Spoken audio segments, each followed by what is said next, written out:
I see you all came, and now I want to tell you to fuck off. Damn. Hello, everybody. Welcome back to Powered by the House. That's it. Now get out. I mean, if you insist. Before we continue going, I was He's dead. before we actually start, I want to say I was playing Dead Island, and there was a dead DLC called The House. I haven't thought about Dead Island in a while. Playing literally DLC called The Fucking House. Spelled the same fucking way. We are the house. House. Welcome back, everybody, to Powered by the House. What were we doing? What are we doing? We always get sidetracked. What are we getting sidetracked with today? What were we talking about? Our core team was mad. Oh yeah, I was going off about fucking Team Korra, not Korra herself, but her shit ass squad who can't do anything right. And I'm on the other side of yes, her team sucked, but she had a bad personality. You gotta have both sides. You gotta have both sides. You just didn't like a certain thing. But man, her team was trash. How are you just gonna let me get jumped every day? I would. That fight was a 1-on-1 fight. That wasn't a jumper. That was just getting an ass beat. The way I would have beat everybody on my own team's ass. It's like, what do you mean? What do you mean you weren't there? It's like, I'm getting jumped by fucking humans with fucking chi blocking and shock stick hands, and y'all can't come up here and help me? What do you mean you got snuck? You got snuck up on? Any of you all have skills besides kissing? No. All those skills involve being bisexuals and disasters. Yeah. Yeah. Usually at the same time. Well, Mako's a lightning bender. A lot of fucking good it did. Yeah, well, because you know what I could have used, Mako? Wasn't that uncommon. Yeah. You know what, Mako? You know what that lightning would have been useful for? You sneaking somebody, like how Aang got snuck in the bottom and underneath Ba Sing Se in his age. You know how helpful that would have been? Shooting an enemy right in the spine when I was getting jumped? That'd have been great, Mako, if you would have done that. But, Bolin can do lava bending. I don't give a fuck. And? Is he the best at lava bending? No? Fuck off.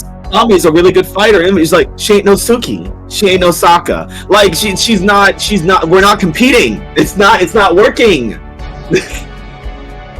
What good are you? I would have been heated as the Avatar. I could not be an Avatar. Super Seniors, that's a team. The Super Seniors, that's a team. Hi everybody, I'm Madhouse, your GM, and welcome back to A.E.G.I.S Academy, where we're playing... What? Welcome back to Math, where we're playing our campaign A.E.G.I.S Academy, which follows the Super Seniors, a team of 6 close good friends. No, that's not right. That's not right. No. Hold on, let me restart. Okay. Welcome back, everybody, to our game in Mass New Generation, in our campaign, The Badlands. Oh. Where we're following 16 villains who are aspiring to get in good with the Illuminati, led by Lady Facade, Mr. Infernal, and Gentleman Shade. I'm your GM Madhouse, and today's question of the day is... What is the most villainous thing that you've ever done? Yeah, you guys are bad, remember? We're bad guys now. Are we the baddies? Huh? It's good. It's our last session. 2 weeks, I believe. Oh my goodness, yeah, I've forgotten my stuff. Wait, actually, it's coming back to me a little now. I just can't remember. Don't worry, I've got it all written out here. So... Yeah, I remember what my gimmick is, I don't remember my name. Playing Gila, the large and in charge villainous lizard teen, it's Marcus. Yeah, buddy! So, Gila, what is the most villainous thing that you've ever done?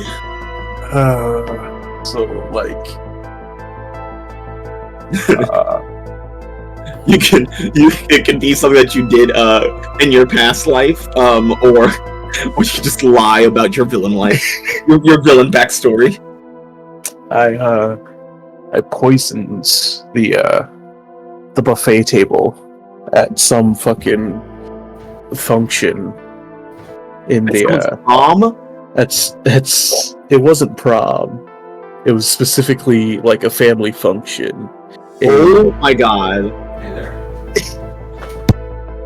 You poison. It was a birthday party. It was a sweet He 16. wasn't invited.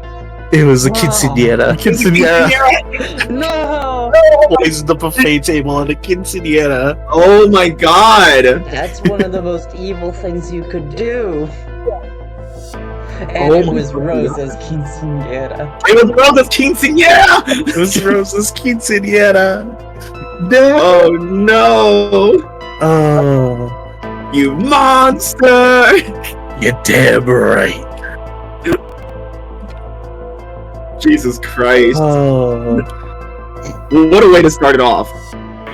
Well, playing Decay, the dead girl walking. Dan. Hey there.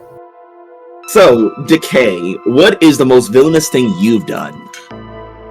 The most villainous thing Decay's done. I ate a bowl of nails for breakfast without any milk. No, worse. I poured the milk in, then I ate the bowl of nails. Oh no! Milk first. I drank Like a bowl of bad milk boy. without any nails. You know, I'm I lactose think intolerant. the worst thing Decay's done is get a busload of kids dead. Well, you know. You know, sometimes you pull from real life for your villainous backstory. Yeah, the best lie is the truth. True. Yeah, it's good. Oh god.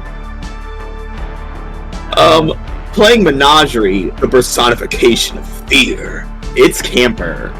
It's us. It's you. It's we. Orpheus, Eurydice. So.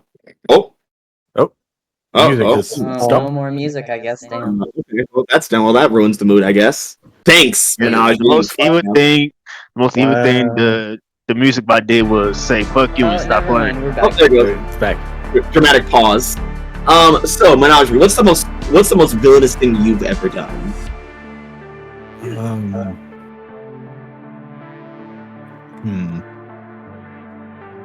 I don't think they've thought about what Menagerie would have done.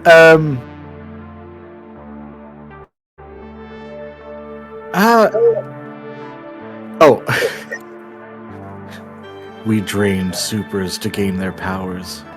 Oh. They're inside us now. Hey yo. Don't worry, they like it here. They like it here. They like it in there. Don't worry, it's none you've ever heard. None of them you've heard of them. You haven't. They go to a different city. You don't know them. They're my super girlfriends from It's Canada. like, where did you get this power? This person. Oh yeah, are they from House City? No, they're from Metropolis. It's like, oh, I've never been there. Is that close? Like, no. It's very No, it's in the far Midwest. It's What about this one? Star City. It's like, oh, okay. away. Is that- What about this one from space? It's like, what about this one? Krakoa. Awesome. It's like, Hey, it's all. I've never been to to these Krakoa cities. before. I don't remember that guy. Different Hey, Krakoa. I'm from Gotham. I've never seen your ass there. It's Krakoa, Minnesota. Yeah, it's a different one. You wouldn't know it. Never mind then. Playing Darkstar, the powerhouse with an explosive temper and powers. Hi, Cash. Hello.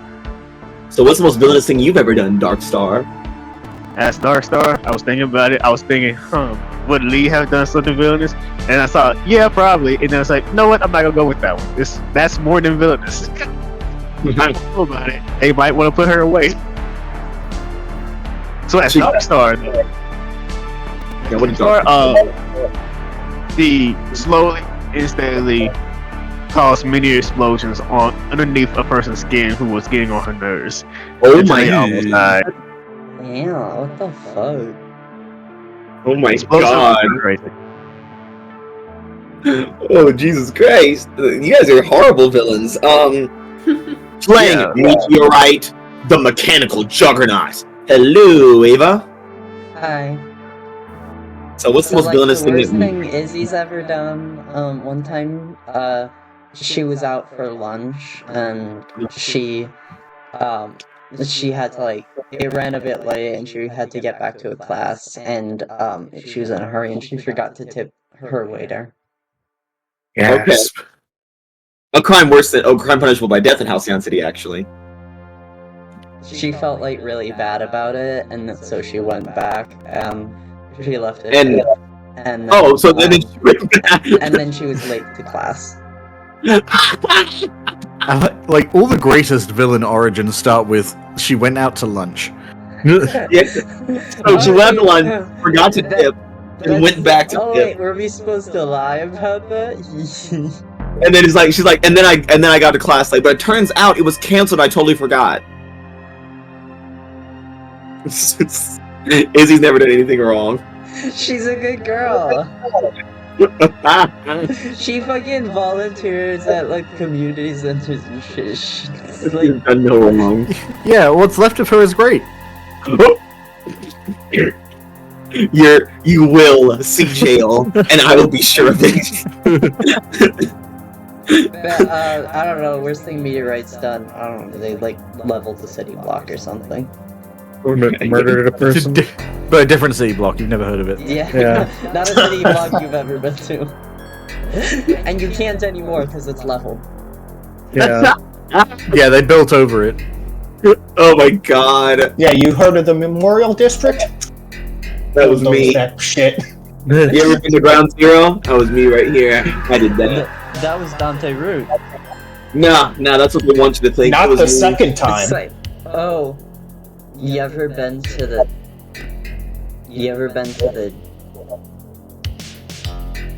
Fredericktown district? No. Yeah. You wouldn't. Not anymore.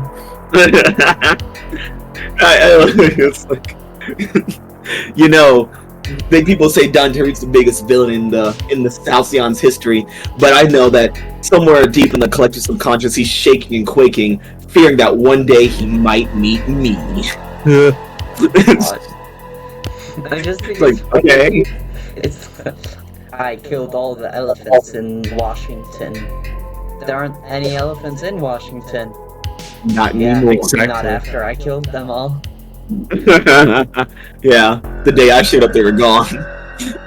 And last but not least, playing Oleander, the corpse piloted by vicious plants. It's Little Big Maya.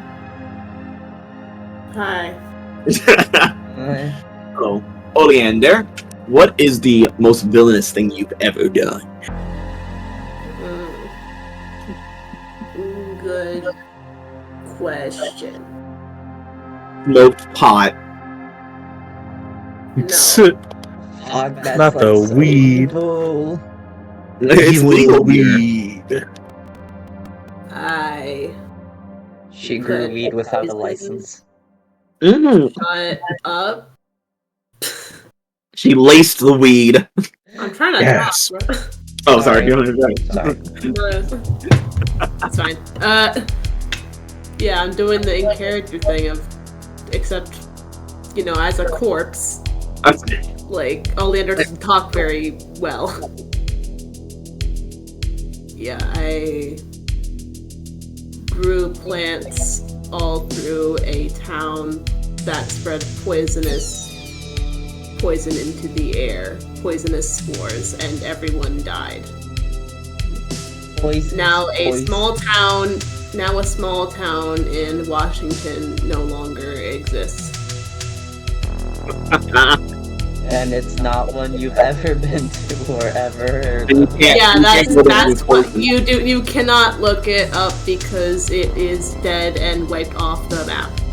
And also, you don't need to go there because if you go there, you'll get poisoned and die. So just don't. Yeah, all that is there is poison spores. I imagine this is the initial conversation that the Sirius Program has with the Illuminati as they're like walking to this new area. It's just like, yeah, this is what happens. Like, wow, kids, that's pretty cool. Mm-hmm. Oh God. So, welcome back everybody to A.E.G.I.S Academy, where the Sirius Program is deep undercover. Yeah, the super seniors of the Sirius Program are deep undercover with the help of specialized runes to act as teenage villains and infiltrate the Illuminati, led by Gentleman Shade, Mr. Infernal, and Lady Facade, and basically get into an evil mentorship and rise to the ranks until they can take out these villains. They were able to prove themselves to the Illuminati after, causing a ruckus down in the slums on Southside Halcyon City, and fighting the Southside Scrappers and scaring the shit out of them, and then surviving Aurelian. Wait, Madhouse, I just realized something. Yeah. I'm gonna say the session name. No, not that. I mean, yeah, that, I guess, but that's not what I realized. This takes place before Mr. Infernal showed up in, Halcyon Academies. Yeah. So he has plot armor. He has plot armor. He's gonna get away! He's getting away! Unless one of us takes his place. Oh no. Well, theory. Later. It's fine. It's fine. We'll be so deep undercover that we're just hanging around to try and make it look like he naturally left, and then the wild cards will come in, deal with us, and be like, "Oh no!" And then we'll get arrested. And be like, "Okay, well." I mean, you didn't get arrested. Well. Fine, Yeah. So, and a reminder. As you guys are undercover, Vaccine was assigned to sever a contract that Mr. Fernal had with his Dark Master, and Wraith is assigned to locate and tag a shipment of stolen Aegis tech. And with Rose leading the team as the Wicked Oleander, we open about where we left off with the group following Illuminati out of the main city and into the Badlands as they arrive at a new location. And Ava, if you could switch us over to the Roll20 map on the screen. I've been waiting to showcase this. I've been so excited to do it. You guys arrive in a neighborhood in the Badlands known as Crime Alley. Not Crime Alley. It's Crime Alley, baby! Man, two people died back here. And you can see there's various things around. We have the Scorcher's Warehouse. We have the Dark Master's Chapel. We have Lady Facade's House of Mirrors. Shade Manor. The Tavern of Sorrows. The Mad Scientist Guild is here. The Goonie Union is also here. The Union. The Goonian, yes. Panacea's Old Lab and a Dante Root Memorial. So yeah, welcome home, kids. Isn't it good? Dante Root Memorial, that's not in very good taste, is it? Why wouldn't it be? Well, he was a hero. A Titan. Yeah, but it's a memorial to showcase like how but he was an evil hero. He was fucked up. No, he was just crazy. Although, to be fair, fuck Titan, so I guess so. Yeah. Yeah, even the Badlands says fuck Titan. But yeah, welcome to Crime Alley in the Badlands. A district south of Halcyon City that is kind of somewhat... It exists in a weird space. It is within the jurisdiction of Halcyon City, the Trident Council, and A.E.G.I.S, but it is kind of... It's ignored even more so than the slums. This is generally where villains go to live. People who immigrate into Halcyon City as villains or terrorists or whatnot, or if countries want to get rid of somebody because they cannot contain them, they throw them into the Badlands.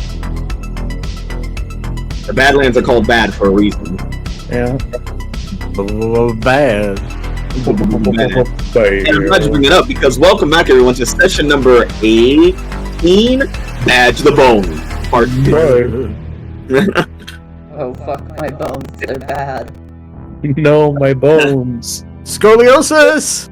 So yeah, you guys arrive in Crime Alley. What are all the buildings? It's a very decrepit-looking area. It's almost like the sun doesn't want to touch this area. It's also nighttime, so yeah. It's not like the moonlight doesn't want to even touch this area. It is dark as shit. The only light is that of most of what streetlights aren't busted, some bonfires burning barrels around the area. Everything just feels crushed in a way. What is going through each of your heads as you enter Crime Alley? I think Menagerie is immediately clocking the warehouse, being like, I gotta get there later. It's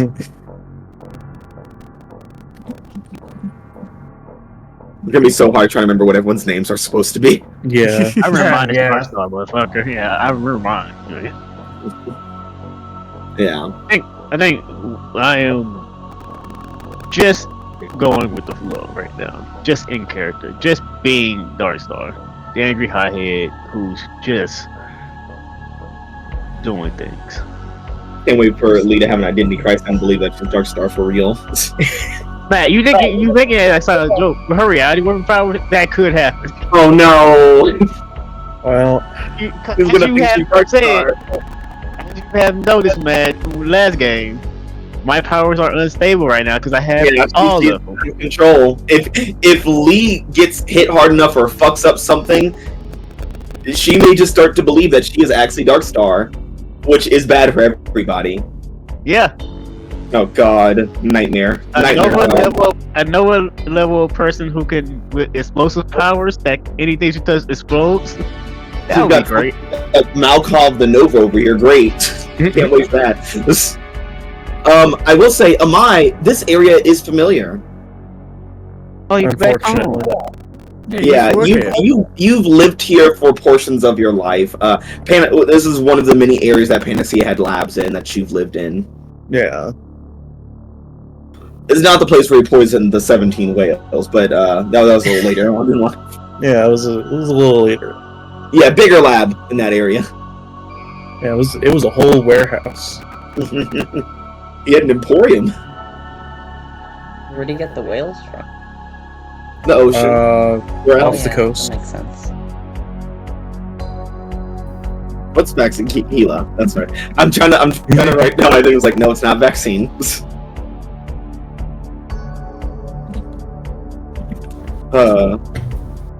Yeah. So as you guys are walk through, the Illuminati are kind of giving you a tour of the area and just kind of highlighting like the big places and like showcasing like their places of where they do their business and house their minions and goons and whatnot. They're not taking you inside of anything, but they're just showing you. And they're kind of like and this is the Tavern of Sorrows, where everyone gets a delicious drink. The drinks are cheap as long as you remember to steal them. Seems simple enough. Steal drinks. What was that, Meteorite? Affirmative. Steal drinks.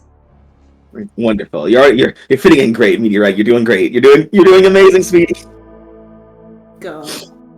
But yeah, like that's the Tavern of Sorrows, the Gunyan, the Mad Scientist Guild. Panacea used to live over there. They do bring you to the Dante Root Memorial and say like, and here's a true villain, showing that even the ones who believe themselves bright and holier than thou can fall and be corrupted.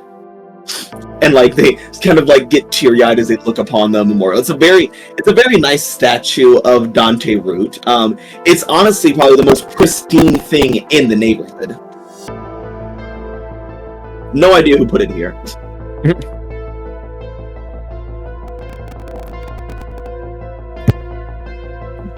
By this point, it's probably closer to like 11 midnight o'clock. And you know, those of you who do sleep are getting a little drowsy.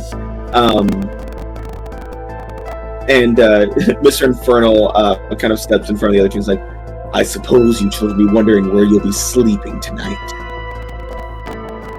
I rest in the dirt, usually. Good. Well, if you Some of need, us have standards. if you require a bed, 4 walls, so you don't have your throat slit or your body burned in your sleep, you may stay here at the old tenements, mostly abandoned, and as long as you push the bums around, you can get whatever bed you want. Like Oleander just kind of like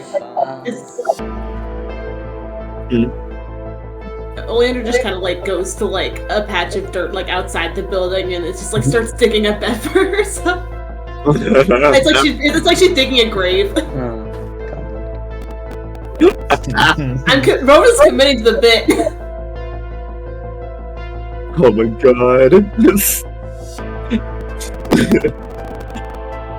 So yeah, they're like, yes, rest where you please, but remember, if you're outside, you may be harmed. Eventually, if you work your way up the ranks and really impress us, to be within our inner circle, you'll be able to stay in one of our houses. We'll be back later to check on you when we have something for you to do. And he just kind of turns to Gentleman Shade and he's like, have a nice time, kids! And he just kind of like makes them all vanish. And they're gone.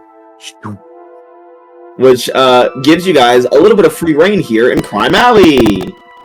Here's the thing: we can't break character because we don't know who's watching. Yeah, Yeah, you don't know who's watching. Yeah, that's why Oleander's still working on the grave for herself. Yeah, the place is teeming with a lot of minor villains and some major ones. A lot of goons and other people your age.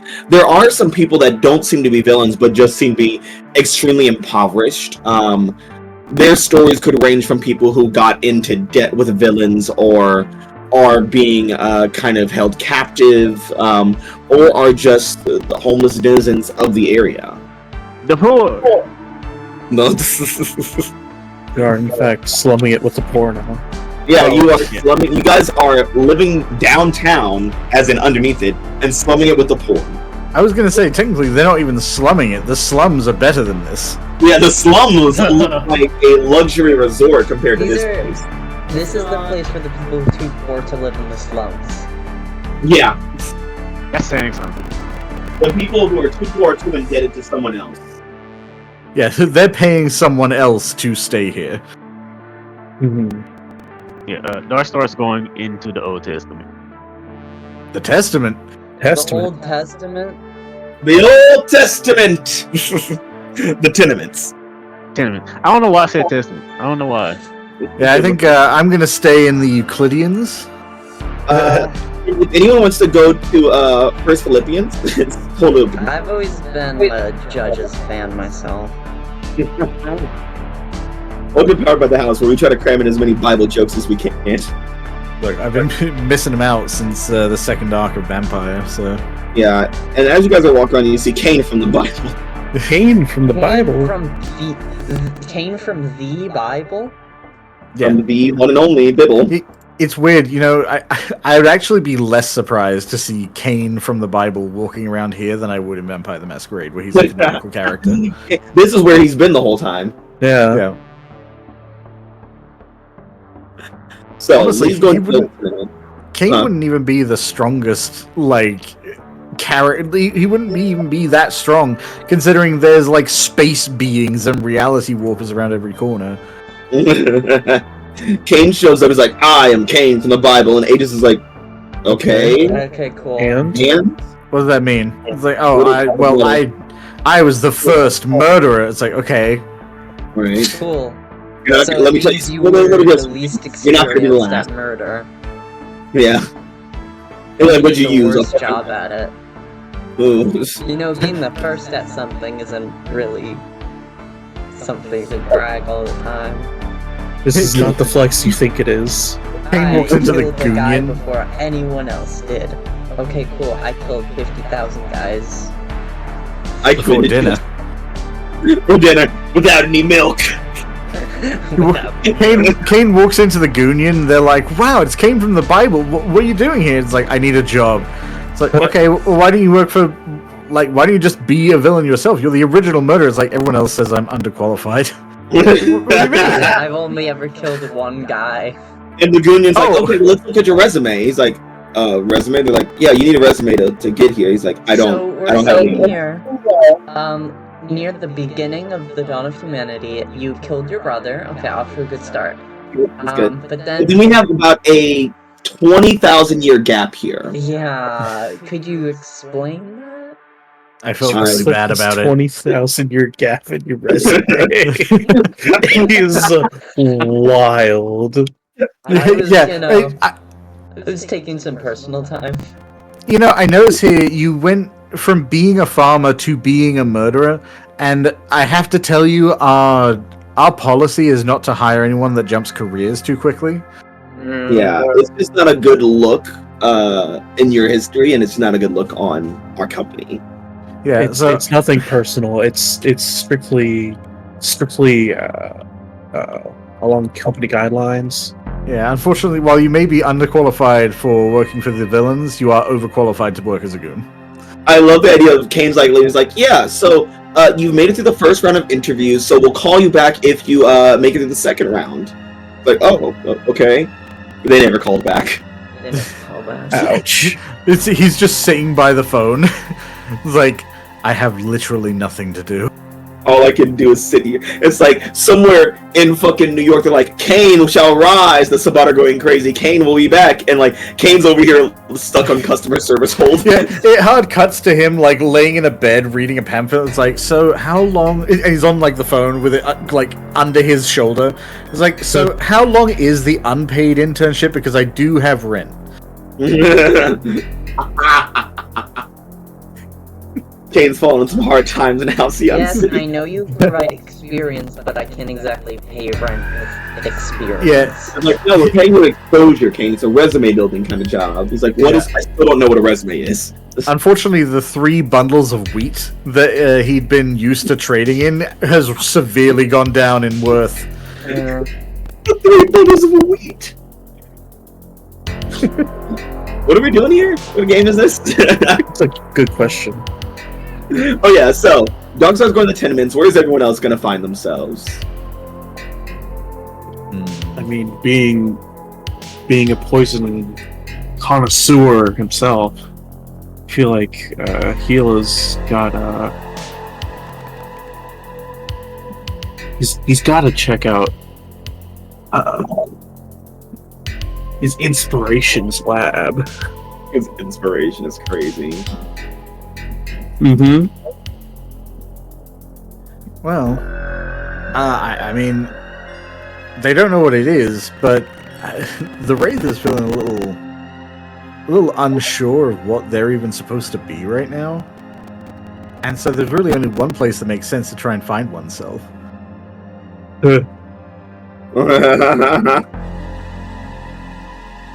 Beautiful.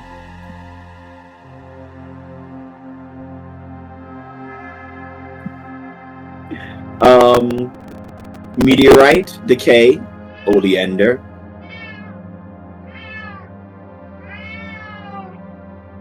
Calm down. Does anyone want to go to the Mad Scientist Guild? I think Meteor's gonna go to the Mad Scientist Guild. Screaming. Meteorite. Anomalous technology detected. I think Oleander might check out the tavern. Okay. Okay. Well, if that's where Oleander's going, I suppose Decay is going to be following. They're Joan. Oh god. Yeah, I mean, I am one of your undead thralls. Sure, okay. So let's jump to Darkstar as you show up the old tenement. It is a very decrepit, leaky building. Thank God most of you have superpowers, because there is black mold out the wazoo here. I don't This even is need to just sleep. you. I'm just in here just to see what the fuck is going on. Yeah, it is. All the people inside are in rags and just kind of like shuffling about, like trying not to be seen for too long. A similar nature to like rats, honestly. The rats that you do find are upside down and dead. They're not doing great. This is not a place anyone should be living in. Yeah, she looks disgusted and tempted. Yeah. As you're walking, a small girl walks up to you. It's like, any spare change, ma'am? You don't trust that small girl, she's gonna stab you. What? Yeah. You don't know that. Because they usually stab me, I have super endurance, strength, and blow shit up. Fair change. I don't have anything for rats. But my parents will starve if I don't get the money to my boss by the end of the night. So I start leans nails down, saying, "If rats going to starve, then they starve, child." But my family. You should realize where you are and go. Is this what it means to be in Halcyon City? To suffer? She said this, isn't Darkstar say yes? And little girl just kind of walks off, kind of crying. I can't wait to give Darkstar like a humanity tracker to see like how much she's still hanging on to being Lee. Yeah, because Lee would have just said, "Oh, you're poor. I will make you rich." Yeah. Right now, I can't do that. Lee's here to ruin the economy. Darkstar right now is like, I don't care for a rat, and that's what everyone in this place is. Yeah. She just kind of like runs past you and out the front door. Yeah. I just want to say, over Lee's shoulder, no one else seeing it. It was just see Lee over Darkstar just commenting. It's like a little angel and devil on her shoulders. Yeah. Screaming. I think Lee might be a little crazy. I don't think she's sane anymore. She used to be 3 people. She used to having more than one personality. So it's she need more for herself. Yeah. It's mostly for herself. Screaming. Lee's not used to being one person, man. She's now being one person her life. So besides what I was saying, what's going on there? You say you something about having? Yeah. As you continue wandering, you see a group of people kind of playing cards around a burning barrel. And as you kind of walk into the area, they all kind of stop and just look up at you. What the hell are you? None of your business, rats. I'm wandering around seeing what this crap hole is like. Rats? This may be a crap hole, but we're not no rats. Everyone in here are rats. You're a rat. No. If I decide, I'm an exterminator. What? What? So do mind your manners, or there might be one less rat in here. Or what? You're just another one of those powered thugs here to bully everyone around? No, I'm one of those power thugs who don't take a lot of shit. It's like, I have an explosive person. I have an explosive anger when I get going.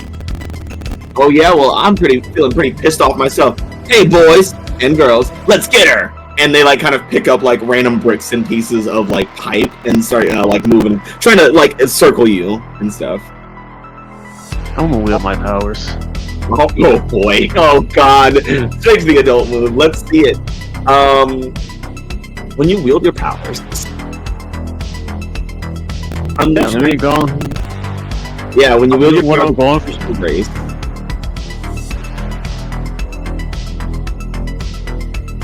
Roll free. On the hit, choose. On the hit, choose 1. On the 10 plus, choose 2. I just need to hit 1. Alright, let's see it. Big money, big money, big money. Oh!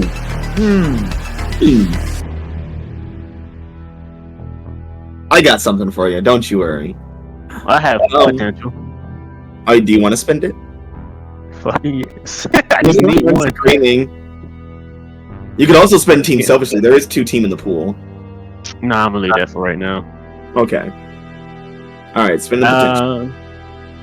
I'm gonna neutralize a threat for. I'm gonna neutralize an opponent or a threat, at least for now. All right. I'm just So doing everything they pick. What I'm doing is everything they just pick up is going to blow up in their hands. Oh my god.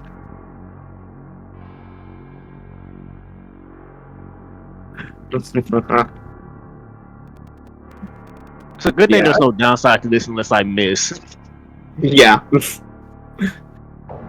So yeah, you are kind of surrounded, and you just kind of like roll your eyes, sway your hand, and all their little pipes and bricks and knives just explode in their hands, and it's enough of a concussive blast to like send them all flying back in different directions. Yes. He said, I'm not staying here. If I do, I might destroy this whole place. She says as she starts walking the fucking way. And do remember. Oh yeah, she's gonna go up to the person who was talking about that shit. Leader. Yeah. And as he's on the ground, hands fucking bloody. It's an explosion in your hands. It's not looking great for you, my guy. She's gonna kneel down. And this time someone warns you to do something. Don't be a fucking idiot. I've done worse. This time, your heart might be the explosive. What does little Lee tell Darkstar in this moment? Show mercy. Do not kill. Mercy. Oh boy. This is off to a great start. I didn't kill him. Yet. Yeah, leaves the old tenement. And then leaves. Yeah, Darkstar leaves. It's like fucking shit. So she might find a different place. She doesn't sleep, so she just really went there just to see what everyone else might be sleeping in. Went in to bully some poor people and then leave again. Yeah. So let's jump over to Gila as you approach Panacea's old lab. Yippee. It is exactly as you remembered it. It's the key codes all work. You know exactly how to get through everything and all the security measures. And once you're through, you are just in the main area, and it's strange. It's the same as returning to an old house that you grew up in, or an old neighborhood you used to live in. It's familiar, but it feels alien to you after you've lived so much of your life now growing out of this place.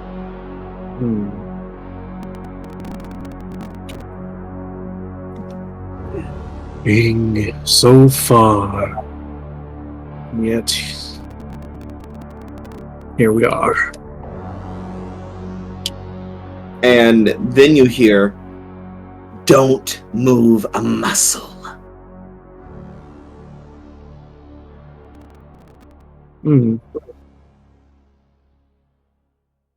Lance, do I have to recognize this voice?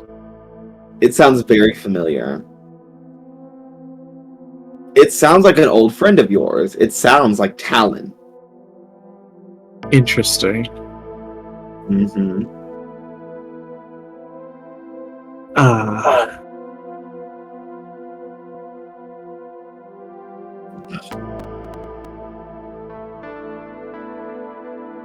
I didn't expect we'd be meeting so soon.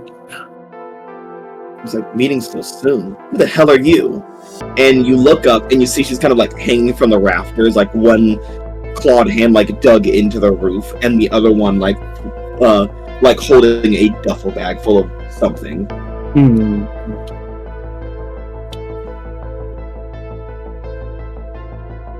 I am someone of little import. I just wanted to observe where my inspiration had worked. Inspiration. Oh, you're one of Panacea's many fanboys. Great.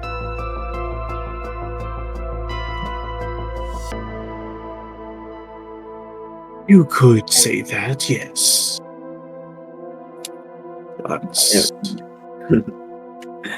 She drops down, and you are tall now for the first time in your life. For the first time in your life, you look down at Talon when you speak to her.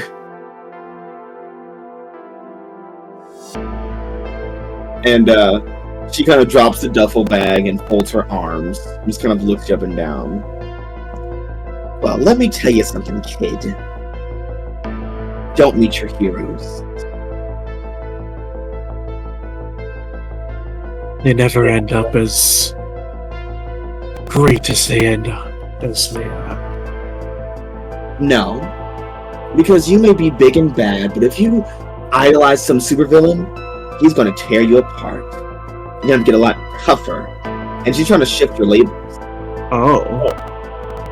She wants to shift your danger up and your superior down.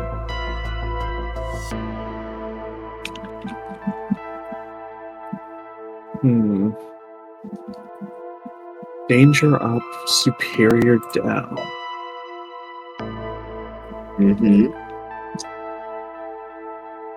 It's very interesting. Are you going to accept or reject this influence? I think that Gila is going to reject this influence. Ooh, hi, let's try it. Rolling to reject. Give me a second. Roll the dice, boy. Sure, jackass. There it is. Ouch. Yep. So that'll be a danger up and a superior down, and we can visually mark with that.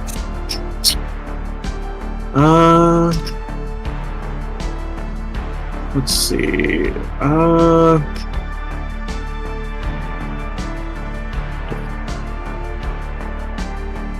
Let's see.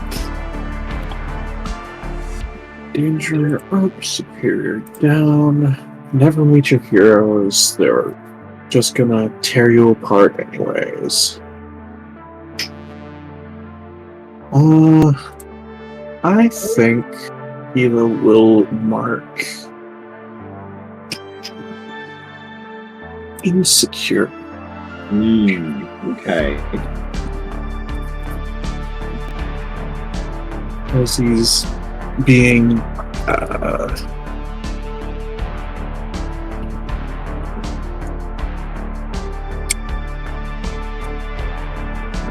basically, damn. This is your hero? This is your man's? It's like, this is your idol? Says be like, wow, maybe I shouldn't have played a poison person, but it's all I got. It's my whole thing. It's what I do. It's what I do, man. And she's like, so, you're some kind of poison boy, right? Big lizard-y poison guy?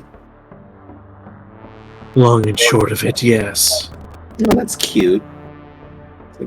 Listen, you're never going to really amount to anything that this guy do with poisons. And neither will I. You just got to be at peace with that. At the end of the day, we're just going to be another poison mutant in Panacea's shadow. So, I don't know, like, keep your head up. And she, like, pats you on the shoulder and grabs a duffel bag. And as she picks it up, you see the top flap kind of ruffles, and you see what's inside of it. And it's filled with a bunch of tomes. Bunch of tomes? Mystical tomes. Interesting.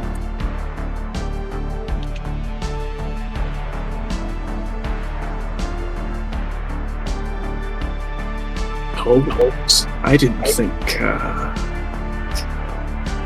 you'd be able to find any of those in here. Panacea seems like not quite the person to use magic all that often. This guy's an asshole who does everything. You could walk into any secret Panacea lab across Halcyon City, throw a rock, and you'll probably find something that should be in a different district.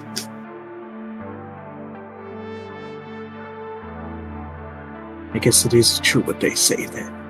A jack of all trades and master of none is better than a master of one. Yeah, well, he's the master of one thing, I guess. That's being a villain? No, fucking up some kid's life.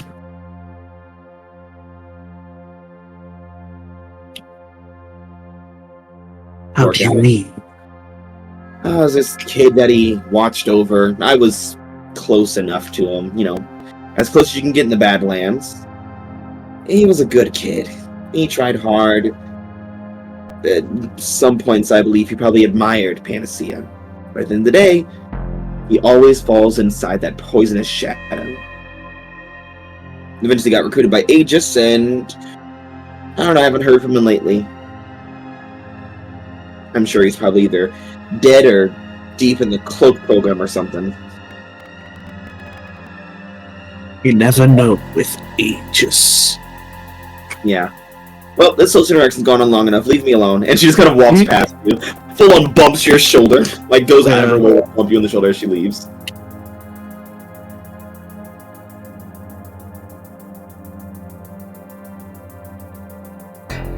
Oh, Mila's sitting there's like, is this fucking story about me?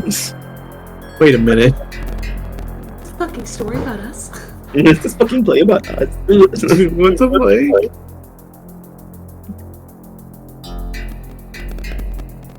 Yeah. But yeah, as you're left to grapple with those feelings of insecurity, we find, not Wraith, sorry, Menagerie. There you go. Menagerie, as you head to the House of Mirrors. This building that you approach, it's very large, and it looks kind of like an old, fun house. Like, the main door is one of those big clown heads where the mouth is the door. Sure. Everything else seems pretty boarded up, or boarded feels liberal. It's sealed up by metal paintings, bolted in, welded in. Yeah, overall the building seems pretty a well put together, mostly brick building. I think I almost did the same thing. I think Menagerie is going to just kind of do a circuit around the building. Kind of get a sense, because my immediate assumption is this is probably where Facade hangs out. Mm-hmm. But just kind of checking out if there are obvious rear entrances and exits. Ostensibly out of curiosity, but I think from an A.E.G.I.S perspective, if we do have to engage them, trying to find where she's probably going to try and dip out of. Okay. Let's see. So I was just thinking Urban Shadows, nope, you cannot study a place of power. That's not what goes on here. God, I can't wait until Urban Shadows, man. We've been biding our time. Biding our time. I suppose let's assess the situation and see what else we can find. What's wrong? What's the matter? I have one condition, it's guilty, to go along with my -2 superior. Well, I'm sure you'll do great. Just roll double sixes. Double sixes! Oh dear! Let's see, how much potential? Not enough. Not enough to make a 2 a 7, that's for sure. No, strangely enough. Yeah. So you're walking around, observing the area, trying to basically scope it out, and you feel a presence behind you. And you just hear Lady Facade go, "What are you doing?" I think, obviously Menagerie in this form doesn't really have eyes, but, the face shifts just a little bit, oh shit. And then, I think intentionally tries to make themselves look creepy by turning and twisting their head at the same time. It's like exploring. But, well, if you want to explore so bad, why don't you come inside?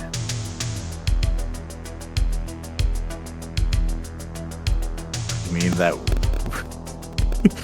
that would be a good way to see the entrances and exits.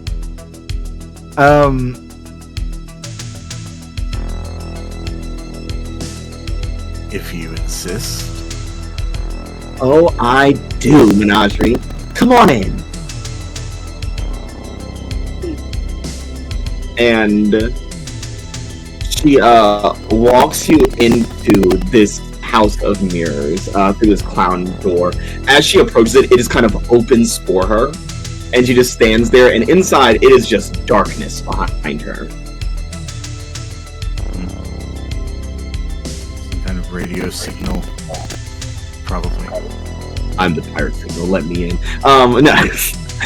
And as you enter with her, the door slams shut, and then light pops on, and you see all there is in this room is a double, like, kind of essentially a mattress, like about a queen-size mattress, in the center of this very empty two-story building, and it's almost like an inverted disco ball with mirrors of varying sizes and shapes and qualities aligning every inch of the walls.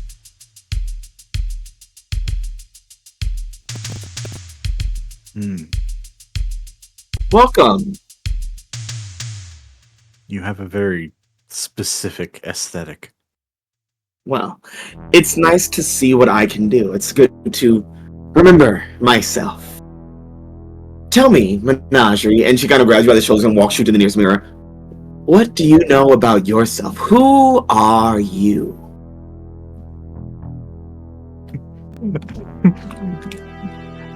Menagerie just kind of looks over themselves in the mirror, because I imagine they probably have seen this form already, but like seeing it again and like having that question posed, like,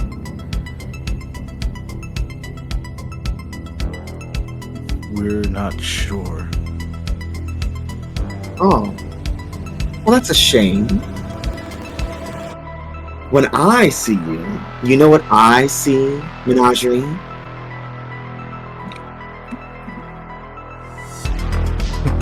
A blank slate, you might say? A blank slate, if you will. Yes, that is correct. I see someone that should never live and should always die. I see someone who should... should stay dead. I am should stay dead.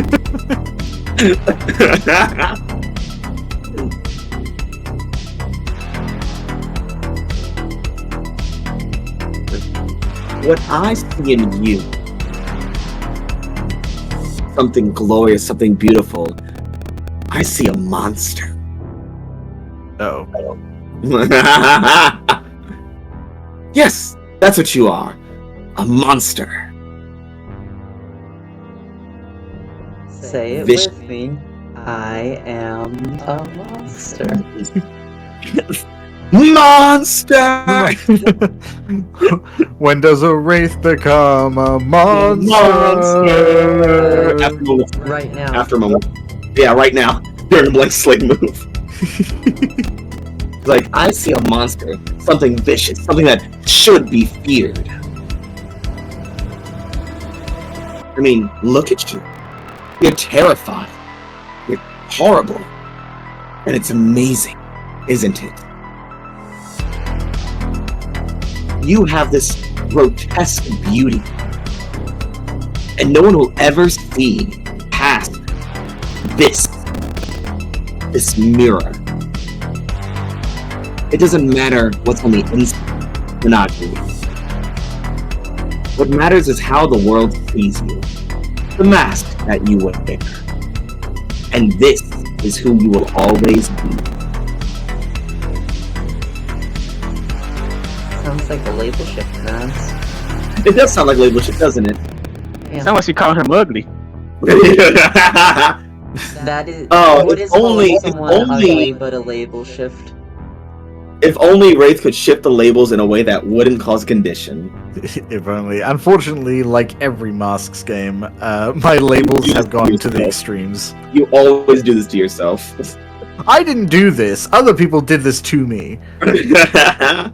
I would say she is definitely shifting freak up, mundane down. Unfortunately, you can't do that. So, you want to take the condition now, or do you want to try to reject? Do I want to take a condition now, or do I want to take 2 conditions now? And there's so many options you can do. I mean, Wraith still doesn't want to actually be influenced by a villain, so... I'm not a monster. Well, let's see. Okay, there we go. A solid 8. Yeah. So, Wraith, how do you reject this influence? Or also, and what do you pick from the list? Because you get other things from the list. Yeah, I need to open up. You can clear condition or mark potential by immediately acting to prove them wrong, shift the labels of your choice, or cancel influence and take +1 against them. +1 forward against them.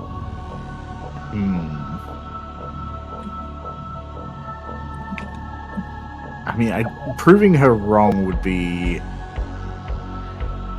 I guess it wouldn't necessarily need to be, like, in a heroic fashion, right? He's more saying that no one will ever see past this. Yeah.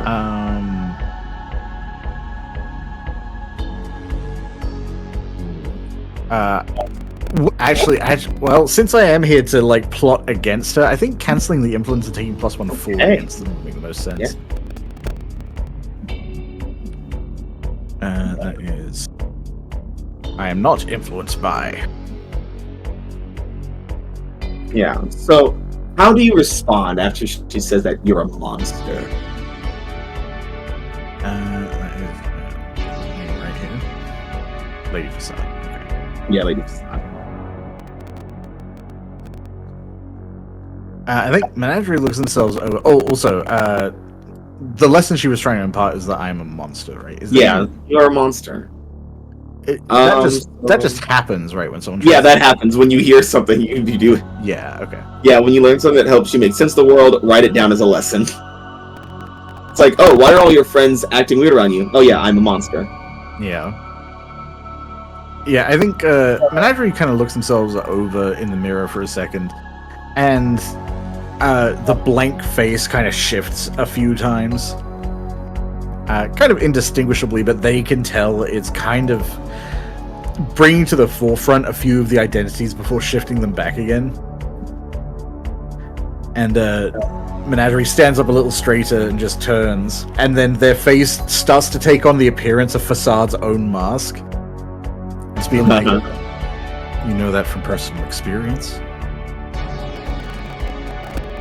Ooh. And you see that she starts off like she has a mask that covers just the upper part of her face, and you see she's like grinning and smiling, and she starts laughing, like, "Get out! Get out! Get out!" And like literally drags you and just kind of throws you out, and the door slams shut with you on the street. Yeah, I think Menagerie kind of stumbles out and like into, I assume it's dirt. We're in Dirt Town. Trash, banana peel. Just kind of like dust it up, kind of stands up, dusts off a little bit, glances back at the room, and is like, this might be easier than I thought. And then we find Meteorite, who is approaching the Mad Scientist Guild. As one does. Oh, what a place to go. Oh, the place you go.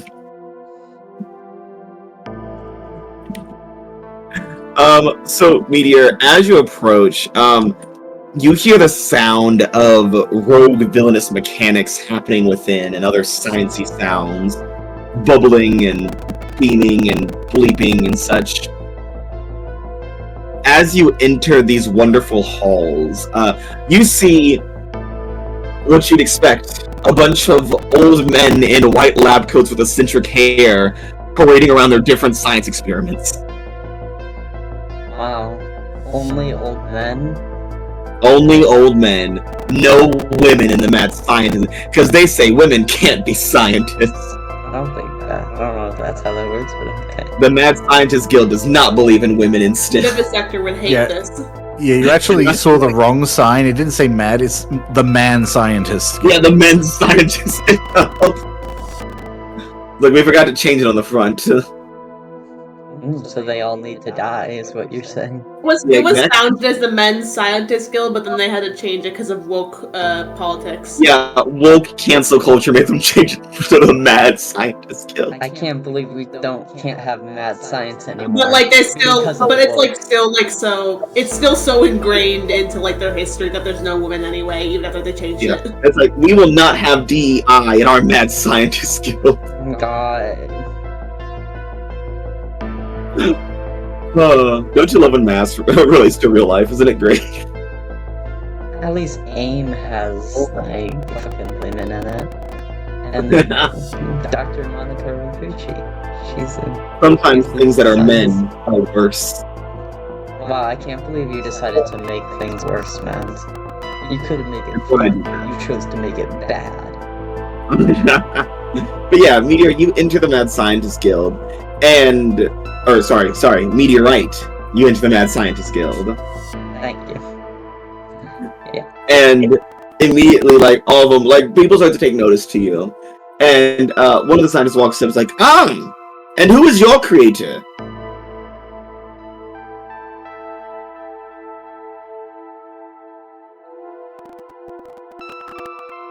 The meteorite armor was created by data not found, data restricted. A rogue device walking around. Well, surely you belong to someone. There's no experiments that just go unclaimed within the Mad Scientist Guild. And it's a woman. The meteorite armor belongs to the meteorite armor and the pilot. The pilot? Affirmative. And who is this pilot? Are you saying this is some kind of mech suit? So the Mad Scientist must be within.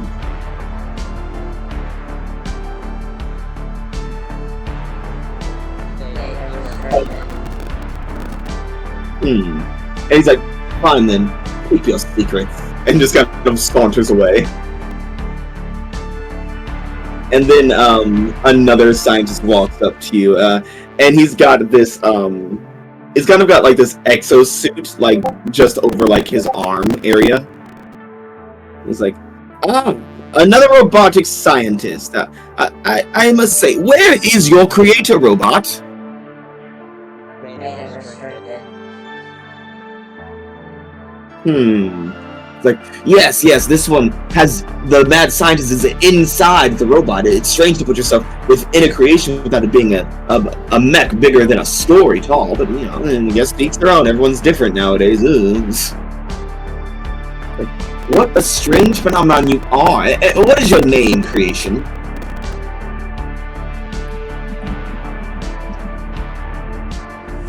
Entity registered as the meteorite armor. The meteorite armor. It's like, everyone gather around, it's the meteorite armor. There's an unknown scientist within it. It's like, yes. So we must crack it open and see who he is. We must congratulate the man. Hey, Izzy. Yeah. How's Izzy feeling right now? Not Getting your great. labels shifted. Yeah. Well, currently Izzy is afraid, guilty, and insecure. Let's make it worse. I'm gonna raise your man label and reduce your woman label. Yeah. Oh, you're a woman. Johnny, get out the fast-acting testosterone. We need to trans this woman. Testo. It's like, yes, and the scientist within you is a man, correct? Data restricted. And all of them like, and they all kind of look around, it's like, What makes you so secretive, robot? I mean, if your creator is simply a man and a mad scientist that belongs here in the Mad Scientist Guild, then why hide the information? Why can't we congratulate this mad scientist?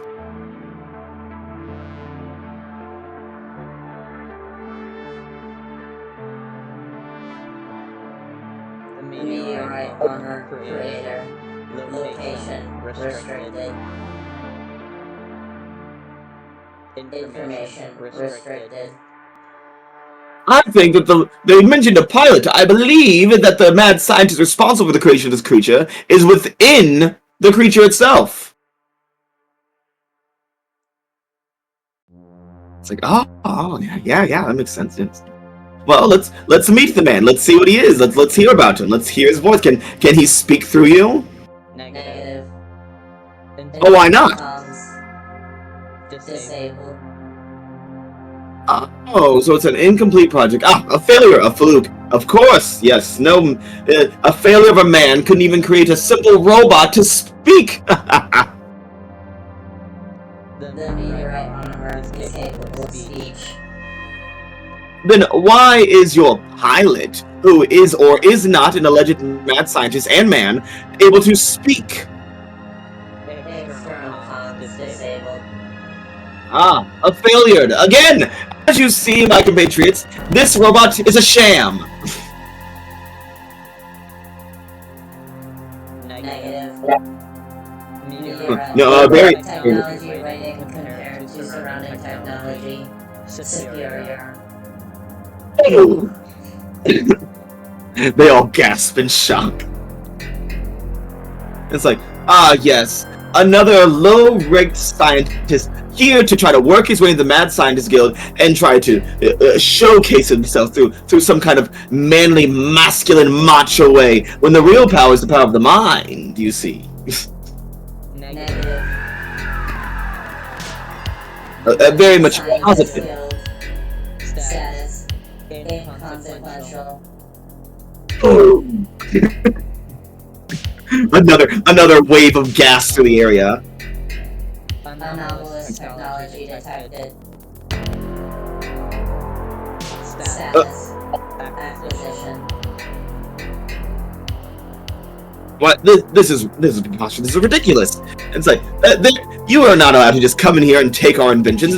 Not some alleged mad scientist, some low-rate chemist, or dare I even say alchemist. Entered. Group designation. The Mad Scientist Guild. Status. Cannot stop the meteorite armor. A third wave of gasps. It's like, oh wow, you're a real piece of work, meteorite. And I'm sure your pilot is just some sad sack who can't really pull them together. Someone who's just completely waste, but basically just a spot of grease on the world. Who's no better than a clump of meat. Hey Izzy, I want you to take a powerful blow. Yeah, that makes You sense. little clump of meat. Mm. Mm. Mm. Mm. Mm. Mm. Mm-hmm. Mm. Yeah. Yeah, Mm. that's a 12. Yeah. So, Well,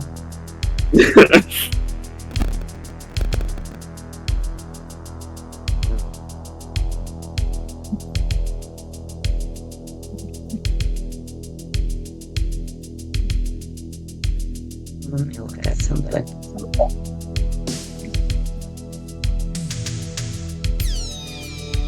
a clump of meat. Never. See, the problem is that I'm fine taking 2 more conditions. I have the space for it.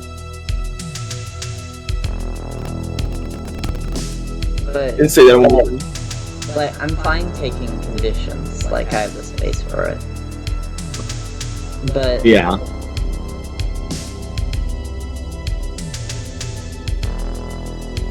But what other option will you choose from that list? From that yeah, bottom list? because the problem is that I don't have any teammates here to lash out at. So I'd have to give them an opportunity.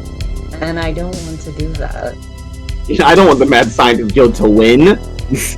So instead I'm going to lose control of myself and my powers in a terrible way. Threat detected. So, Meteor, Izzy is not feeling good in there. This is imminent danger to her mental stability and health. These guys are threats. Mm-hmm. They're threatening the pilot's safety. What does Meteor try to employ to protect the pilot?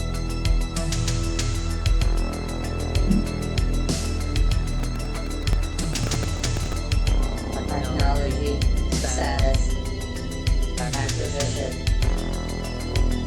members, status, unimportant. Okay.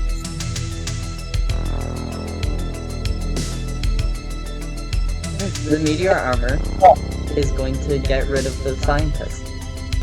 Oh my god. However, that needs to be done. Monster! There's So- a problem. I'm going to remove the problem. So essentially what happens is Meteor, I assume it's like the thing of like they hold out their arms and like all the guns and rockets and shit come out, like pop out and just start firing away. Yeah. And that sounds like, oh my god, it's a murder! And they're using all their freeze rays and sticky gum and other weird contraptions to power the sun in the palm of their hands. And of course, it's not working great against Meteor. Meteor, you are tearing through these guys, metaphorically, as you are just sieging through the area, to the point that what ends up happening is a lot of technology starts to get destroyed, and the building itself begins to collapse and fall apart. Great. To the point Here for a day. the scientists are like, we've got to go. And not even a day. You guys have been here for like an hour. It's like midnight. Yeah, the building starts to collapse. Most of it is still holding together, but a significant wing of it that you were in has basically imploded. Yeah. They're like, get out of here! You suck! We hate you, meteorite! You beast! You monster! You fraud! Oh, I'm not leaving. I didn't choose to remove myself from the situation. We're begging at this point. Let me hear. What are you here to take, acquire, or whatever? Well, this is the... Well, initial scans indicated that this place had the most sophisticated technology in the area. Mm-hmm. So we're trying to see if there's anything we can use here to augment or repair the armor. Meteor, you're coming up with a lot of blanks here. Yeah, I figured. Yeah. I had to check. The mad scientists, they're big scrapyard kind of guys. As you're looking around, you're like, well, shit. I came here for. I found absolutely nothing here. These guys are fucking useless. They're stupid idiots. Dummies. Nothing here of useful.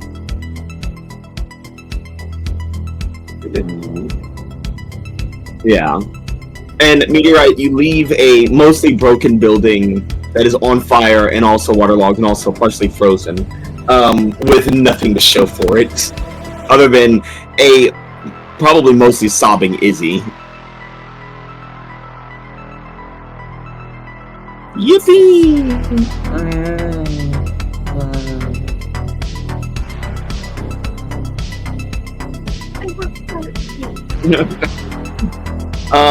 Let's go to the Tavern of Sorrows. Speaking of sorrows.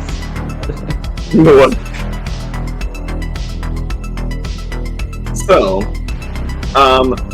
Oleander and Decay, you guys arrive at the Tavern of Sorrows. It looks like the worst dive bar known to man.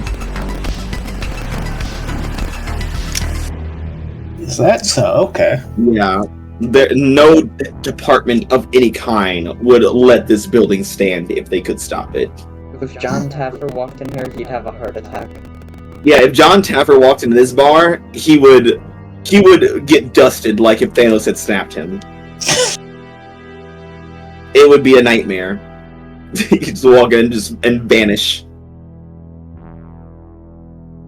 But luckily, you guys already did, so it doesn't help. Doesn't matter there. That's fine. Oh yeah, not gonna bother me. Yeah. All around the area, there's tables of various kinds, different kinds of stools and benches. There's a fairly large bar area, which seems to be kind of made up of kind of scrapped wood and metals. There's a lot of holes in the building that kind of let in what little moonlight touches the area. And there's a lot of villains in here. As you walk around, there were some civilians and peasants and such kind of wandering around hiding, begging for mercy, but inside it's just bad guys, gang members, villains, goons, minions, all things of the sorts. Mm-hmm. So, what do you gals get up to in here, in this nightmare zone? That is a good question. I mean, Maya, you want to take the lead? I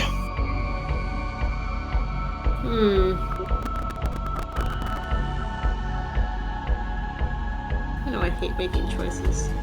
Yes, that's why I asked you to do.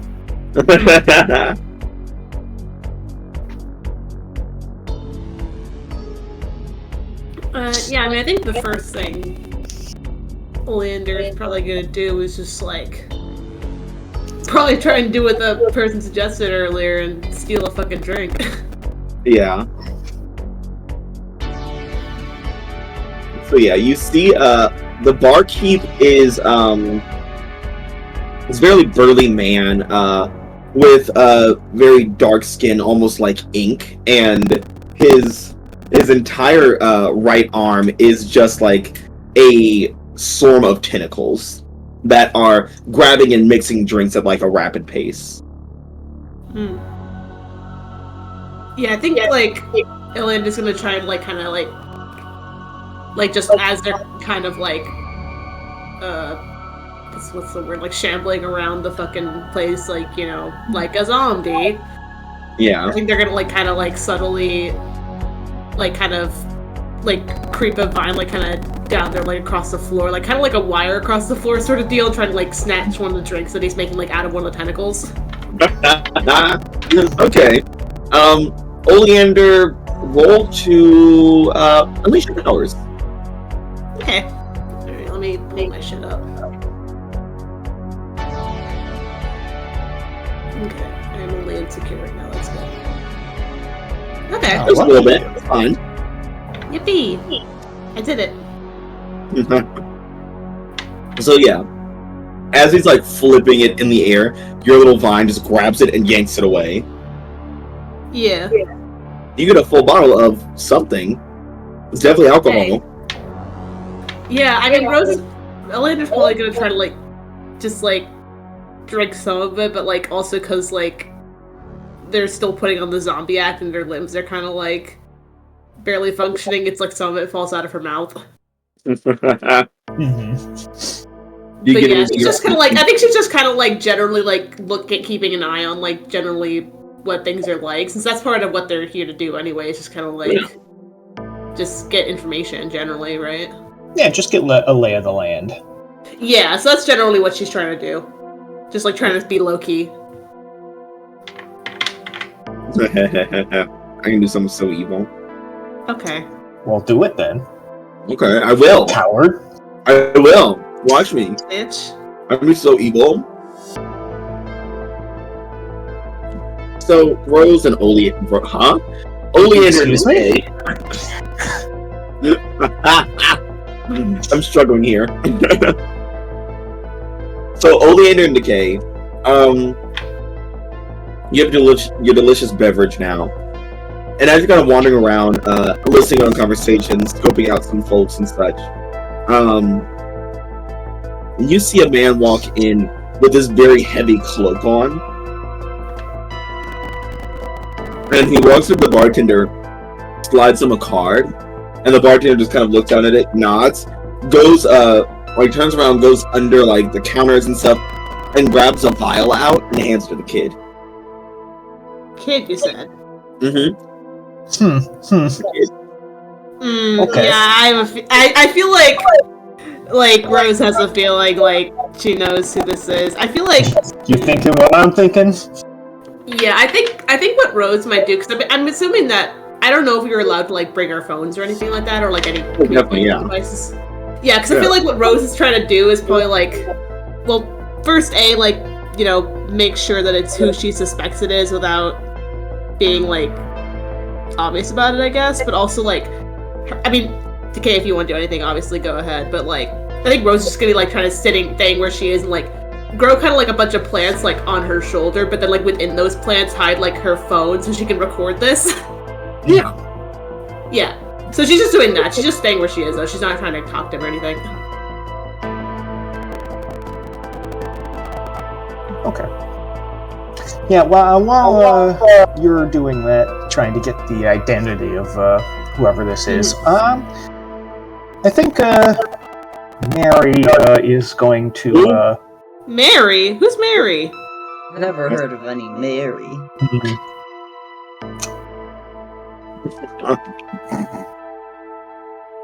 Stick to the script.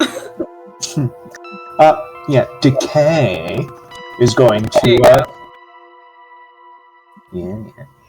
Decay is going to just look into the future to see what exactly that that liquid is going to be doing, or whether the person is going to be drinking it anytime soon, or what's supposed to be happening with that stuff. You know what? I would say, I just want to say Pierce the Mask, actually. Oh, Pierce the Mask, you say? Of this cloaked figure. I mean, I can definitely give you that. Like a good old Halcyonian try. Yep. Let me see first. Bad at that? Thankfully not. I don't have angry mark. You're surprisingly. Okay. Yeah.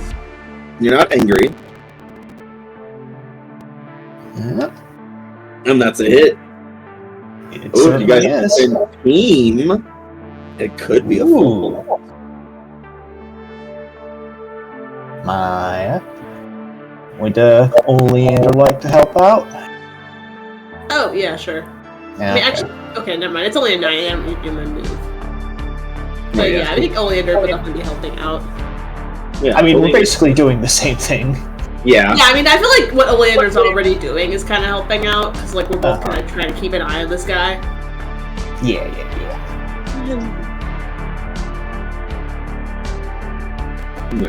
So, that makes it 10. So what questions do you want to ask from the Pierce the Mask list? You get 3 now. Ooh, 3. Let's see.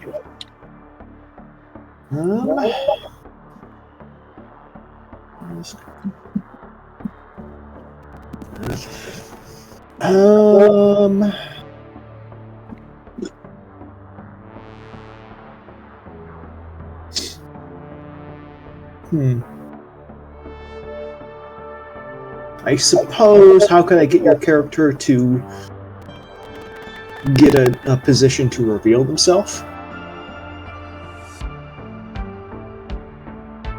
How could you get them to reveal themselves? Honestly, it seems like they just have the hood up just to get through the bar and not be recognized. So if you follow them out of the bar, they'd likely have it off by then. Okay. I suppose, second question, what do you intend to do with that mysterious liquid? They intend to drink it. Okay. And then, I suppose, the final question, what are you really planning to do? want to drink it, and then yeah. Excuse me. What are the awful side effects? They are planning to drink it and become exceedingly stronger than before. Well, okay.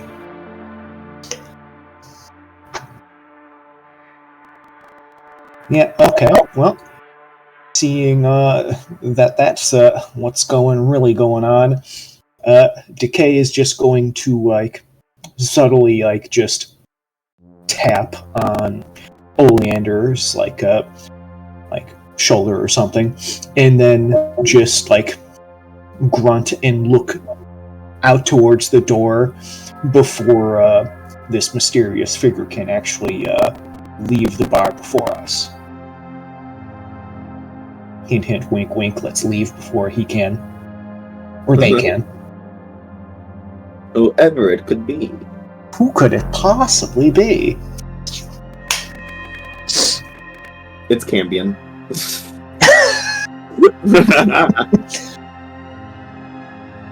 That would be a shock.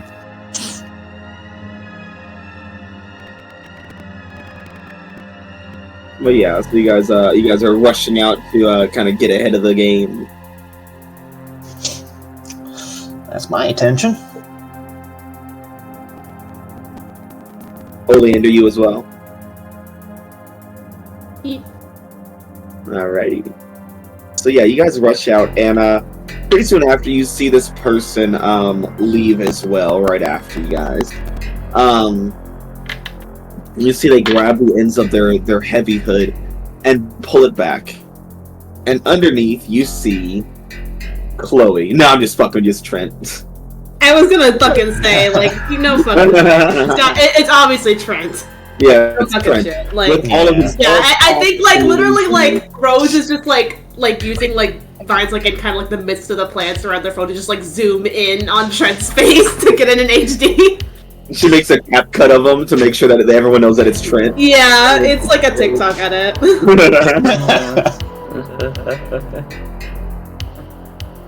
Look at this loser leaving a bar in the villain district. And literally, just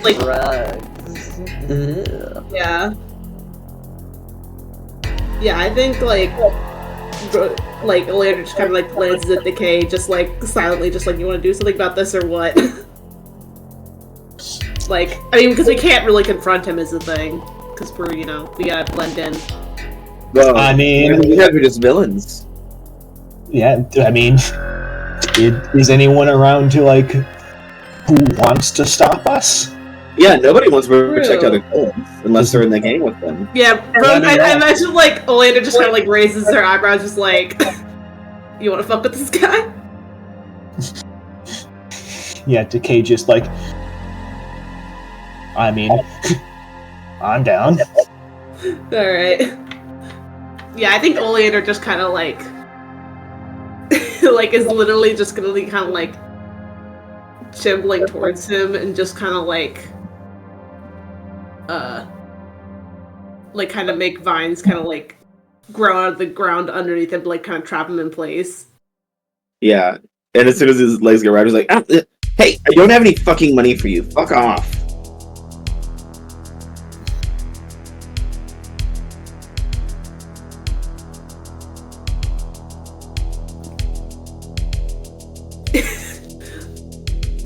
What's funnier? What's the funniest thing to do here? They pull his pants down the whole battle and sees his underwear. Oh no! Embarrass him. That would be very funny. Yeah, I think Oleander just kind of honestly just doesn't say shit. Just kind of just keeps shambling forward. Just I can't wait for them to give him a swirly. Yeah. Gives him a zombified wet willy and then gives him a wedgie and hangs him from a Oh, you know what? You know what she's actually gonna do? She's gonna make the fucking vines kind of wrap around him and do the fucking Hulk smash to him. We're looking at Hulk old. Yeah. It's like, did she have to do that? No. No, Did she didn't have to? to. Yes.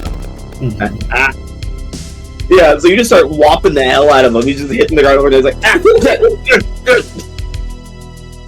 Yeah, in the middle of your whacking, Decay would just very quickly as you're smashing him, just quickly reach into wherever he stashed his vial of liquid and just take it from him. yeah. Let's say, let's get the roll from Decay. That's your name. That's who you are. Yes. Yeah. Yes, indeed. It was hard to remember. I was like, Mary, Princess, Decay. There you go. I mean, all are true to some extent. So Decay, I would say do a silly little freak roll. It would be a little silly, a little unleash your powers. Oh, okay. I can. Couldn't possibly go, but you got a 3 in this. Yeah, I can definitely do that with my help list. That's. Oh, you do have that. Oh no! Well, Don't say that. as long as it doesn't say "oh dear," I'm sure you'll be fine. Don't say that. This can only end well. I guarantee it. Just roll your. Yeah. Hey, that's it. I guarantee it. Do you want to be temporarily unstable, or do you want to mark a condition to make it permanent? I mean, if you want help with that, I do have troublemaker. Oh yeah. I'm already helping anyway, technically. I mean, technically yes, but how much team do we still have now? All the Oh right, yeah, I forgot. It's a team thing. My bad. Spend another thing for the pool. It's fine. I mean, you don't have to, if it's. How much team do we really need? Yeah, how much team do we have? You're villain. Yeah, I'm just like, I don't know how much team we have to use. I wasn't thinking about I understand it. Do you want Mary to mark a condition? Is that what you want? No, I want to help my friend through troublemaking. They want to mark a condition though. That's a difference. Yeah, thing from the pool, True. right? I don't know, man. I mean, it's up to you, Maya. You Damn, need to make a choice. Oh, fuck off. Go ahead. You want to send the team to the pool, make it at 10, it's totally fine. How much team do we have? Don't worry about that. Well, we spent one, so Don't worry about that. Shut up. Shut up. Don't stop doing math immediately. one at a minimum. Yeah, there's one team left in the pool. But you guys can always get some back. You know what I'm gonna What's do? the worst that could happen if we go into a deficit, huh? I mean, What's the worst that could happen? I get fucked up. What else is new? you know what I can do. I have some potential in my bank. Damn it. Haha. I'm gonna use it to add a team to the pool so I can spend that. Oh, you fucker, you little shit. I win! I want that team pool bankrupted immediately. I win! Yeah, so, and Oleander helps, and so yeah, Decay, you're able to, swipe that vial.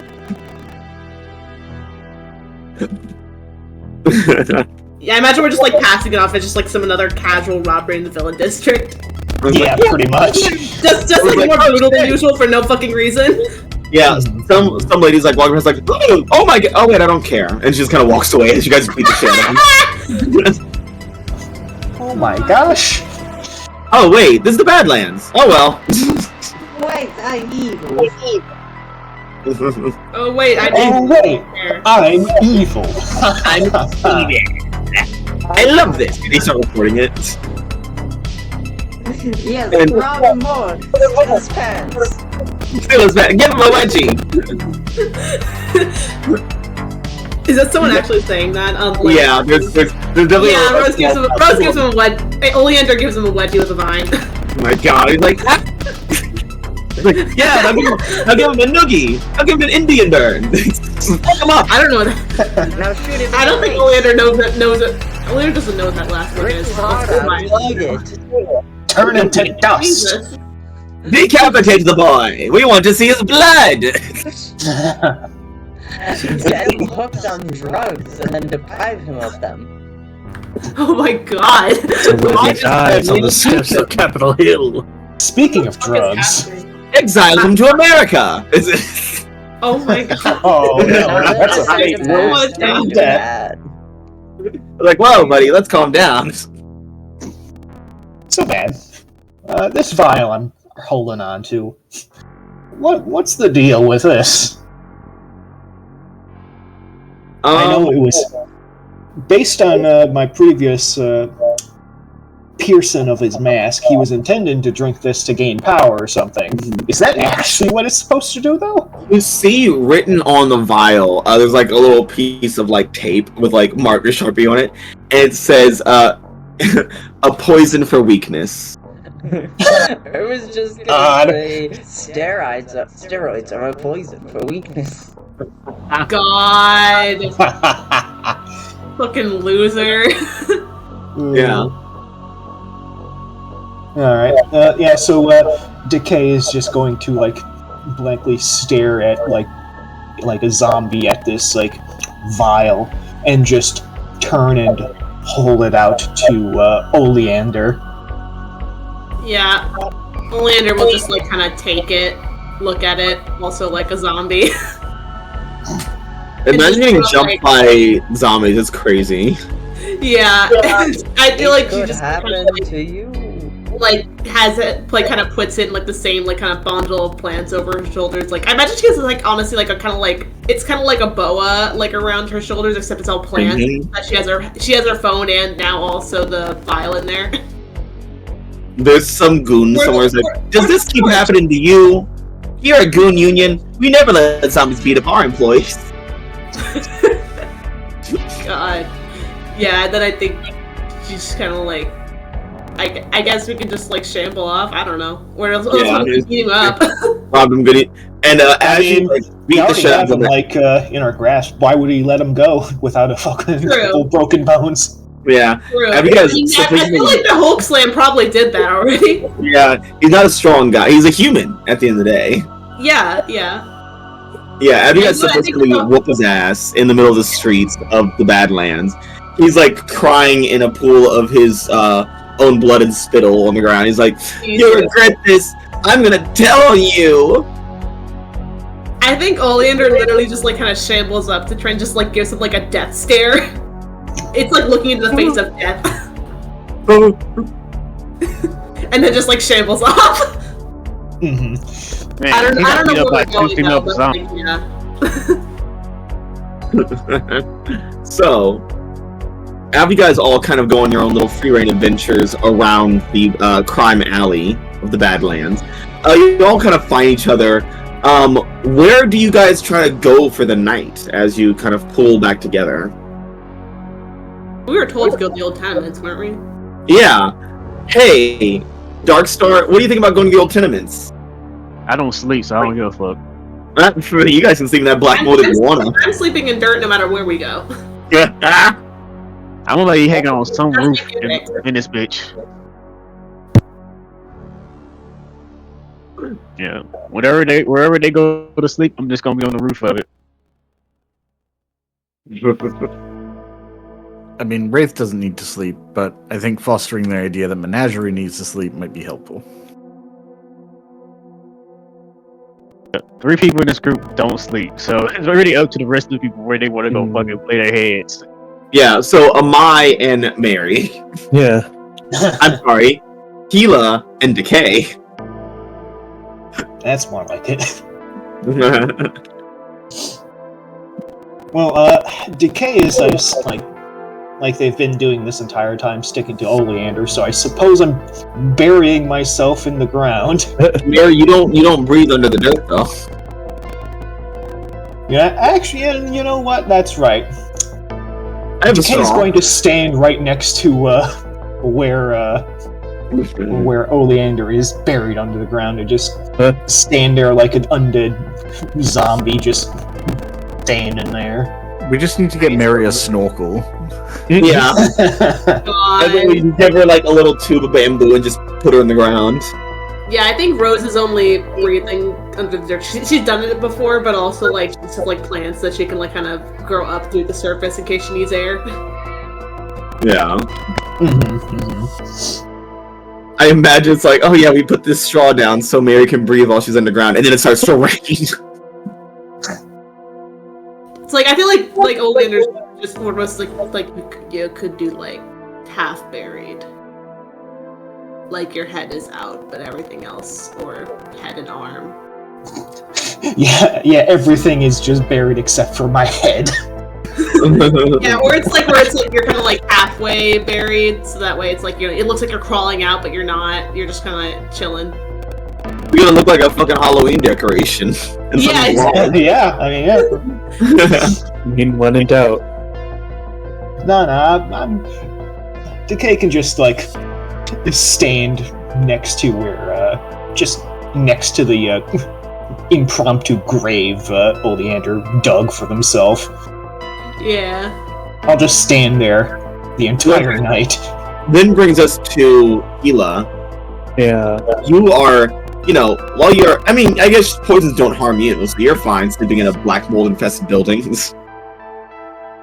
I mean, if anything, it's a learning experience. No, I can eat all this mold off the walls. Yeah. It's like, tasty fungus. Amai, did you sleep at all? It's like, no, I was eating all these fungus and lead chips. Lead. Asbestos. Yummy. Well, Matt, I'm gonna be on the roof of the Old Testament all night. Old Testament? But god damn it, I don't know. Every time I look at it, I see old, and then I see TE, and it says Testament. It's the Testament. And I suppose Meteor's just gonna be inside of wherever, right? Because she is Meteor's also gonna be in the Old Tenements. The Old Testament. The Old Testament, sorry. The Old Testament, man. You gotta rename it, man. I'm sorry. Yeah. It's the Old Testament for me. The Old Testament. Yeah, so you guys all kind of hunker down in the Old Testament. God damn it, now I did it. Shit. In the Old Testament. So yeah, you guys on the roof. Yeah, you guys are hunkered down the old tenements. 1 on the roof, 2 on the ground, and 3 in the building. And things are, it feels honestly oddly peaceful right now, given everything that's happened so far today. Matt, throughout the night, how many crimes do I see from the roof? Oh, many. Jaywalking, drug dealing, stabbings. Yeah. At least one stabbing. Someone wearing socks and sandals. That's just crime of fashion. What was that, Darkstar? So when you say the socks and sandals, I wanted to destroy them so bad.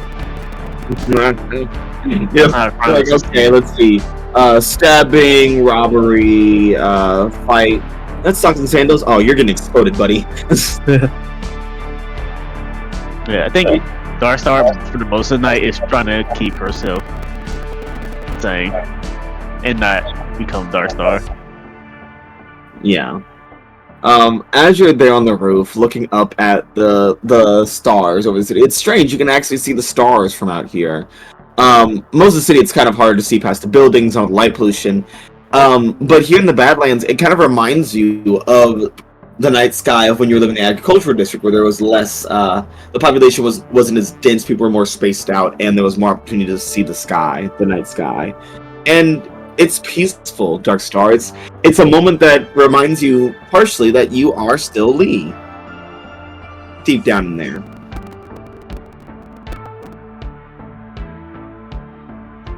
He's holding on to that part. She doesn't smile on the outside. Yeah. Smiling is weakness.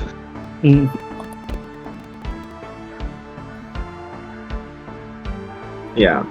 And as you are there, not smiling because you're so strong, you hear the voice of Gentleman Shade. It's like, ooh, Darkstar! No, wonderful. It's good to see you up here. How are you doing, little one? I'm fine. Too many rats inside. Oh yes, I exterminate them all the time when I get the chance. Say, where are those other children that you came here with? One's buried in the dirt. One standing by. The other three are inside. I think one is eating the mold. Ah, wonderful. I love that he looks like a giant lizard monster, so it feels better for him to be eating the mold. Because Amai would do this looking like his normal self. Yeah. Well, He would do it in secret. yeah, he would cut bits of the drywall off that had mold on it, and then eat it. Now he could just rip the drywall off, licking the walls. and is just going ham. Ooh, moldy drywall, my favorite. Yeah. Mm. If he did as a my, if he did as a my, only 2 people would know. As he's doing it now, everyone knows, and no I one feel cares. like everyone's still judging him because they know, like, so this is what you do? It's like, I know we're in deep cover Amai, but this is wild. This is what you're about? Everyone remembers that rumor of Amai eating flowers in the greenhouse. Like, that was true. Cool. So you just putting shit in your mouth now. Alright. You know, Amai, I think you might have a problem. It's not a problem unless I don't have mold. I can stop whenever I want. But yeah, gentlemen, just like, Poisons. dear Darkstar, could you rally your friends or allies or whatever they are to you? Yeah, she would look down to the 2 zombies, and then just a small firework in front of Decay. Decay does not move for a good 10 seconds, then turns to look up. Huh? We got company. Go get the rest. Looks down at the where Oleander is like currently buried. Starts digging. She's gonna take too long. Starstar jumps down. She just lands. It doesn't hurt. Super strength and durability, motherfuckers. Let's go. That's what it feels like to be a bull. Yeah, it's fun. And then I look inside the building and spot the 3 oddities. Yeah, the Frig Squad in there. Yeah. I just firework in front of the fucking lizard and say, "We got company." Hopefully it gets the attention of the other 2, who are most likely watching him eat mold. They've been sitting there helplessly watching him eat mold off the wall. We're all judging Amai. We're gonna talk about this when it's over. Yeah, we're definitely talking about this when we get home. He's like, I don't know, I think the glamour got to me, guys. Like, no, it didn't, bitch. That's not how that works. That's not how that works. You just like eating drywall. We all know. We know what this is. You can't trick us. I know the Yes, asbestos tastes good, but you can't keep eating it on motions. Look, it needs to be gotten rid of. I'm helping. I'm a hero. I like how it burns when it goes down. Yeah. Why is it spicy? Why is it spicy? So dumb. I hate us. Why is it spicy? Spicy. Why does my throat tickle while it goes down? It's That's the scratchy. mesothelioma. Well, at least now I'm entitled to financial compensation. Please shut up. Please, all of you, stop talking immediately. Oh my god, we're going to sit here in silence for the next 2 hours. I don't want a single word. I don't think you're entitled to financial compensation if you eat the asbestos. Oh That's what you think. I still don't even know what mesothelioma is. It's a type of lung cancer, I believe.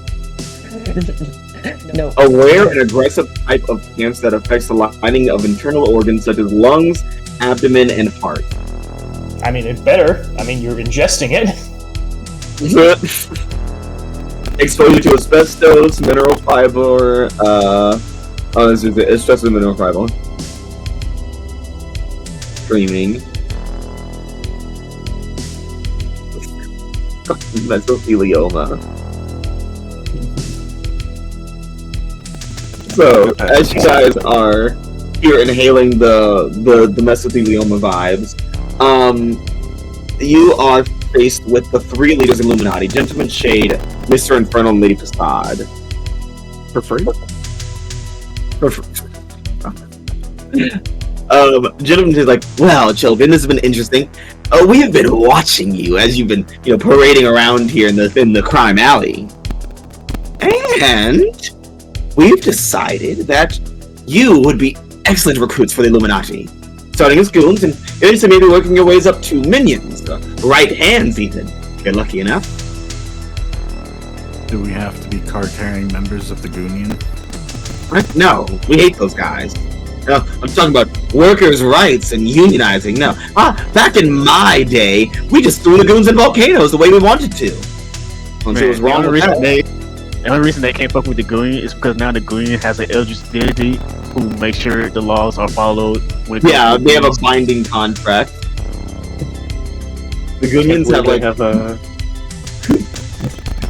Union has this fucking eldritch being.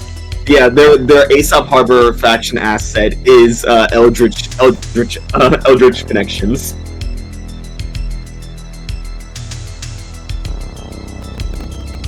Yeah, so how we're going to do this is we have both been watching all 3 of us have been watching all 6 of you, and we've decided which ones we're going to take out for a spin tonight.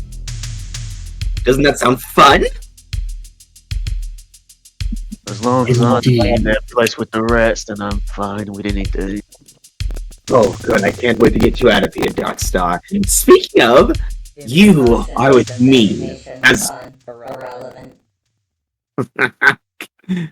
Dark Star, you will be with me, and I'll also be taking Decay. That one. Decay just groans, then just stares at him. It's like, because of your chaotic and unstable natures, so I do love it. He really did pick the chaotic duo. Hey, Mary. Yeah. Checking in on you. How does it feel to be called chaotic and unstable at this moment in your life? I mean, is he wrong? You want to take a powerful blow about it? I mean, I won't say no. Let's see it. All right. Big money, no whammy. Fully. Wow. Ooh, whammy! That's a chunky. It makes sense that something bad happens when he talks to you. Yeah.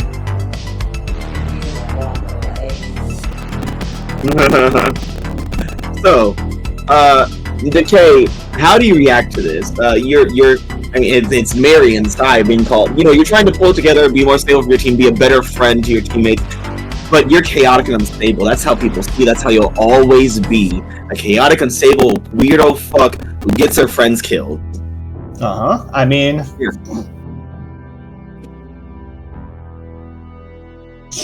well, let's see. What should I pick from this list?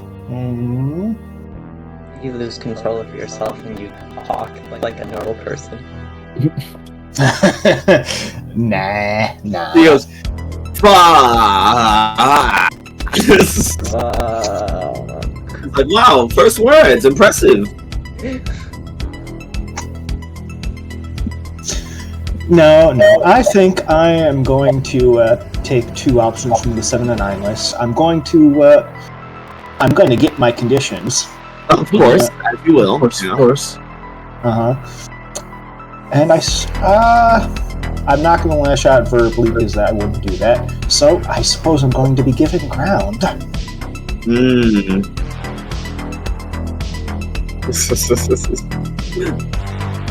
Hey, Matt. Yeah. I have an idea of how I could give ground. Yeah. It sounds like he's trying to telling me what I am. He's basically trying to shift my labels in some way, isn't he? Say that, Mary. You definitely could say that. I agree. But how would he shift? That's the question. Because I think either way it's going to cause conditions somehow. I think so.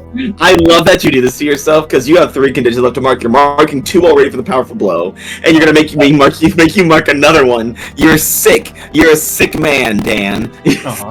Chaotic, unpredictable. That sounds dangerous. Yeah, I would say savior down, danger up would be what this sounds like. Oh, that would be great. I also love that you marked insecure before rolling this rejection. You're gonna try to do. You're sick. Do you want to roll? Mag, what do you? That you're chaotic. What do you mean? What do you mean of rejecting? I'm screaming. I hate you so much. I mean, I could. I mean, if you want. Well, yeah. What's one more miss to make a hard move out of? Yeah, exactly. Here. Alright, here we go. This is just a nightmare. And we're all trapped in it. You actually hit. Oh my god. You hit shit. Barely. Holy hell. Well, Mary, I know you didn't expect this, and you didn't want it, but here you go. You can choose to clear condition or potential. I know you probably won't. You can shift the labels of your choice, or cancel their influence and take +1 forward against them.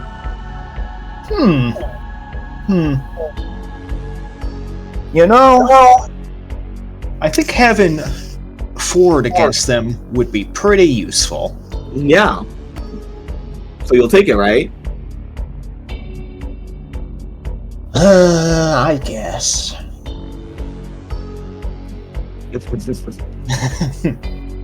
No influence for you, jackass. Jackass. Yeah, so as he picks his 2, Mr. Infernal's like, and I will choose the most calculating and manipulative of all of you. The ones that I think could do better at it because of your power sets. Hela and Oleander. You're my picks. Understood.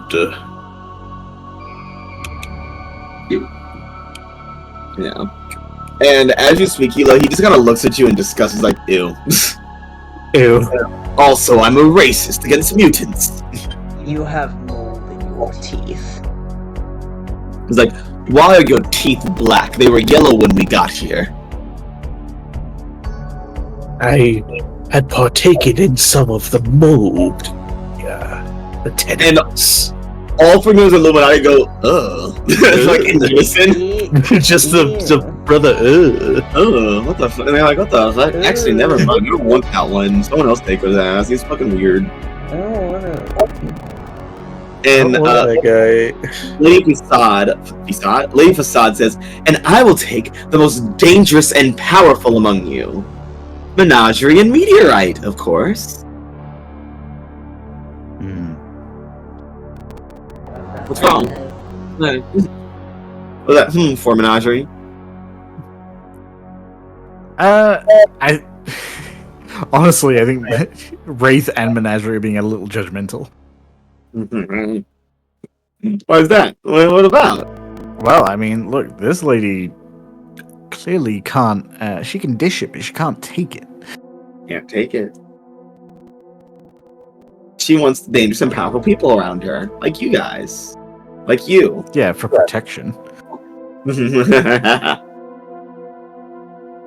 Yeah. So yeah, as they as everyone like kind of sorts a pick, does their draft picks essentially. Mr. Infernal says, so tonight we'll be proving to see if you guys deserve to be closer in our inner circle. So all of you will be helping us pull off some kind of villainous scheme, and while we're doing our thing, we'll be doing what we already know that you're good at. Fighting off heroes that try to obstruct us.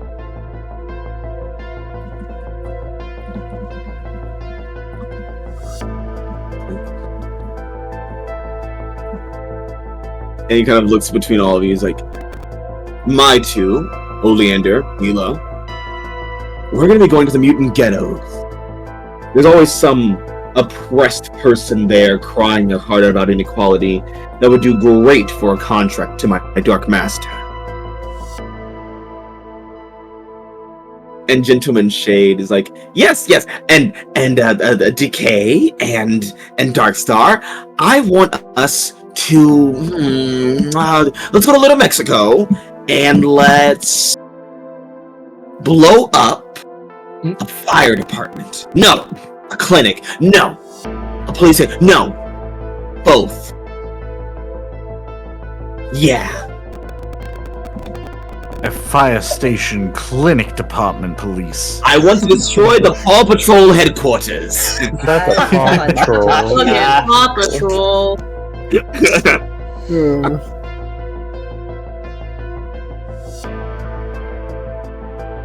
And Lady Besides like, yes, and I've been growing weary. I just need some new powers, and I just need some strong, powerful, young superhumans and whatever meteorite is to help me, or I guess whatever Menagerie is too, or whatever you guys are, you're freaks.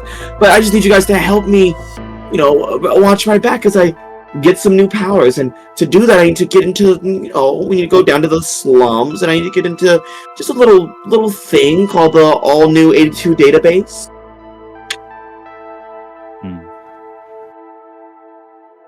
You're trying to register their powers from their footage?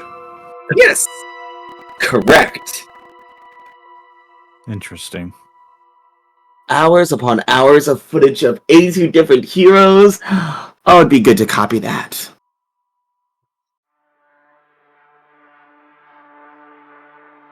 So, let us be off.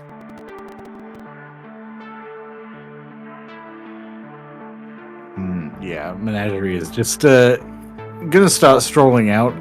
Just kind of giving a side glance to Meteor. With a plain-ass face, which makes it really difficult to I guess, to realize that you're looking at them. Yeah, and Meteor, who has no eyes, who also has a plain face.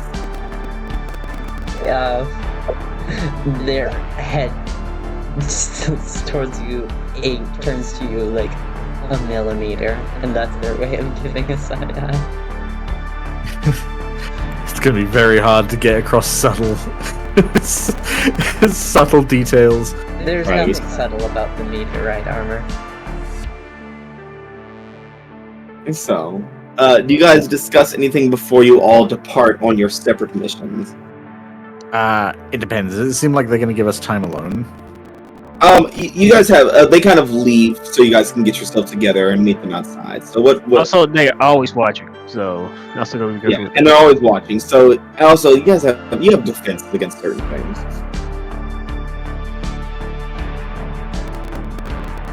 I would say you can stop them from watching us if you wanted to. I'll give you guys I think the only thing that Oleander does, like, without talking, just like shows them all the video of them beating up Trent. Trent like get the whole thing, and then because I imagine she recorded the beatdown as well. Yeah. Mm-hmm. It's trending on Batman's Twitter. She just shows them that without adding any commentary, just showing them it. Just throwing the thumbs up. Yeah. Nice.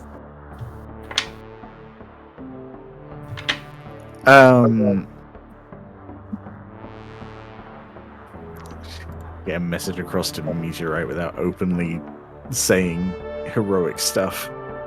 Mm-hmm. Good luck.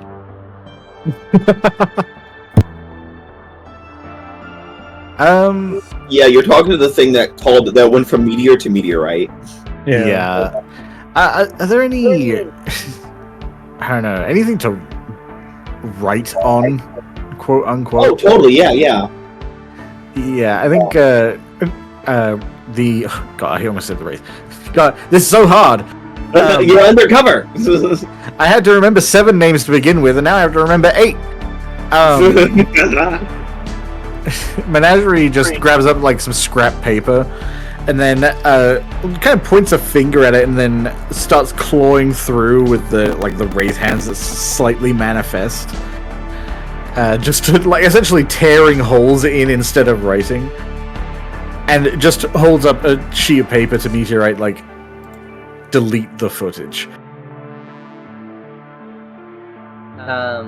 You hear, not spoken out loud, but in your comms.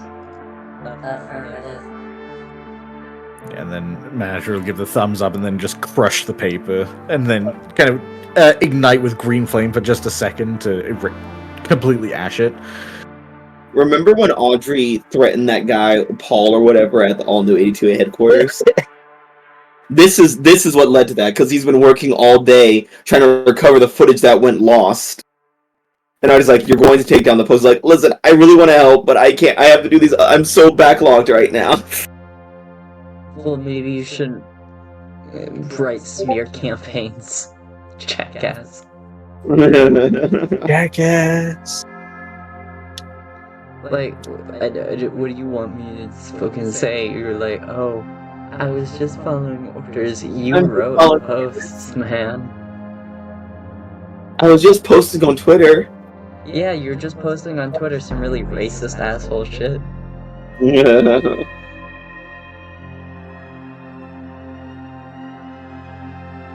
I'm racist. So yeah. Does anyone else discuss anything before they depart on their missions? No, our job is to make sure a lot of people don't die. Yeah. I mean, you're below a fire station / police officer, police station / the clinic. It's fine. Yeah. Yeah. No one's gonna die, probably. Maybe. I don't know. I don't know. You never know. I wanna strike out one of those future self boxes so bad. Can't wait for it. Come on. So, everyone departs to their various areas. Let's go back to the world map.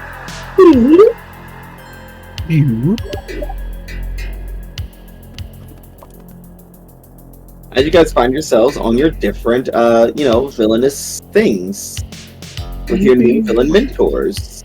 Mm-hmm. Mentor's a strong word. With your new villain parents. I don't know about that one, Chief. Parents don't have to be good. I prefer the term target. So yeah, as you guys once again ravage the south side of Little Mexico, the ghettos and the slums. Wait, This is you what expect us to go all the way to the fucking north side? It's so much walking. Yeah, what are we gonna do? Attack the beach? Punch a tree. No, they're not wasting time doing that shit. You expect us as villains to walk past Aegis HQ and then commit crimes? Yeah, we would have attacked the industrial district, but the wildcards have been there in the last week, so it's currently a crater. Yeah, look.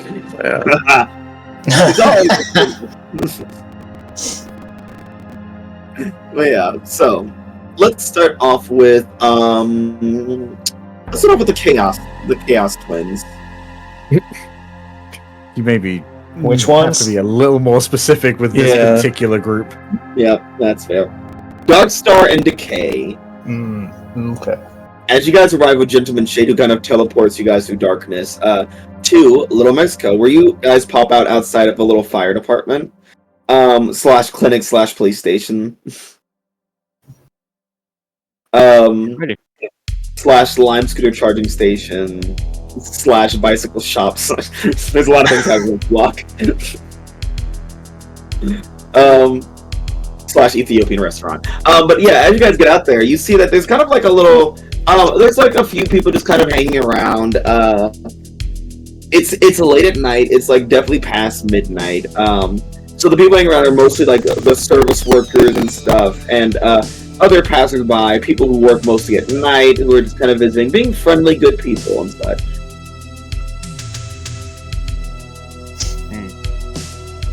And Gentleman Shade's like, oh yes, this will be beautiful.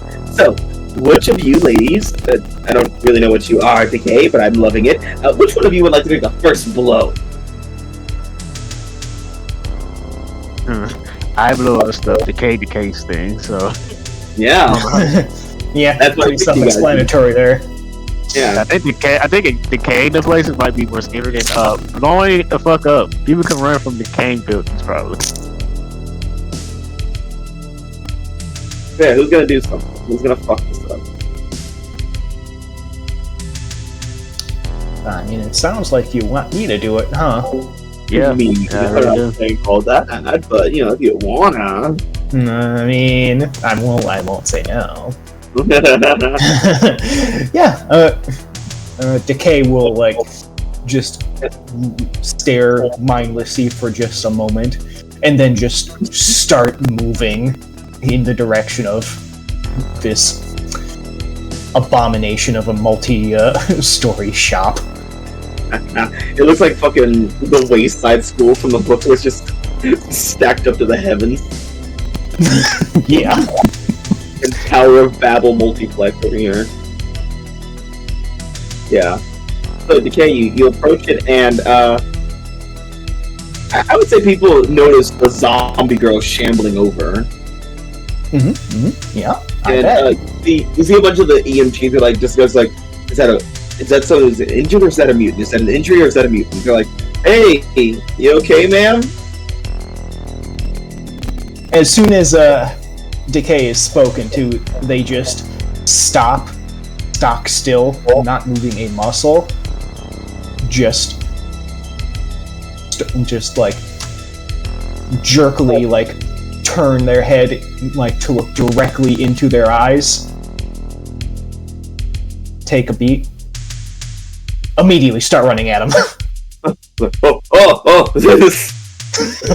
You have alerted the horde. You Scream! Witch! But yeah. So you start charging, and the people are like, oh shit, and they kind of retreat into the fire station / Ethiopian restaurant / everything else under the sun, and they're trying to close the garage door. Oh, so they're trying to lock me out, and, like, make a barrier to my entry? That is correct. They are. Oh, that's a shame, ain't it? Hey, Matt? Yeah? I think this calls for a little move I like to call physics. What physics? Oh, what? I would say it does, because when you unleash your power to barrel through an insurmountable barrier, roll plus danger instead of freak. Yeah, let's see it. All right. This is the one move I don't have -2 on. Oh my god. Oh yeah. Kapow! Not a chance. Right. So yeah, they managed to get it shut. It doesn't matter. How do you tear through this thing? Well, like my villainous name suggests, I'm going to use my powers to decay the very foundations of the walls they hide behind. Yeah. You get it. You just basically walk up to it, hands out. It just corrodes away, and you're in there like swimwear, and everyone's kind of cowering, like, oh my god, what do you want? Leave us alone, please. Yeah, just as soon as step inside, hear that. What do you want? Just hoarsely say, I want you dead. Oh my god! Then just start fists flying. Anyone, everyone. At anyone and everyone. My gosh. You know, Mary, these service workers, they're good people, you know? Well, they were good people. Some would even argue that they're innocent. Someone, wouldn't they? Are you killing me? And somebody with, a great fighting prowess could say that if they're fighting you, an Aegis junior agent with years of training and a good bunch of strength behind their punches and such, some could argue that these innocents may be injured. Oh, wow! Yeah. Oh, no. But man, that sounds a whole lot like I'm hurting someone to breaking something important, which might indeed clear my angry. Oh no! I think you can definitely clear angry. I think you're also going to mark a path. Yeah. Hell yeah! Woo! So yes, you have injured an innocent. Damn, we're gonna go through the innocent playbook real quick during this particular episode. Well, yeah, I only have what, like 6 more. 6 more sessions left before the game ends. Like, I need to get these in quick. I need to get close to death as soon as I can. Look, if I want to become a villain, I can't wait. I got speed. This is the Innocent Playbook is great for Dan because it's like a Doom track, but every Doom box, instead of just dying, is instead, oh, this is a horrible thing I can do to become closer to Doom. It's great. That, and unlike a Doom that dies when their Doom is met, Dan just becomes a villain. So you get to choose one of the options from below. You can replace permanent support with coldly dismiss someone, replace defend someone with aggressively defend a large group or area, replace provoke someone with threaten someone, or replace reject someone's influence with spit in the face of guidance. Or become an NPC antagonist. One of those. I mean, I could take that. That last one sounds good. I love it's like, well, he called me names and I punched an ambulance worker. I guess I'm a villain now. Let's see. So someone coldly hit me. Nah, I'm not gonna be doing that one. Aggressively defend a large group. Threaten.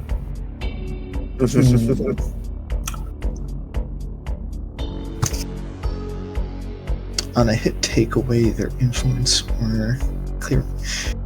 You know what? I'm tired of listening to whatever other people think about me. I'm gonna start spitting in the face of guidance or influence. Yes. Yeah. So when you spit in the face of guidance or influence, you roll with a +2 instead of flat. On a hit, you take away their influence over you or clear condition. Your choice. On a 7 or 9, you both take a powerful blow from the intensity of your words. As soon as I saw that, I was all in. I can't remember somebody like try to provoke Mary using their influence. And it's like, no. And then everyone takes a power. The person who probably got it was already taking a powerful blow, and now they get to take a second one. It's great. Yeah. My god. Well, Mary's fucking up some service workers. Dark Star, you hear the screams of innocence from within the fire station. And Gentleman Shade's like, wow, I'm surprised you're holding yourself back so much. Are you just gonna let her have all the fun upstage you? I guess you're no real temper tantrum like I thought you were. You're just some normie loser who just throws explosions out. You don't really have what it takes. She just looks at him. We're here to blow this bitch up, right? Oh yes, we are. I like to roll burn. Oh yeah. Oh boy. Let's see. Rolling for burn.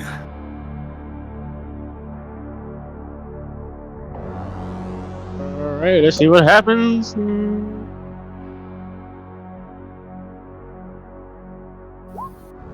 Oh yeah. 3 burns, no conditions. I got 2 conditions. Oh yeah, no conditions. Yep. Alright. No extra conditions. So mad. I want to blow this bitch up, but I'm trying to figure out I can do overcharge, reality store, and then blow this bitch up. But I want to keep people safe secretly without them noticing. Yeah. I'm trying to figure out how I can do that. I could use Molt. That's true. I can, at the same time I do reality store, I can just do Molt at the same time. Yeah, you could bury around the service workers and the people, and then blow that shit up. Yeah, you could definitely do that. Yeah, but the way I want it to, cause currently you see my power setting as explosive and strong. I feel like what I want the most to be is well-timed explosions. Oh, explosions that hit each other, so the people don't get hurt. Yeah, but like it's covered up by the bigger explosion. Okay, yeah, I think that's totally fair. Yeah, that makes sense to me. Yeah, so I was spending two burn, 2 overcharge, and 1 burn to moat using all my things. Okay. As it starts as a rumble, but the explosions are coming from below, way up like a firework. So I stand. And what my charging up looks like as Dark Star is like her chest begins to glow in the center, like there's a black or a bluish star form taking shape. Ooh, okay. Gotta keep with the theatrics, man. Gotta keep with the theatrics. Yeah. That's what being a villain's all about. Flavor. It just does it, man. I don't have to roll anything. I do it. Beautiful. Yeah. So, this building explodes. There's bits of brick and scaffolding flying in every direction. But the service workers are safe, and Mary is still beating the shit out of them. And then you guys hear something that, most people in Little Mexico causing problems don't want to hear. You hear a war cry. You hear, Undercover! Oh, that's unfortunate for them. As flipping onto the scene, you see El Jaguar, El Mariachi, and La Iguana. Yeah. 3 of the biggest members of A.E.G.I.S. Yeah, they are. Yeah. I feel bad for them. How you guys gonna ruin this for them? Well, is DK gonna stop beating up the people, or she's gonna go fight the heroes, or she gonna keep doing that? Yeah, as soon as the war cry for Hurricane is shouted, Decay is going to immediately stop and just turn in place and just focus in on her, focus in on them. So yeah, I'm not gonna fight the civilians anymore. Don't worry. So yeah, Mary, nope. Decay. No one. You don't know her. She goes to a different school. So Decay. Decay. Who do you target first on Erdic? No, man. Well, actually, charge toward them, man. I want to also do something. Oh, you're also charging. So both of you guys are charging towards them. Okay. No, I'm not charging in. They're wrestlers, and they normally fight in a ring, right? Yeah. I don't want them, but this is not going to be a ring. This is going to be a cage match. Oh my god. I want to, as she's charging in, I want to wield my powers to create an explosive cage. Alright, let's see it. Oh, an explosive cage. I thought we were going for a Hell in a Cell. Well, it's going to be a Hell in a Cell, but whenever you hit the cage, it explodes. Yeah, it's going to be made out of explosives. Yeah. Alright, that's a 7. So all you get 1 thing, so I guess it's useful. Yeah. Yep, creating explosive Hell in a Cell match. The cage. Beautiful. The cage shambles in.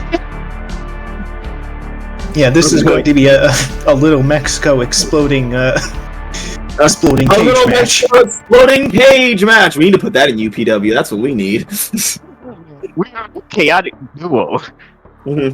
So you guys are in a 3v3 tornado tag. In an exploding steel cage in the middle of Little Mexico, Gentleman Shade, Decay, and Darkstar versus Erdican. They're fucked. Oh my god. So, who do you guys go after out of the trio? We all get 1. Everybody gets 1. That's a good question. Let's see.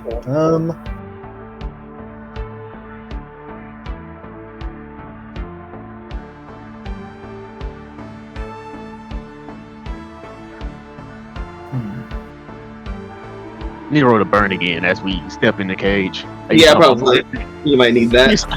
I use public flares.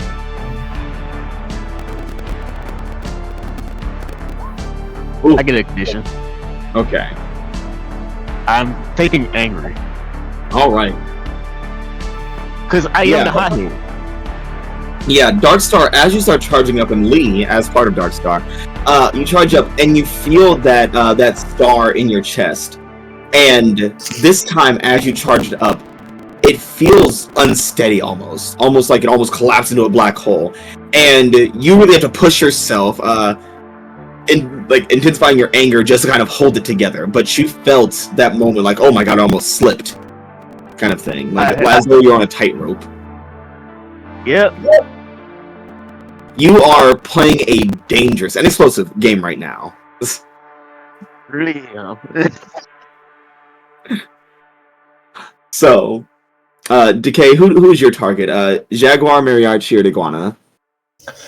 I think I'm going to go against Iguana. Okay. Darkstar? Mariachi. Okay, which means Jaguar will be going against Gentleman Shade.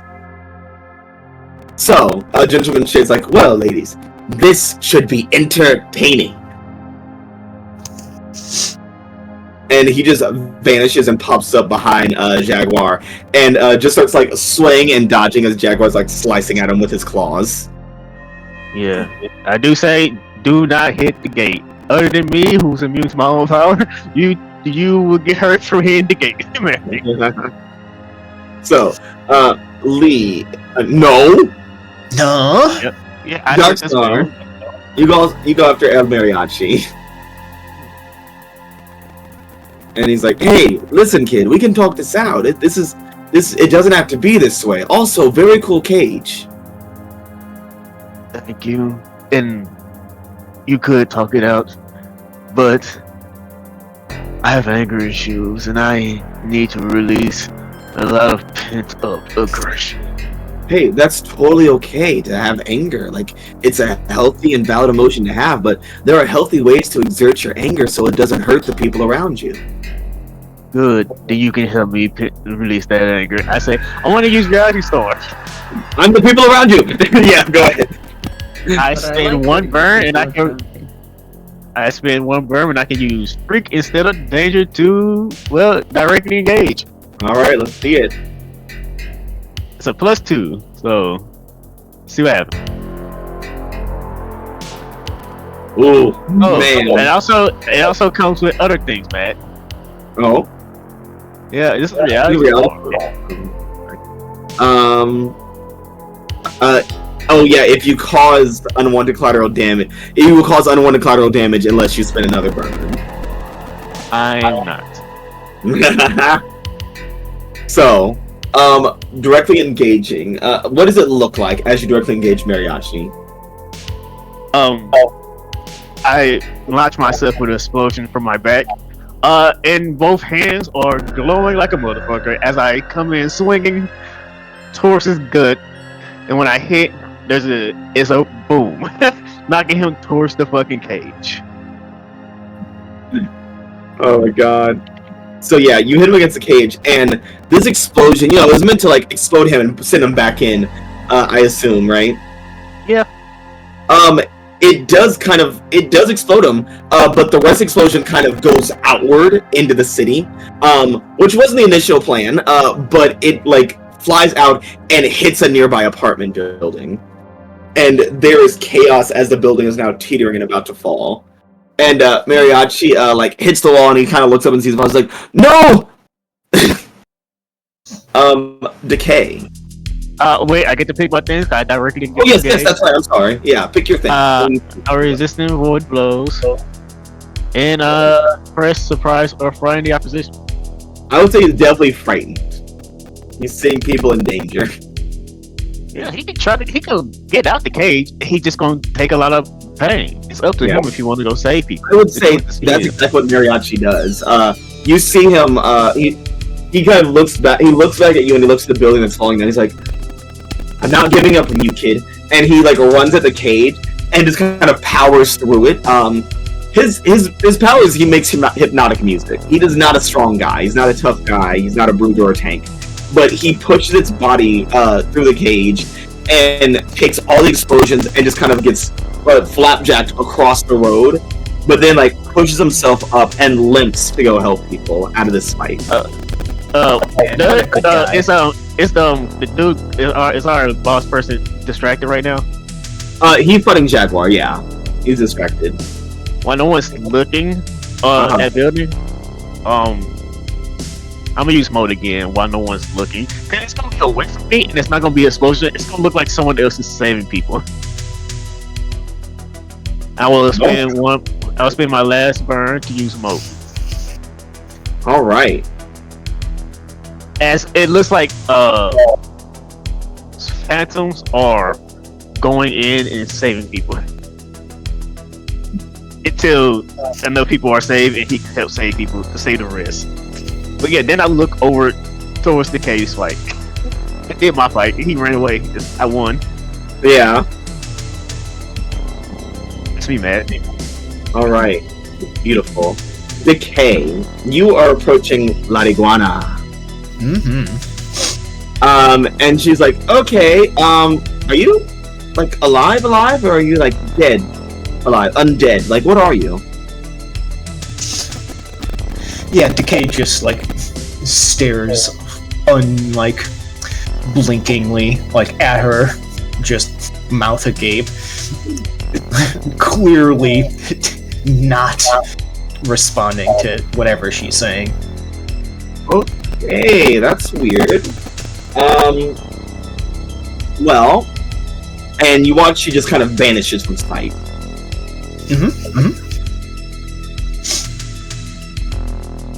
And Decay, you hear her like kind of like running around you. Yes.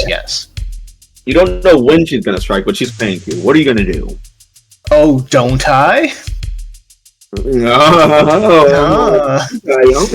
may be Decay, but I do still have my future sight. Oh my goodness.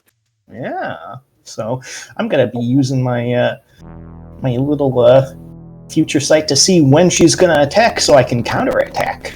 Okay. I'd say that's sorry, I was eating delicious gummy. I'd say that's I'd argue that's a directly engaged kind of role there. Okay. Yeah. Won't disagree with you on that one. All right. Danger. Oh yeah. Oh boy. Hey, you want to do this at a China shop? I mean, at this point, why wouldn't I? Beautiful. You get 3 options. Yes, indeed. So I think I am going to take. I'm going to resist or avoid their blows. I'm going to impress, surprise, or frighten the opposition. And finally,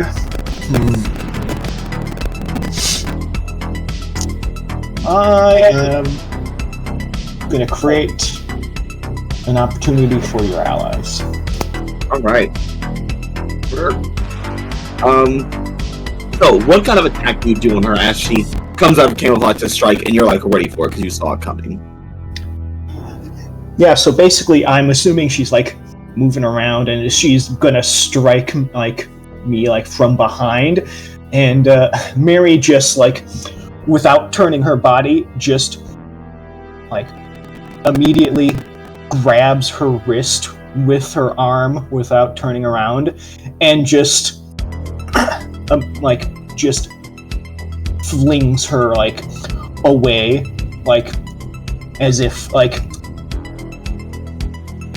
I didn't even need to see where you were to like throw you around. Yeah. Or you throw her into the wall, you could say.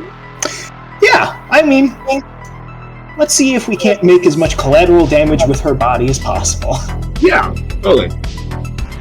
So you like swing her, she hits the explosive wall, and she hits it and hits the ground. There's this massive explosion that sends her across the room, across the arena, and you feel the earth starts to tremble as the explosion, instead of going outward like it did before or back in completely, it now pedals into the ground and is shaking the neighborhood. I would say, Lee, you have an opportunity here from this. How is she looking? Dark Star. Iguana? How's she looking? Yeah. Not great. Yeah, she did just. I feel like they're not made to deal with people like us. They are street level heroes. And we can Oh, fight cosmic horrors. They're capable. They fought during Hell Night, but man, it was rough for them. This is different. This is something else. Yeah, this is dangerous. Yeah, I will just make a small explosion underneath her when she lands. Okay. Just not like she's not trying to. I'm not trying to gut her or anything. I'm just trying to get that last nail in the coffin, not just to take the wind out of her. Yeah, you're trying to make it more quick. force. Yeah, it's more force than like actual explosion. All right. I would say roll to defend someone. Let me see something and fuck. What's up? Why fuck? -2 to 0. Huh. Well, Mmm. nothing we can do about that one. I didn't think I was defending. I thought I was just trying to knock her out. So yeah, that just happens. Oh, I thought you were trying to catch her and keep her from taking any more damage by knocking her out. That's why I said defend. Sorry. No, I was trying to take the wind out of her, knock her out. Oh, my bad then. We'll disregard that roll. I misunderstood what you were saying. My bad. She can get a healer soon after she wakes up. Yeah. She has plot armor. She appears later. Yeah, we'll see her later. Yeah, I would say knocking her out. That's no issue for explosion persons. Yeah. But yeah. As the neighborhood continues to rumble, you guys look over and Mr. Shade is still dancing around with Jaguar, and eventually just kind of wraps him up in shadows and slams him against the explosive wall and just holds him there as it continues to explode. I think we overdid what we came to do. Oh, well, Gentleman Shade doesn't think so. He loves the chaos. Yeah, I'm talking about as the two of us. We caused more collateral damage than we wanted. Yeah, he's like, let's blow up a fire station, and then you guys destroyed most of the neighborhoods. I mean, yeah, that's true. Wow, you're doing such a good job. I tried to We're save overachievers. Here's the thing. I did this. I made sure to save people. Secretly. Yeah. God damn it. It's bad when we're too good at a thing we do. Yeah, so, the neighborhood is shaking. Jaguar is getting exploded repeatedly against the wall that Shade is holding him against. What are you guys gonna do now? When it looks like Jaguar is done and it's going overboard, the cage will drop. Okay, yeah. Knowing this motherfucker, he would just straight up kill him. He would try, yeah, he would most likely kill him.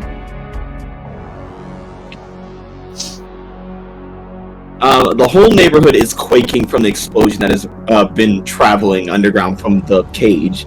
And for some reason, even after you pull the cage away, those explosions continue to cause the neighborhood to tremor.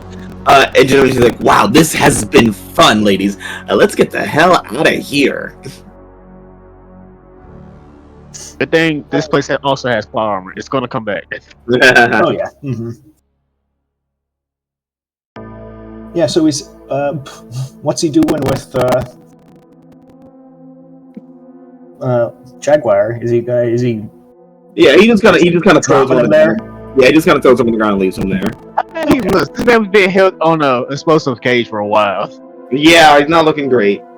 Yeah. I think he has plot armor, or he would have almost died, and we had to recontinuity this motherfucker. Yeah. So is Shade just like leaving and expecting us to follow after him, or?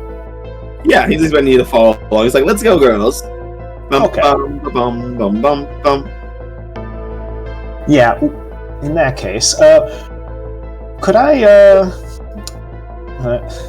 stealthily go up to the two downed Huracan members and to heal them a bit. Like, Yeah, totally. undo some of the decay I did. Yeah. Or, yeah. D-decay. D-decay. Growth.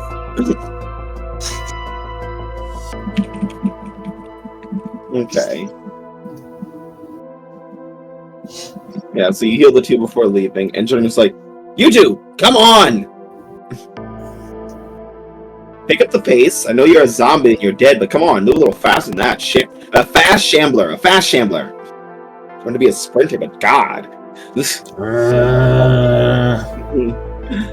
And then we're going to jump over to the Mr. Infernal team of Gila and Oleander. Interesting. But okay.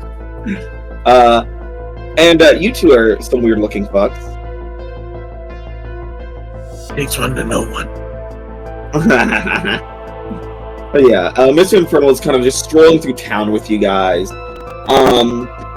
He's carrying like a suitcase that is presumably filled with demonic contracts. And he's like, so you two, and that is basically the art of the trade of demons and souls. Simple, right? It was not simple, by the way. Yeah. That was very informative, sir. Yeah.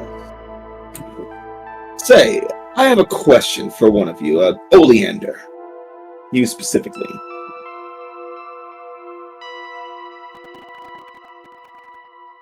Oleander? Rose?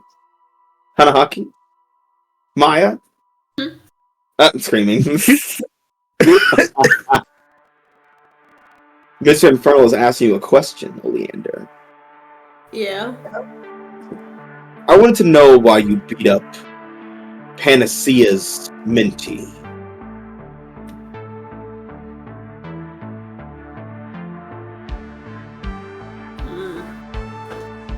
You see, it could be a random attack, but I like to think that you're smarter than that. There has to be a reason. Maybe you have a beef with Panacea, the big man himself. I would not say that entirely. I have beef with both. Can you speak up a little bit? Major Vision?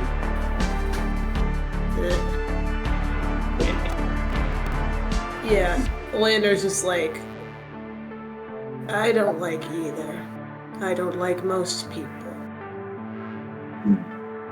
So it was just a random attack on some boy you saw? Partially, not entirely.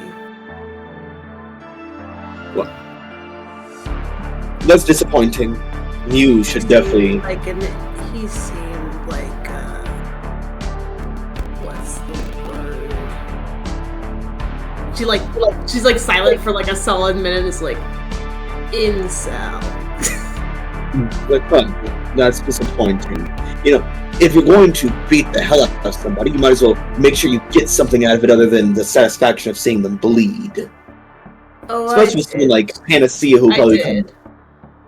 Oh, and what She did just pulls out the vial that she stole. A cure for weakness. Interesting. And are you going to take that yourself? Perhaps. He's like, although I'm not sure who would need it most. This is impressive on you. I expected that one, and he just kind of like side eyes Ela. He's like, I expected that one to be the smarter of the two, but I'm impressed. Both of you should take this lesson. Both of you should really try to improve your intellect. Really think about everything that you do. It's one thing to be a powerful force, another thing to be a powerful mind. And he's trying to shift your labels. He wants both of you to have superior up and danger down. Well, hey. Well, you know. The opposite. The thing I tried to reject earlier. Oh boy. I will gladly take that. Okay. Yeah, sure, I'll take it. All right. Yes, listen to your eldest children. Fuck you, Ant. But yeah. I'll meet my heroes whenever I fucking want. And my hero is Mr. Infernal. Yeah. Lander's just like, the only part of my brain that's rotted is the empathy. Smarts are there. Yeah. He's like, now, let's learn. You see, children, look over there. And he kind of like stops you and he points over at it looks like 2 or 3 probably like freshman age, maybe middle schoolers, definite mutants, very obviously, who are battered and beaten just on the street corner. Mm-hmm. He's like, now you see those 3 right there. This is how you get something from everything. Every horrible thing that happens in this city can be routed back to you. Everything a villain does, you can take credit for. Those 3 we're going to strike a deal with. I want to see how smooth talking you 2 can be, though. So, go ahead, perform, convince them to sign their soul away to the Dark Master. Okay. Fucking Rose over here, like, with the Oleander thing, like, Oleander purposely talks like a fucking zombie. Yes. I don't know how much of a smooth talker she can be. Yeah. So you guys approach these little muties? Yeah. Fucking muties. Not the muties, bro. Not the slurs. Hard M mutie. Hard M Mutie. Mutie. You people are disgusting. Look, Yeah, I am one of those, so I can say it. Yeah. Lie. You are mutant face. It's their word. Yeah, Ahmad's wearing mutant face, actually. Oh God. Screaming. Yeah, Ahmad's a normal guy. He looks like a normal guy. You're not a mutant at all. Oh no. In fact, the only mutant on the team is Mary. Mutant face Rose. Mutant face is crazy. Mutant face. Well, yeah, so you guys approach these children. There's 3 of them. They look about like middle school, maybe early high school age at the oldest. And they are covered with bruises and scratches. They've been having a bad night, looks like. Hey, kids want to see a dead body? I'm just gonna end it. You're only ended.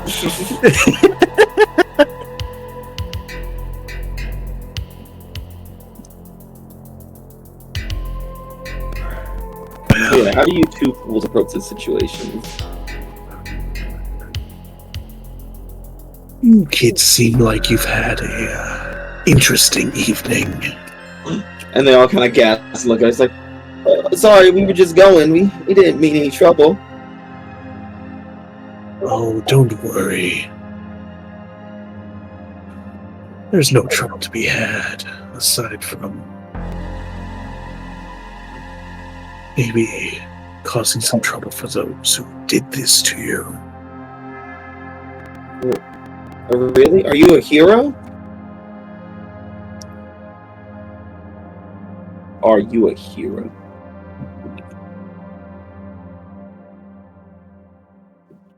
Details are unimportant. What matters is what we can do to help. Well, how can you help? We're just, weak and we don't really have any powers. We just kind of look different and people bully us for it. Well, I may know a way of getting you some powers. You're To- this baby. To stand up to those who would walk all over you for what you happen to look like. Really? Is that what happened to you? This He's like, no, I was always strong. You guys are just weak little bitches. I always look like this. Me? No. These are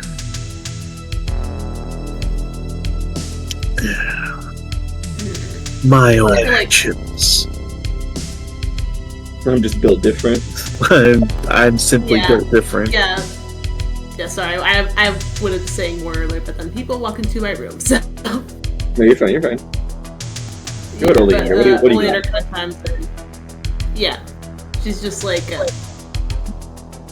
it is what happened to me. I was reborn to something stronger. And you can be too. Damn, this is the craziest dare campaign I've ever seen. Yeah. What looks like the kind of guy that would hurt you, kid? Yes! Like a snake! Yes! Oh my god. Come on, boys. And so the kid's like, well, A pole what do we- in his hand. like, well, what do we have to do? All you have to do is sign this little piece of paper. The paper glows like hellfire. Poor unfortunate soul. Thoughts in us. All you have to do is not open this bag. All you gotta do is not open this bag. It has the storms of the window. Keep your friends close and mammon closer. That's a debt. I don't really know who you can trust. I can't wait for Mammon to show up on this. He's like, what are you kids doing? Leave those children alone! That's a debt. God. Those are my slaves! Oh my god. But yeah, so the kids like look at it and one like reaches out to touch it. Like, wow. And then you hear from the rooftops like, back away from those children.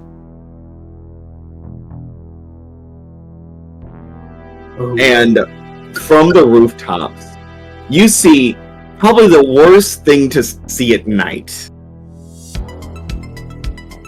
You see Dust Devil. Fuck. Ah, shit. I'm about to get This fucking guy. It's like, he's not no Huracan. He's also ages. ass. He got some giant. Yeah. He's like, leave those kids alone.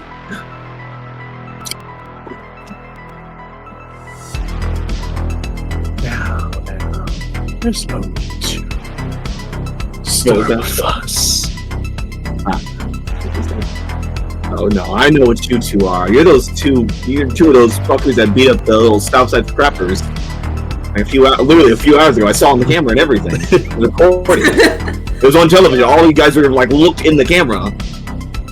You waved and said hi. We're evil. Hey, we're evil.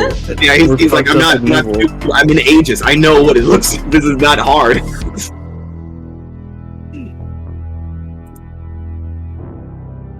Well, all we try to do is let these kids have a little taste of power on their own. Yeah, here's the thing though. I don't care.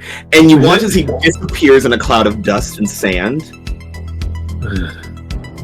And the next thing you guys hear is the rattling of a metal chain and sharp metal against the night air as you turn around and he is just behind you, ready to cleave into you guys. Mm-hmm. Okay. Now, we are supposed to be, like, deep undercover, right? You're deep undercover. Alright. Yeah. Yeah, so we can't tell this guy that We can't actually... Yeah, you can't tell him who you are. Yeah, I think the only person we could probably tell is like the one person who gave us the mission who's also undercover. Yeah. Yeah. You can't tell him who you are, and you can't let him catch you. Yeah. Yeah. They say if you get caught, we will put you in the spike forever, and we will lock you. You'll go to We will the deny you up and everything. throw away the key. We'll lock you in the pepper, now you need to stay and throw it to you. You're fucked. Yeah, I think If you get caught, you are actually a villain and you're fucked. Yeah. I think Rose's hero instinct, like, kind of leads her to, like, kind of put up a wall vines, like, shelter the kids from the fight, but she's still gonna fight this guy, you know? Yeah. Alright. But it's just something she's doing, like, kind of. Make a little defensive wall. I think what she's gonna do is, like, kind of grapple over to the kids, like, to dodge the thing, and then also, like, put up a wall at the same time. Alright. And, yeah, you're defending. I say essentially you're defending. You want to roll for that? Yeah, I was gonna say. Yeah. Let's defend the children. Oh, okay. My savior is a -1, so. You're a villain. And I'm insecure. Oh my god! What good can you do? My goodness. Anything that isn't this exact kind of roll, I think. Literally anything else is. Somehow I got a 7. I don't know what the fuck happened there. Okay, so it's because I rolled 2 5s. Jesus Christ. Oh my god. You got so fucking lucky, bitch. Oh my god. Jesus. You just barely made it. So, you may protect the kids, but you do expose yourself to danger or a slight situation. Yeah. But you also get to add to the pool, take influence over someone you protect, or clear condition. How much? I keep asking, how much team do I have in the pool? You have 1 because you put it in there. Okay. I'm gonna clear my insecure. Alright. You expose yourself to danger. Yeah. Oh boy, or escalation. Either one, whatever you want to do. Hilo, what is your response to Dust-Dev's about to chop you in half? He's actually kind of scary when you think about it. Like, we never really got to see it with, like, Halcyon Academies, because he was just kind of like a fun dad to abusive dad. And now he's like, oh yeah, what does he do, like, from the actual day-to-day? And it's like, he did train 6 to be the way he was, and 6 was kind of terrifying, wasn't he? 6 was terrifying. This is a guy who trained 6. And this is the guy who trained him. Yeah. At the moment, I learned it from the watching you. We have. At the moment, he's like the closest thing we have to a Batman type. Basically. He's a fucking ninja that throws sand around and has a giant hooked blade for a weapon. So if he taught Batman 6 threw pocket sand around and had a giant hooked blade for a weapon. If I had a nickel for every time. Let's see. He's about to be cleaving into me. Yeah, he's about to try to cleave into you. Yeah. I want to say I'm rooting for you guys, but I'm because that's your dad. Are you only rooting for Are you actually just rooting for Dust Devil because you want to see your dad win? Yeah. I'm screaming. I want to see one of my dads do something good for once. It's like, but what about the team? Fuck the team. You know what's coming. There it is. Let's see. You know, there is an obvious flaw in using a comma. Oh, yeah. You have to slow down when you talk. I'm gonna get you. I'm gonna get you. That was good. That was a fucking zinger, right? That was a knee slapper. My god. Shut up, Ava. Don't ever speak again. You gotta slow down when you talk. Slow down. That's what commas do. They slow down the sentence. God. Jesus. Okay. It's a flexible weapon, which means there are bits of it that are very vulnerable to attack. For example, that chain. Mm-hmm. Oh, okay. You're gonna try to snap the chain? I'm going to point this out as a tactical genius. Right. Alright, so you'll be rolling with Savior. On a hit, you're right, and another teammate of your choice, probably gonna be Oleander over there, can take advantage. They get a +1 on going to act on your information. That the chain is the weak point. Let's see it. Yeah. Yippee! That's a 10, yay!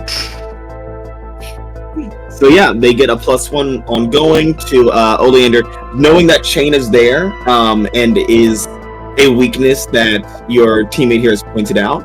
Mhm. You know, anytime that you are trying to fuck with that chain in any kind of way to disarm him, hold him up, or whatnot, you get a +1 ongoing to that. Cool. However, Yeah. he's still gonna cut the fuck out of both of you. So Yeah. that is still happening. Yeah. So Oleander, Hila, Yeah. I would like to take a powerful blow. Owie. Oh boy. And this is why I cleared my condition. Lucky, just missed it. Yummy. Okay, and now let's see. Oh, that's Ooh. you guys are playing with fire. So, Hila, what will you mark? What will you choose? Are you gonna mark condition, lash out, or give him an opportunity? Please don't give him an opportunity. For the love of God. What, get myself thrown in the spike? Fuck. I love that Mr. Inferno's watching this. He's like, oh, they're doing pretty good. Oh shit, is that Dust Devil? I'm out of here. Oh man. He's just abandoned you. And that is not my job. Let's see.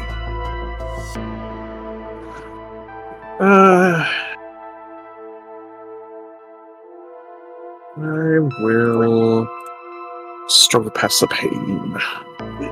Okay. What 2 conditions are you gonna take from this? We'll mark Afraid and Ingy. Yeah. So yeah, he cleaves at you guys with this massive blade, and Oleander, you're already in movement, so you're able to get away and dodge it as he's swinging at you, because you're mostly protecting the kids. And he kind of looks at that, and Dust Devil is not a dumb man. He sees you taking the kids, and he's like, okay, either that thing is kidnapping the kids or it's protecting them. And he turns all his attention away from you and straight to Hila. And this... Hila looks big. He looks big. That's it. He just looks like that. Yeah.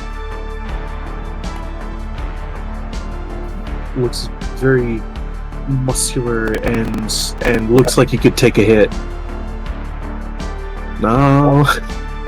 It's still just a lie. Yeah. So, Amai, inside that glamour, you get your shit rocked. Yeah.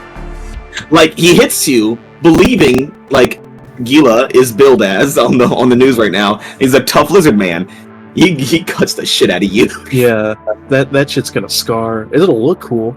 He's like, I need more mold. I need to eat more mold. I need more mold. I need more asbestos. Oh no, Rose, help me. Rose, help.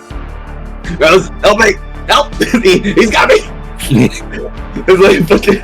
He's chain just rips around him and drags him into the darkness of a sand cloud. Yeah. Rose, help me. He's got me. Let's see.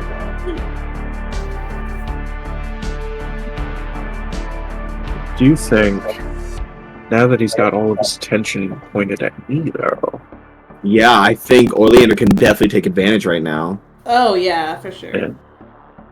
Yeah, I was also thinking because, I got that +1 to fucking with the chains. Yeah. I think what Oleander's gonna try and do is literally kind of like infuse her vines into the chains so that she can try and take control of them herself. Okay, cool, yeah. Yeah, basically just like so Dust Devil can't fucking use them. Or at least like, makes it harder for them to use. Okay. Should I be rolling like freak for that? I will say, I'm sorry, I was keeping up the outline. I will say roll to unleash your powers here. I think it's the best thing. Awesome. Taking control of the chain. Fuck! Oh my goodness. I have a +2. That was just a bad roll. That was a really bad roll. That was a 2 and a 1. My goodness, yeah, that is... If only I could do Troublemaker on myself, but alas. Yeah. Right? There is one team. Oh wait, no, actually, that's not without. I forgot to add the +1 ongoing, so that's a 6. Yeah, the +1 ongoing. So yeah. Yeah. So six, yeah. I can help. If you would like to, yes. I pulled the Dan and forgot to add the bonus. You fool. Yeah. Gila would like to assist. Alright. Gives you a +1 and going, you still fucked it up somehow. Still somehow. Yeah, even with the +1 ongoing, it's still a 6. Yeah. The brain is like, you fucking idiot! You done? How did you lose? I'm not used to being evil! How did you lose? I gave you everything you needed! I love it's like, it's the chaos team, and then it's the fuck-ups. It's the fuck-ups. Yeah. The dumbest smart people in the room. Yeah. So yeah, Gia, Gila, how do you help further? I don't know what I'm struggling, man. How do you help further? I think as though you haven't done enough already. Yeah. Assuming that Dust Devil put like a lot of power into the swing, assuming that Gila could take it. Yeah. That's a lot of chain exposed. So Gila just grabs onto it and directs it into the line of fire. Okay. Of Oleander's vines. Alright, and that makes it a 7. It can be temporarily unstable, or you can mark a condition to make it permanent.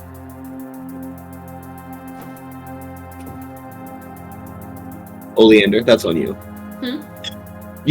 So now it's a 7, so it's temporarily unstable, or you can mark condition to make it permanent. Okay, gotcha. It'd be kind of funny to mark a condition again right after I just unmarked it. Yeah, you're like, oh, I feel so good about myself. I'm better these children. It's like, oh, I'm hurting Dust Devil. You literally talked to him earlier today. Yeah. Yeah, I feel like that much is like what? I don't know if I want to put guilty though, because I probably ain't gonna do this as a situation. No, I mean, you gotta feel. I kind of want to put angry because I feel like that'd be easy to clear as villain. No, do what makes sense, not what's gonna be easy.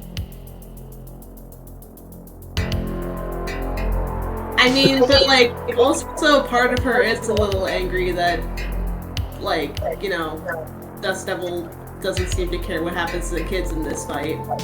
Okay, yeah. It's like, whatever, that weird zombie thing's got it. The protective barrier, and he's just like, because he just like went for it when the kids were still right there. Yeah. He's like, I'm swimming high. I'll miss him probably. Yeah, which is like, I get he was like, you know, trying to get us to leave them alone, but also like, you're not helping the kids. You're just beating us up. Listen, he's from the school of bravery, not the school of compassion, okay? He's doing what he does. Yeah, fair enough. The couple mutant children have to die. That's a sacrifice he's willing to make. Yeah, I'll mark a little angry. Alright. I'll get a little angry. Yeah, so you managed to wrap your vines into the chain and snatch it away from him. And he was about to swing at Gila a second time, and it gets snatched out of his hands, and he barely like dodges out of the way of the blade, like ricocheting around. He's like, fine. And you watch as he just kind of like bounces in place, rolls his shoulders, puts up his fist, and just charges at you ready to punch now. Oh fuck, it's Iron Fist. He's from A.E.G.I.S. What did you expect? Oh fuck. Yeah. He can throw hands.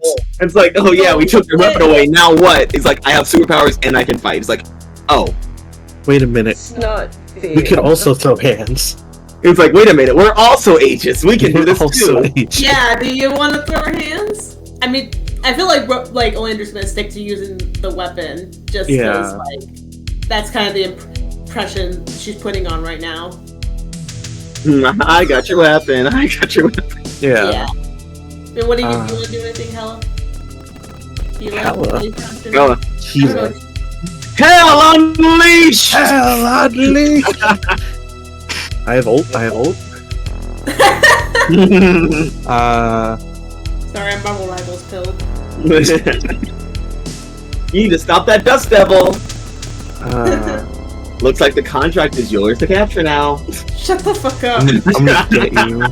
Just smash! The sand haunts you. The sand haunts you. Shut up.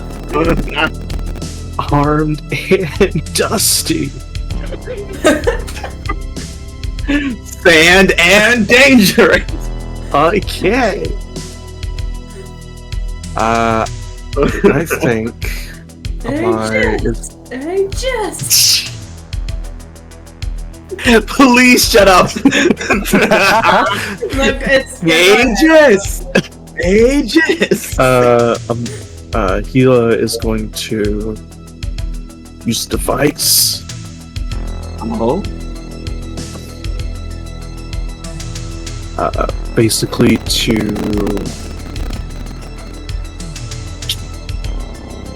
let me see. We could probably not incapacitate him, but I have to barely snare him.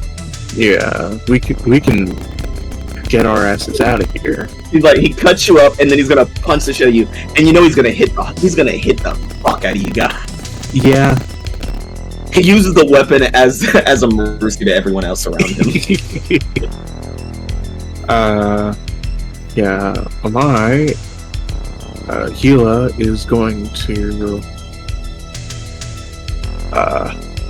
basically use a similar tincture as he did with the Alley-Cat, Okay. where it was just a very potent hallucinogen. Okay. Right.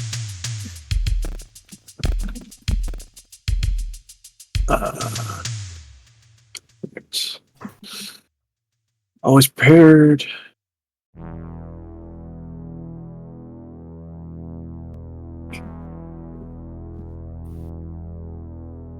Alright, let's see how this goes. Oh, beautiful. You love to see it. Oh yeah. Alright. So yeah, Dust Devil is now caught up in a hallucination.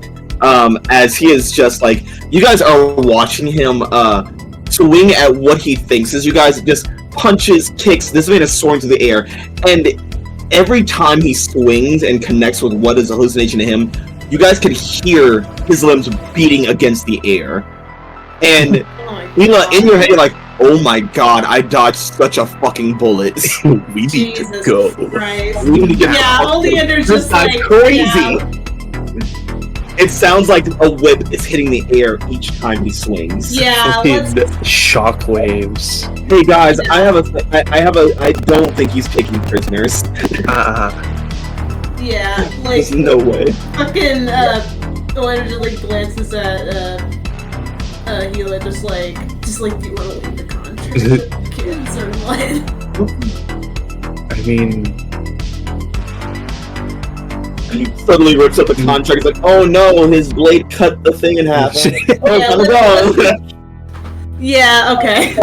making the best of a bad situation. Fair, yeah. Gila right now, Amai is in Gila's body. He's like, no, I don't need to be here. I'm not that part of Aegis. That's not. I'm cloak. I'm in the cloak division. This ain't me. I'm in tech. This is not it. I don't want to be here anymore. I barely have an exosuit. This is not me. This is not me, man. I'm a victim. Yeah. Amai, Like is a- my victim. We need to go. Yeah. So we are booking. Yeah. Yeah, just fucking like, we're getting the fuck out of here. Yeah, we can't take any chances, yeah. Yeah, you guys get going, just running back around the corner that you came from. And as you look back, you see Dustin was like shaking out of the hallucination. And he's like, and you kind of look at the children. He's like, "Are you children okay?" And he's like conversing with them. Did you guys keep the weapon, or did you leave that behind so he wouldn't chase you? I think, good question, actually. Oh yeah, duh. I'll chase you to the ends of the earth. That dream is mine. I don't know if Oleander like even had the thought to drop the weapon. Honestly, I think she was more focused on just getting him out of there. Letting in fear. Yeah. Fear. I mean, she might just like drop it somewhere eventually if like she realizes, oh hey, I probably shouldn't take this with me. But like for now, she'll keep it on her. I can't wait for Dust Devil and Panacea to show up at the same time at the old Tenements to whoop your ass because they have beef. They're like, this little plant asshole keeps fucking with us. Would this constitute as gold heroes and villains? Moment of truth, buries myself. Jesus. Fakes my death. I do have a question, Madhouse. Yeah, well, what's your question? Would this count as running from something difficult? It most definitely would. It most definitely would. Yeah. There's probably nothing more difficult than having to fight Dust Devil at night. At night. He's a fucking ninja. He is a mutant ninja. Also, you can't see the sand at night. It You blends can't in. see the sand? Yes. It's just in your eyes all of a sudden. It's just in your eyes. This man's over here a fucking Naruto character whooping our ass, and I It's don't fucking Gara, dude. Yeah, you guys catch up to Mr. Infernal, who was basically at a late night donut shop. And he's like, you guys like are running for your lives. And you're like, oh god, we barely got away from him. And then you just look up, and he's just like, oh, thanks, Sal. And he just walks in like, where'd you get him? He ran into a complication. What kind of complication? An A.E.G.I.S agent kind of complication. An agent? Which agent? Like a normal Mook agent, or like a known special agent? Like what level are we talking here? Because there's like there's like interns and there's like fucking Director Sun or Luna. Sorry. One of the big guys, I think. Just like Elena just like glances at the weapon she's holding. And he just looks at it, it's like, that's that Dust Devil's weapon? She just like pauses for a moment to like try to be like feign that she doesn't realize who that is. Then just kind of like slowly nods. And as you nod, his friend's like, oh shit. You see, essentially, as though, like, with the night air, you see sand just on the ground, like, moving across the street. Like, we gotta go. We gotta fucking get out of here right now. Yeah. We gotta leave. He's like, he just, like, smacks out. He's like, leave that shit here and let's go. You can see the sand is just, like, billowing up and it's, like, starting to form. It's like, no. Rips open a portal. Get in. Yeah, I think I like to imagine the fucking like plants, like the vines were like still in the chains when she broke, when they kind of were ripped out for her. So like the weapon's left behind, but there's still vines in it. Yeah, it's like he can't track that right.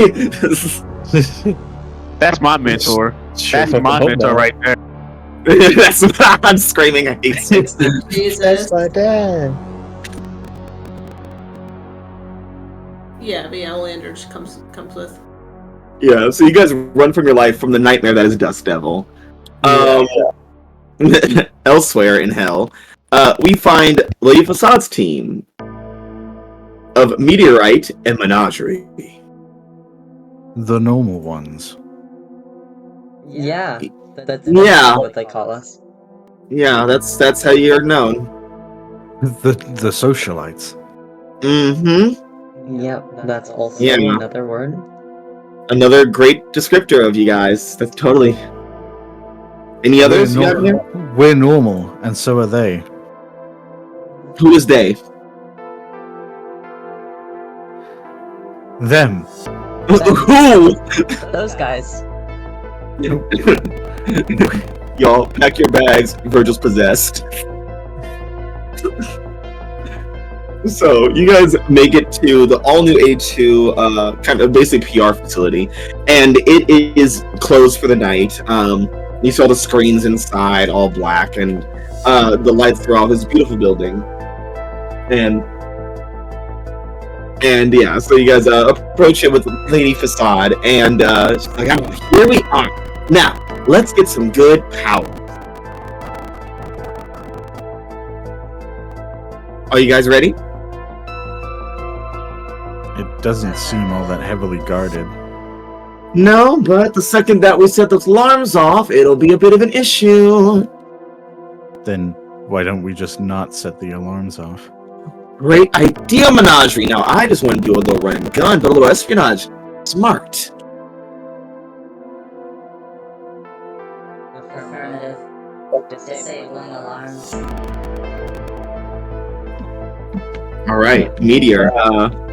See it. I'm gonna use my technopathy to take control of the security system.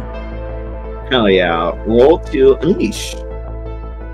What could possibly go wrong? Yeah. Nothing at all. We have a 1 in this? What kind of transformed are you? The kind of transform that often gets told they're not a freak. All those people are wrong. I know, keep trying to tell them, but they don't believe me.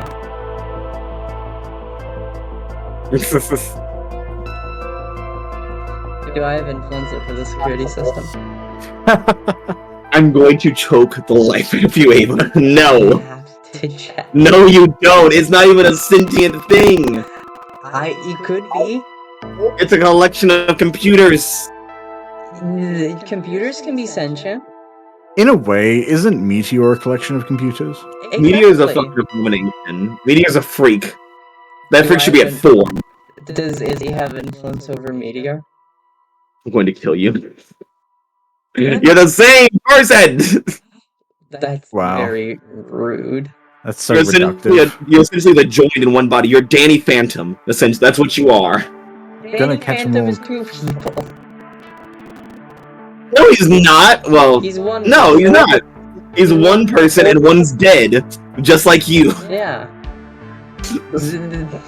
No, he's just half ghost.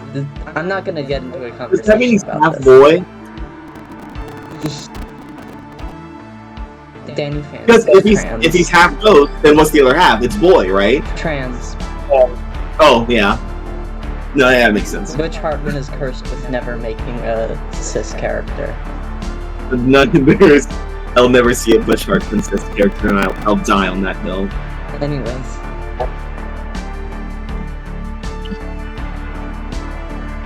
I'm gonna do temporary unstable, because I ain't taking a fucking condition for this shit. No? No. Okay. Alright, so, you managed to hack the security systems and stuff. The doors pop open, and was like, oh, beautiful. Well, let's head on in.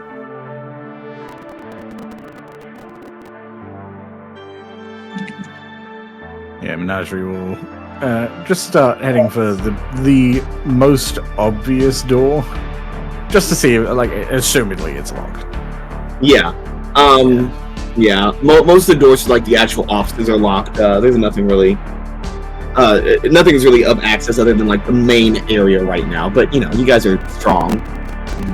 Yeah, I was thinking of doing smoke stuff, but I don't really want to display that just in case she hasn't seen it. Mm-hmm. Yeah. Yeah. So yeah, we'll just go with base strength, I think. So the Wraith is just gonna, Menagerie. Sorry. Yeah. Menagerie is just gonna shunt their hands into the sides of the door. I'm assuming like it's a double door sliding setup or something. Oh yeah, yeah. And just like wrench both hands in there and just force it open. Hell yeah.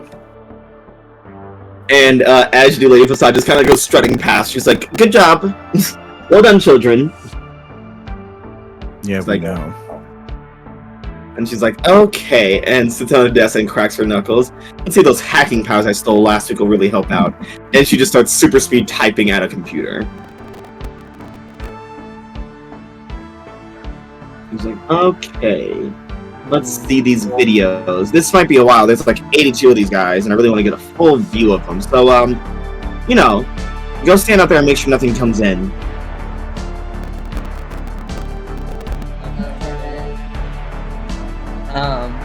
Meteor is going to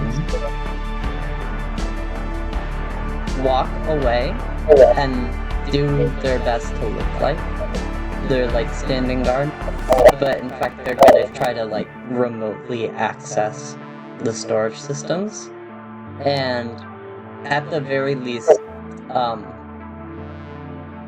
try to probably don't want to delete the footage because then she'll notice that, you know, there's shit missing, but maybe like, edit it so that I don't know, there's just a lot of repeat powers that aren't very impressive. Or like corrupt and distort it, maybe, so that it isn't clear. So that she can't get a clear picture of like what to copy. Yeah. Basically, and this make it so that the video would show powers that either aren't very useful or the footage itself isn't usable. Take all the footage of Alley Cat. She has no powers. Yeah. 82 videos just of Alley Cat. She's like, wow, these guys are freaks. What the hell? Why are they obsessed with this one teenage girl? What the hell? What's going on here? And then we open up an investigation. Like, somebody needs to get these guys. These guys are weird. We're gonna convert her to heroism by showing her villains that she doesn't agree with. Yeah. Yeah, so I'm gonna try to do that if I can. Smiles. Yeah, unleashing again. Yeah. No, do not have intellect over the. Do we have? No, I won't ask. Yeah. You don't ask about the team? No, I don't need to know. Because I'm not gonna need it, and if I do need it, then I'll ask. Well, there's nothing in it. Oh, there's 0. See? So I hope you don't need it. Oh. Yeah, see? You want to mark a condition now? Yeah, I'll mark a condition for this one. Yeah. Angry or hopeless? I feel like we're definitely gonna need the freak stuff more, right? Yeah. But it's the... I can mark... This is the thing, like... How is this making Izzy/Meteor angry? You're being used as a tool. Yeah, you are being ordered around like a machine. Yeah, I'm being treated like a machine. They just treat me like an item. I mean, mark I'm nothing but an accessory to these women. He's screaming. Just mark that thing. I will treat them as though they are perfect. Alright, we got that one done. There we go. Yeah, so, the footage is just weird. She's like, oh, guys, it's gonna take longer than I thought. The footage is acting stupid again, and also it's loading slow. Wi-Fi here sucks. And then, Meteor, you feel the alarms come back on, and you're like, uh-oh. And, no. Menagerie and Meteorite, you guys notice the alarms are coming back on, and something immediately is off. I was like, okay, well that's gonna be an issue. And Menagerie, you immediately feel yourself pushed to the ground.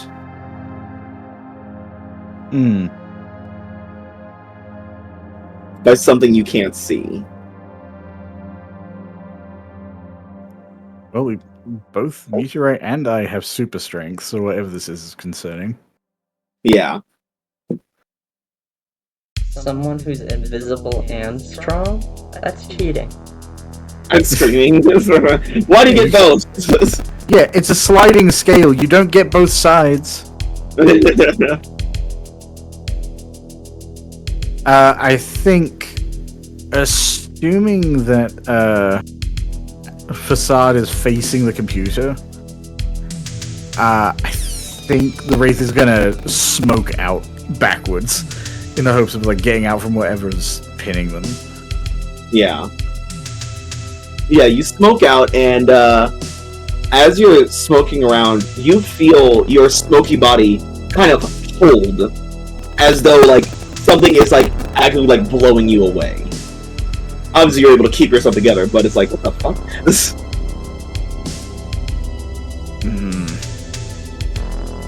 telekinetic. So much worse.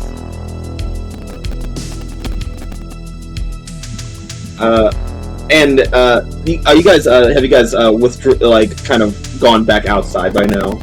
I'm like, get the fuck out of here. Yeah, I mean, she told us to keep an. Oh yeah, you guys are right.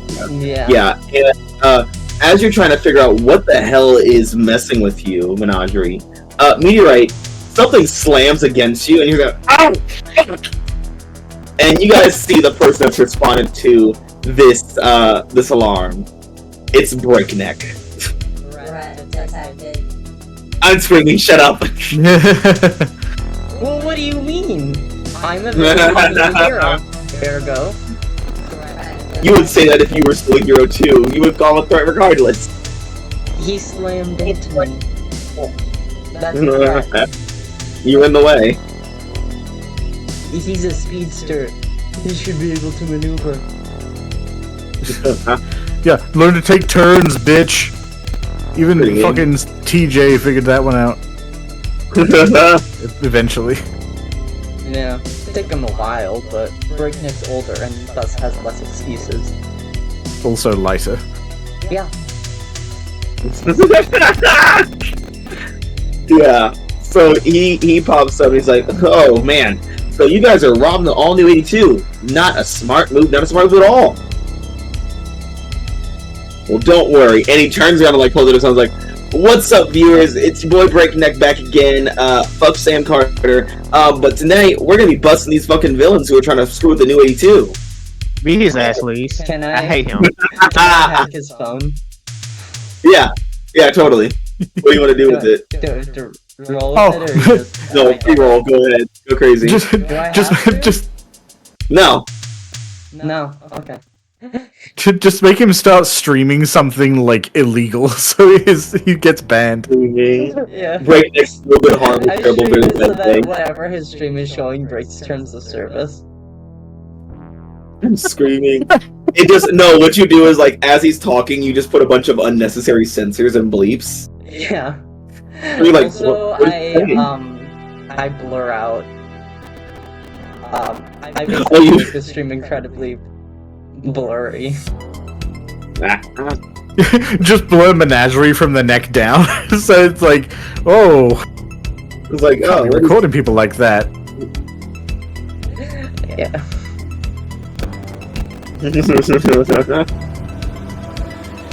I just fuck with it.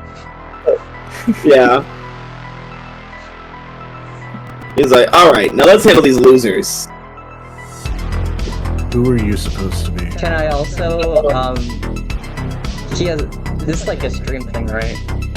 Yeah. And that means he probably has like a chat going. Oh yeah. I'm gonna ban every single person who chats. Every time someone types, you ban them. Yeah. Screaming. There's only one mod in the chat now, and it's Meteorite with all the E's replaced with 3s and all the O's replaced with 0s. So yeah, Menagerie asks who are you supposed to be. He's like, I'm Breakneck, fastest man in Halcyon City. Negative. I don't think that's true.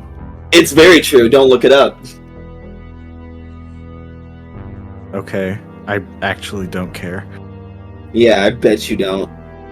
NCC designation Breakneck. Advisement. Leave. This is my job. No, I'm gonna fuck you guys up. You guys suck. And he rushes. He like speeds forward and like kind of like pinballs up at different things and tries to punch me. He's like, ow, fuck, shit. Hold on. Time out. Fuck. I know. Like, no, it pays well. And he like shakes his hand until like the super speed heals it. He's like, okay, well I'll just beat up that gross mannequin one over there. You sure about that? Yeah. Okay. And he comes charging at you. Menagerie, what are you gonna do? I'm just gonna smoke when he punches and just go to the other side.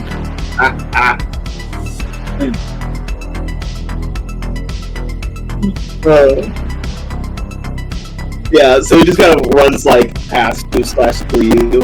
He's like, hey, hold still so I can beat your ass. No.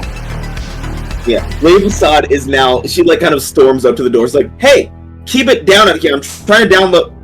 Oh, carry on. And then she just goes. She's like slowly closes the doors and goes back inside. What? Oh, it's just breakneck. Whatever. It's like, what? Do I have to help? Oh no, never mind. No. You guys got it. Good job. So, how are you guys gonna end breakneck? It's not gonna be a hard fight.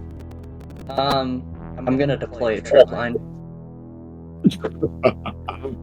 Yeah, I'm just gonna trip him. Screaming. No Actually, I issue. probably don't even need to deploy a drip line. I could probably just Hold out your leg. out. hold out my fucking leg. Yeah. He immediately trips right over you as he's like charging at Menagerie again. He's like, oh, fuck, shit. Hey, you stay out of this. Yeah, and while he's on the ground, I just put a foot on his chest. I'm not like crushing him, but I'm just holding him there. Hey. Stop. This hurts. I think Menagerie's going around just putting a foot on his leg as well, just so to make it really difficult for him to get any like purchase. No leverage, no mobility. Threat detained. I think we can probably downgrade him from threat. Affirmative. Entity Annoying. designation breakneck. Leave or face repercussion. Oh, well, you're kind of holding me down. He's got a point. Guess you're gonna hang out for a bit. What? No, you're supposed to like. No, that was my hero trickery. You're supposed to then let me up, and then I get up, and then I beat you guys up. That's how this works. You guys are the paid ones, right? What? You're not the paid villains that you're supposed to. Do we Wait, look like goons to you? I mean, and he kind of like turns his neck to like see like the lady inside of the computer who ordered you guys to just carry on. He's like, yeah. I mean, ugly ones, but you know, freaky, ugly freak ones that shouldn't see the light of day ever. As he starts calling us ugly, Menagerie's just gonna swing down and punch the ground next to him into a crater. It's like, whoa, hey, it's not my fault you're ugly, okay? Let's chill out. Let's just calm down our little ugly emotions and think about things. Entity designation breakneck. Registration. Goon. Minion. Inconsequential. No. No, I don't know. I think Meteorite's got you pegged. No, I'm not a goon. I'm a hero. I'm the fastest man in Halcyon City. That's that's my thing. Yeah.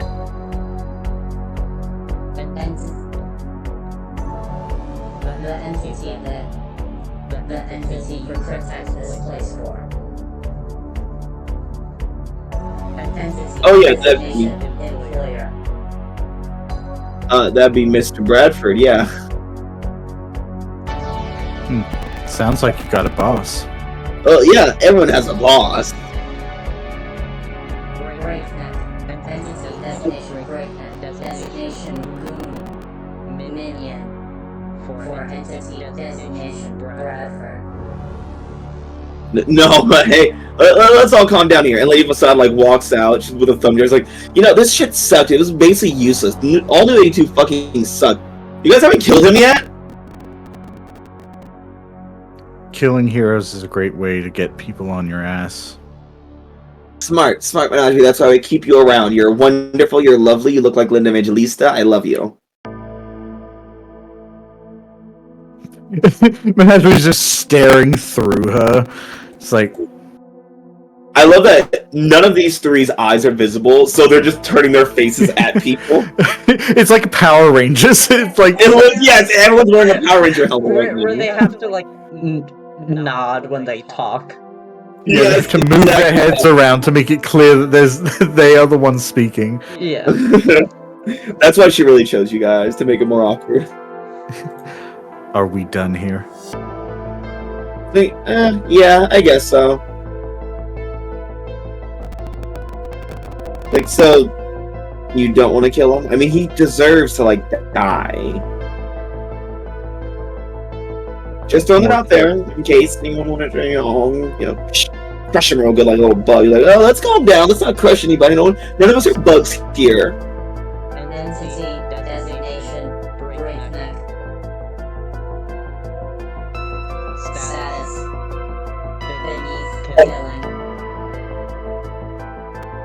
We kill a person working for this new 82 group, Like, then they might just send I'm not beneath killing. I deserve to die all the time. You should really. Everyone should kill me. You really need to shut up. Yeah. Fuck you. I can die. And besides, like, great idea. When he says stuff like that, that is not being censored on his stream. That's not being censored.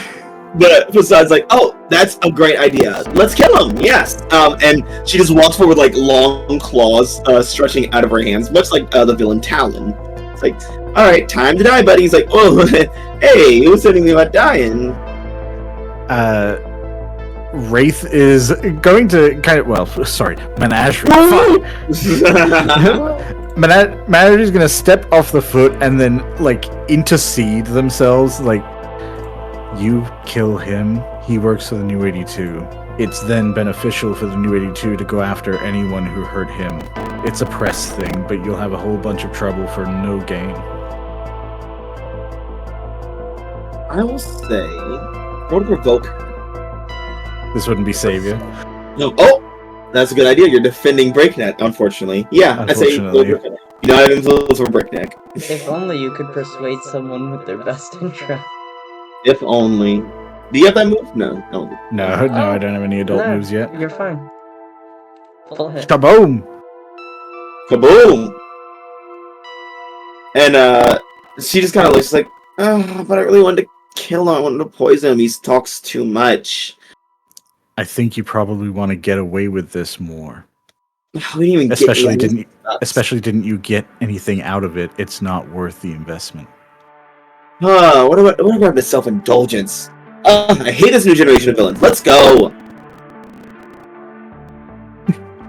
Entity designation Breakneck. Waste of energy. What? No, you use all your energy on me and, like, fight me. And besides, like, fight? No fight. Fight? No fight. And then Meteor is going to lean down and essentially, like, knock him unconscious by flicking him in the head. Like, he's a speedster, so he'll probably get up fairly quickly, but we'll be gone by then. Yeah.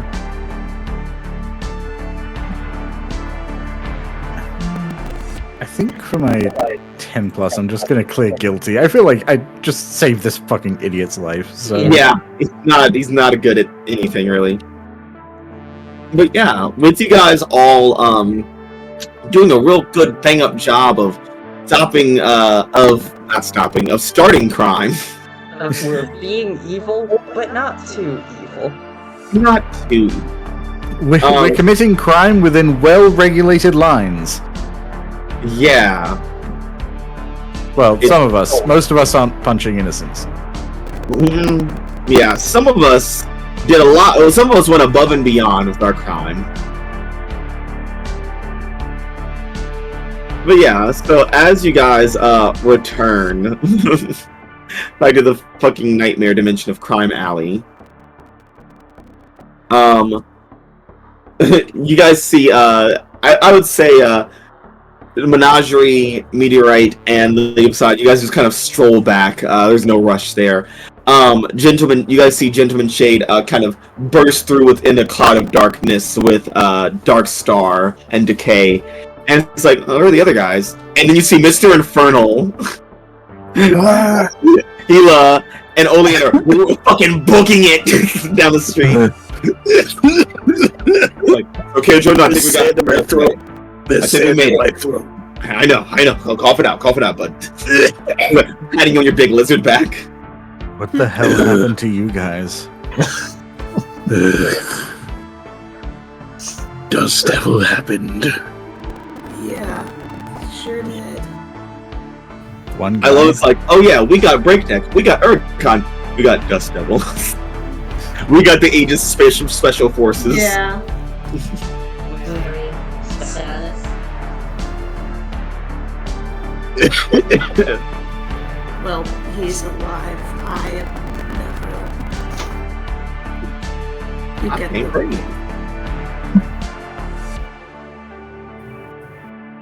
Can I say I find it funny that fucking one person wanted the powerhouses, but the only person they had to fight was fucking Breakneck. Yeah. Well, he might Like, pose a threat to you guys. Yeah, Breakneck would have been a horrible thing to throw against Amaya and Rose. Unfortunately, Yeah, both of us are practically invulnerable to physical attack. Yeah. And then you got the Chaos Duo who would have made that man crippled until he had power, so he would have came back. Well, yeah, you guys make it back, and we're just like, well, this has been enlightening. You know, I would say you guys have done a really good job. Decay, Darkstar, how would you two like to join me in the Shade Manor? Hey, we got promoted, motherfucker. That would be fine. Wonderful. Well, right this way, ladies. And he kind of leads you away. And he eats you. Mr. Infernal looks at you two, Hila and Oleander, and he's like, well, unfortunately we didn't get anyone to sign a contract. But it was also A.E.G.I.S Special Forces, so, and I heard what you said before, so I suppose that's good enough. We can train you later. We'll start off as goon status, then work you up to Mook or something. So, join me in the chapel.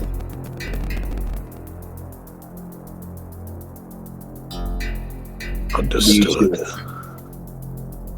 Do you accept as well, Leander? The Dark Master's Chapel.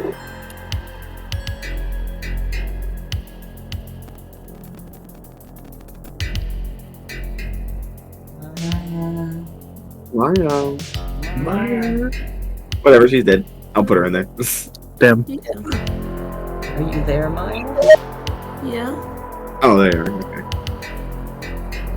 And then, Meteorite Menagerie leaves us like, well, I think it's unfair since you've already been there looking at the Menagerie, but I think you guys should have a little spot on my mattress in the House of Mirrors because, you know, I think you guys have some pretty good wisdom when it comes to which heroes to kill and which ones to spare.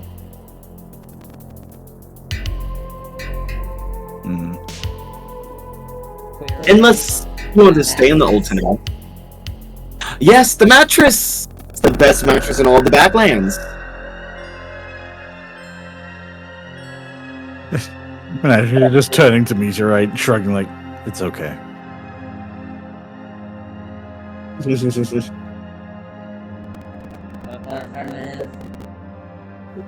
Yeah. And she walks you guys away. So yeah. Oh no, I have to share a mattress with a cool evil lady. Was it Mirrors, cool lady? But there's only one bed. There's only one bed no. and a bunch of mirrors. So, quick question, man. Oh no. Do me and the K start off as goons, or do we get a little higher because we did a better job? He likes you guys the most. And you guys are like Yeah, we did an exceptional you guys job. did a great job. You guys are henchmen at this rate. Let's go! What Oh yeah! What are me and Menagerie? Goons. Yeah, that thing. We did the best job. Like, as far as she's aware, we turned off the security, and then when someone did show up, we immediately dismantled him. Yeah, but she's also fucking crazy. Yeah. They're all crazy.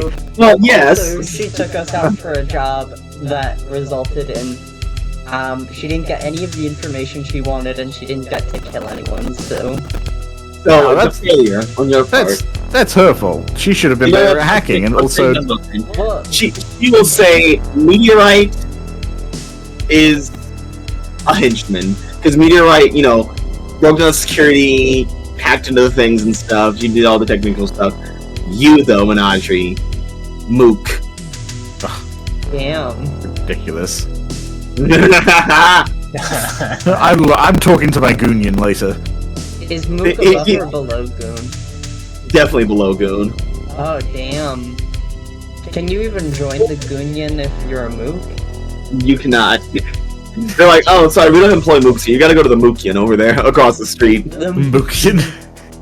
And it's just a guy in a cardboard box like, hi, I'm running the mookian. It's like, I don't think I want any of what you're selling anymore. I'm your Mookian rep. It's like, oh, what's your name? Mook. we don't get a name until we go up to Goon. Okay, so it's Mook, Goon, and then Palooka, or where's Palooka in this hierarchy? Palooka and Mook are technically adjacent. Yeah, it just depends. It just depends on how much whimsy your employer has. Yeah, Palooka's in the metric system. This is a very Halcyon-based system of measurement here. Goon worth measurement. How many goons? Yeah, I prefer the American measurement of meat shield. What is a goon to henchman transfer? 3 goons to 1 henchman. 3 goons to 1 henchman. 5 henchmen to every villain. Well, 5 henchmen to a lieutenant. Oh, and then 2 lieutenants to a villain. To a villain. There you go. Because lieutenants get unique outfits, is the thing. Oh, that's true. They get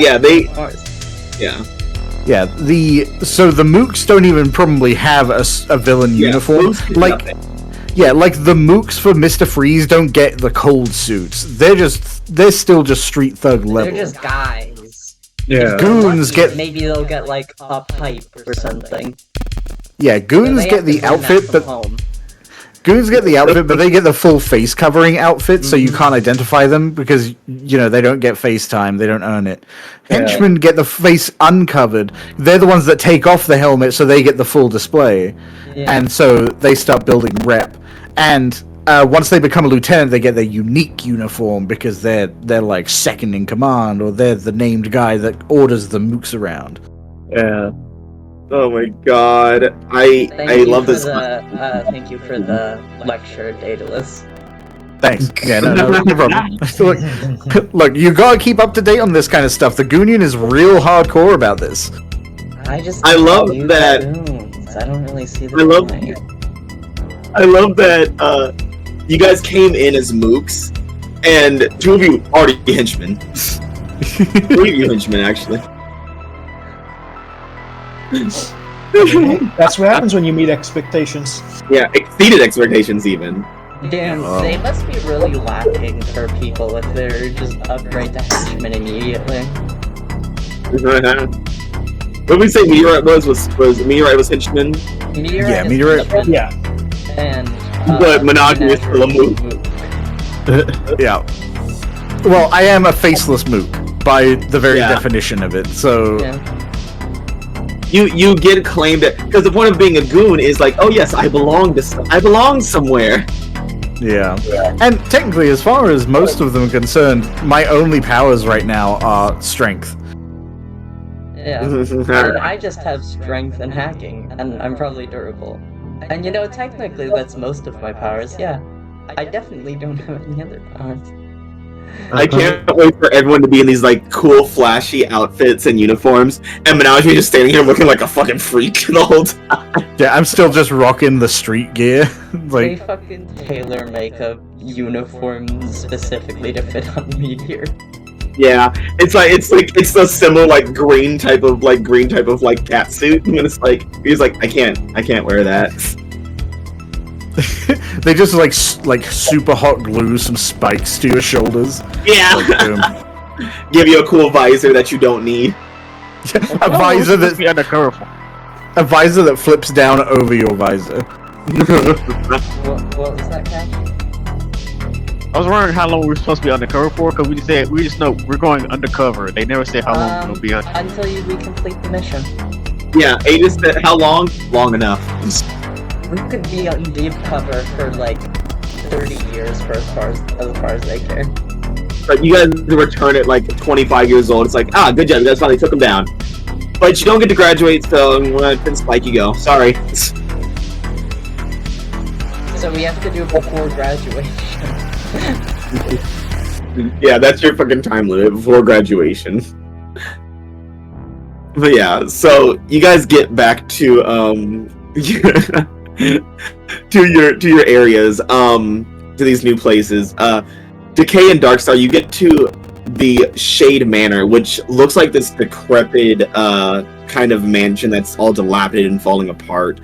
And as you guys wander through, it's nicer on the inside than most other buildings.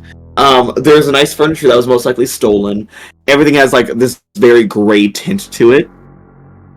And Gentleman Shade's like, now that you two are henchmen, I present to you these. And he opens up a wardrobe, and out of it, like attached to the doors, are 2 outfits hung up that match his like purpley suit. It's like, ta-da! They're form-fitting, don't worry. God, we're henchmen. I forgot. We gotta wear these fucking costumes. He's like, yeah. So now you dress like him. It's like his suit, but instead of like the purple suit jacket, it's just like a purple tie. It's good. And you get the slack. Okay. It's good. Yeah. I'm a tall, buff female. It looks great on me. Yeah. So you guys look great. The zombie. Yeah, I'm a rotting corpse. Yeah, the zombie's also here, I guess. Honestly, that's still good. But you guys get to show off your faces still, so that's cool. You don't get dehumanized as goons. Yeah. Can't wait to see the rest of the group. I can't wait to see the rest of the group. Oh boy. Yes. We get to the House of Mirrors. Oh god. What? Oh. Sorry, I was looking at something.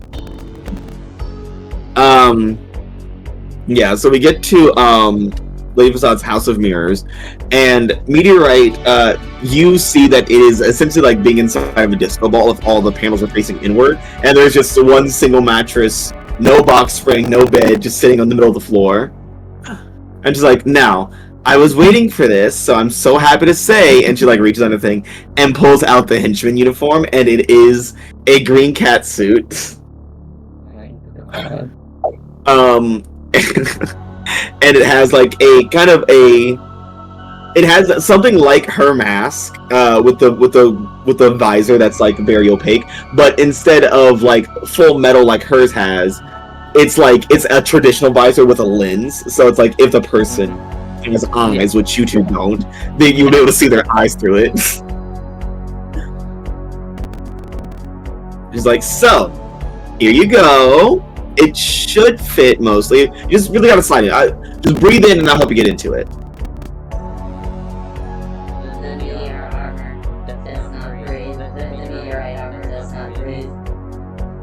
Alright, just give me a squeeze then. Alright, come on. And she just like starts working. She like uses her strength to pick you up and tries to like work you into this suit. It is a very long process. Menagerie has to watch the whole thing happen. I feel like I shouldn't be here for this. If you leave, you're fired. If you leave, you're fired. I want you to watch. This is an honor. And you are going to envy it. This could have been you, but it won't be because you're a mook. Ha! There we go. Got you in there. It is fitting on you, but it's like ripped at the shoulders and like the hip areas. Like every joint is like ripped. Yeah. But it's on. To double check, we don't have to wear that. Well, no. Meteor gets to wear it. You don't get to wear it because you are affiliated with me, but you're not like associated with me. Oh no! What a tragedy. Oh, was that sarcasm, Menagerie? Who can say? You're smarter than me. Anyways, now let's have dinner. You guys don't eat, do you? Menagerie's just gonna touch its empty mouth. Yep. Yeah, that's weird. Okay. Well,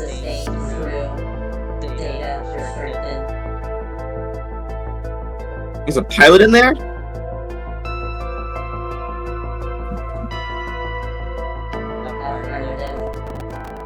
What are their powers?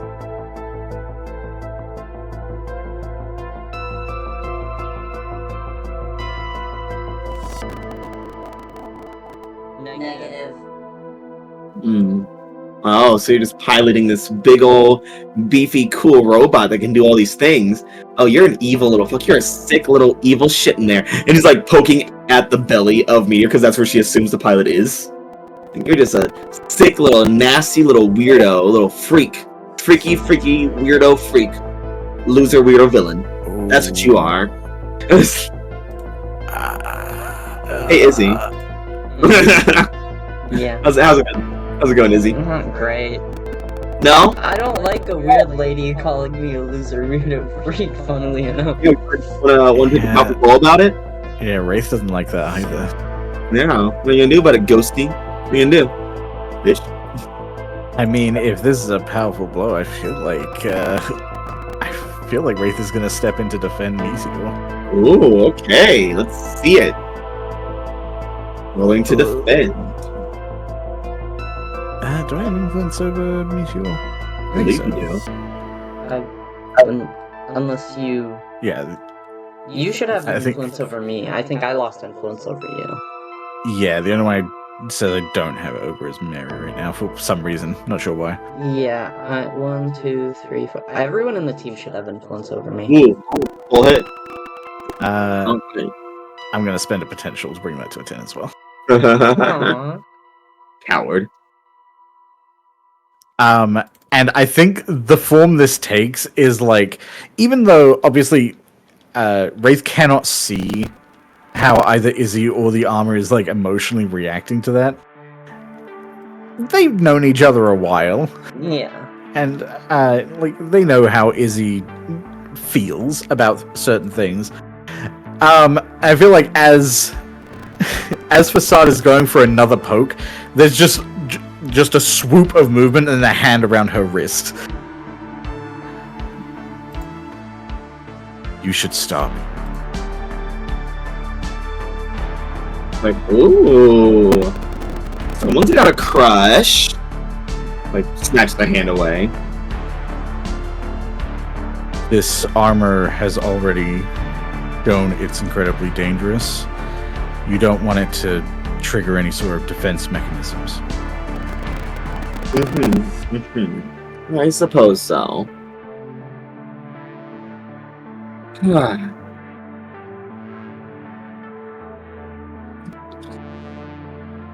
You know, Menagerie, you're really starting to get on my nerves. Sorry you feel that way. It's like you always know what's better.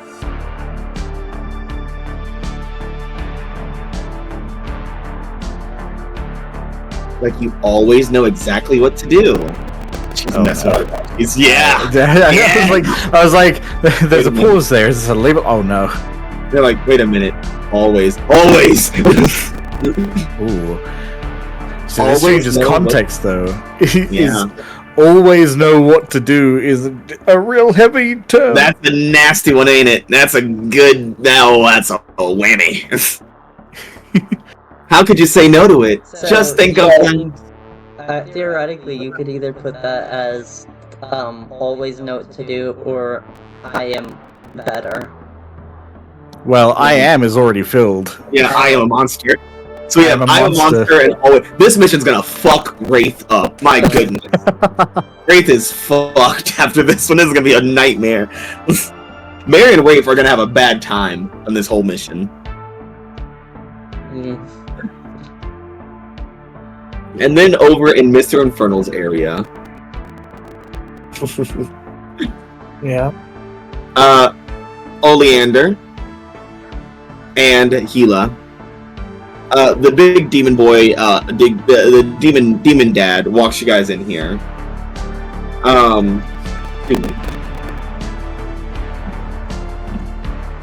Wait on one second.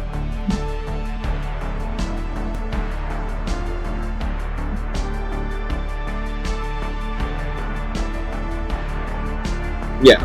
So, it's a very nice chapel, very ornate. There are red candles lit all about. There are all these little cots on the floor for different followers and worshippers of the Dark Master. And then the stained glass window, you see this collection of grasping arms and eyes and gnashing mouths among the stained glass. Like, and he just kind of takes a knee and bows to the Dark Master, and then stands there. He's like, "Welcome to the chapel."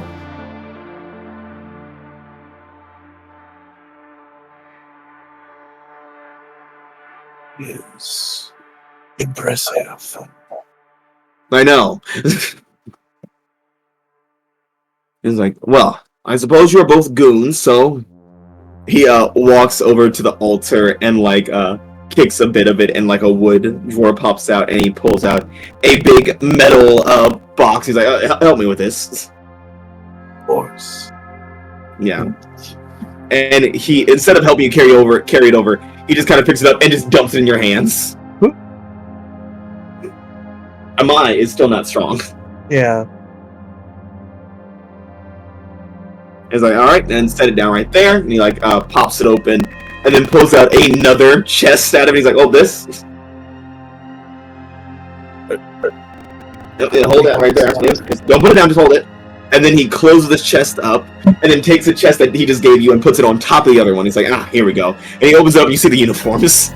I see. And they look like the typical Goonian goon uniforms, which are gray jumpsuits with just like kind of the hair out and like black sunglasses. And damn it, it's so stupid.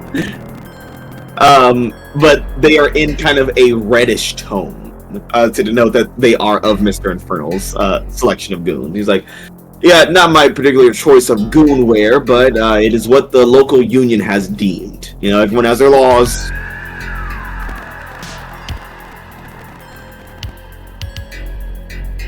So, congratulations. You're goons now.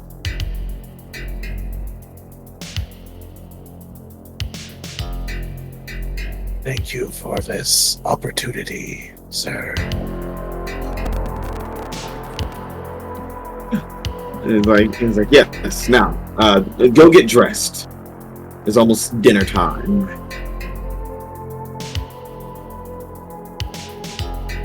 Of course. And Gila takes one of the outfits and goes to get changed. Oleander?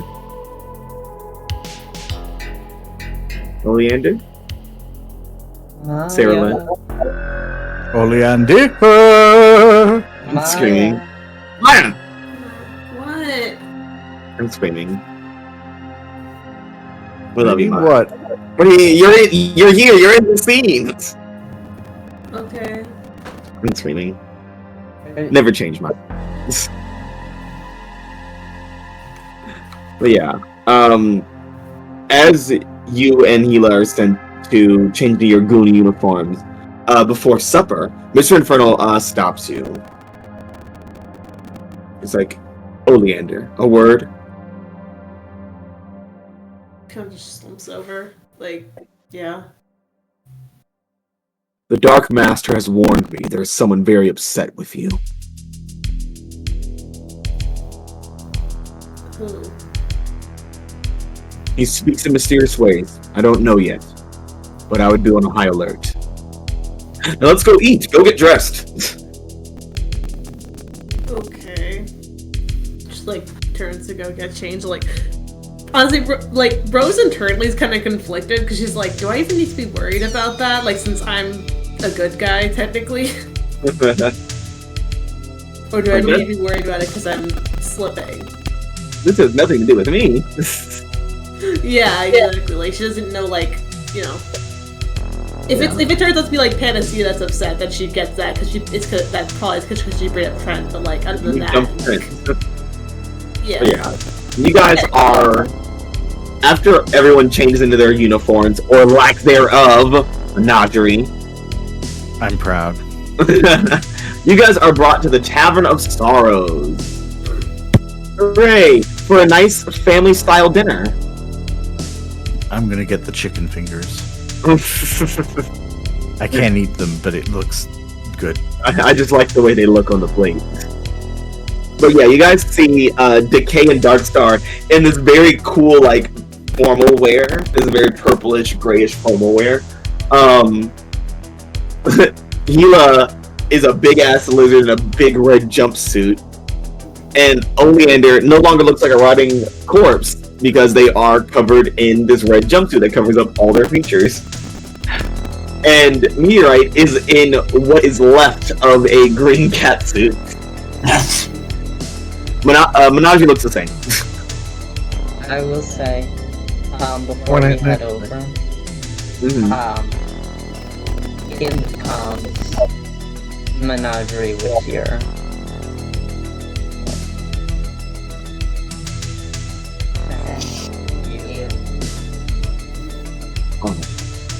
Yeah, I imagine we're probably walking behind Facade, getting this message.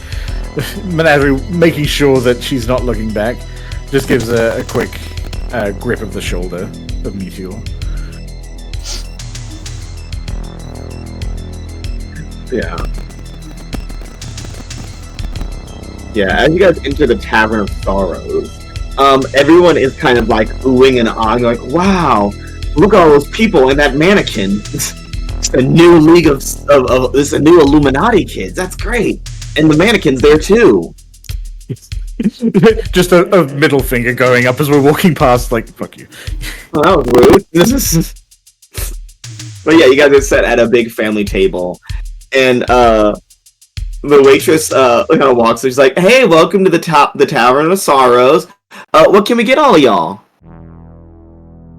Tendies. All right, that's tendies for the mannequin. Are you with them? And Lady Facade goes, "No." Are you sure you want to do this? It's like, I want my tendies. You can't even eat tendies. He's like, so are we getting the tendies or not? I'm very confused here. All right, so that's tendies. What else do we got?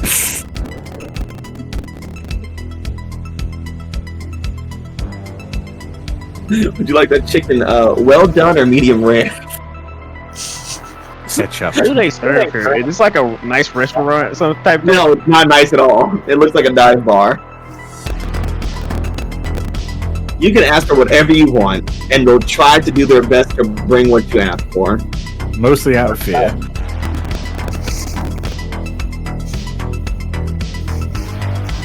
Large double cheeseburger with fries. Add bacon on the burger.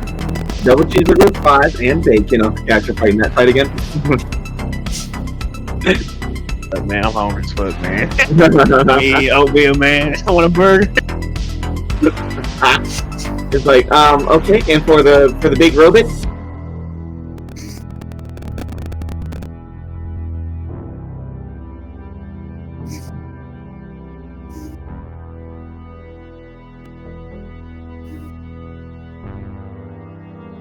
Like, okay, well, what about the zombie girls? You guys, I'm just gonna write down brains and hope for the best. We'll see what kind of brains you have in stock. And, let's see. The lizard boy, the big boy. Yeah, I mean, you look like a grown boy. So, rats, mealworms, goats, Raw meat.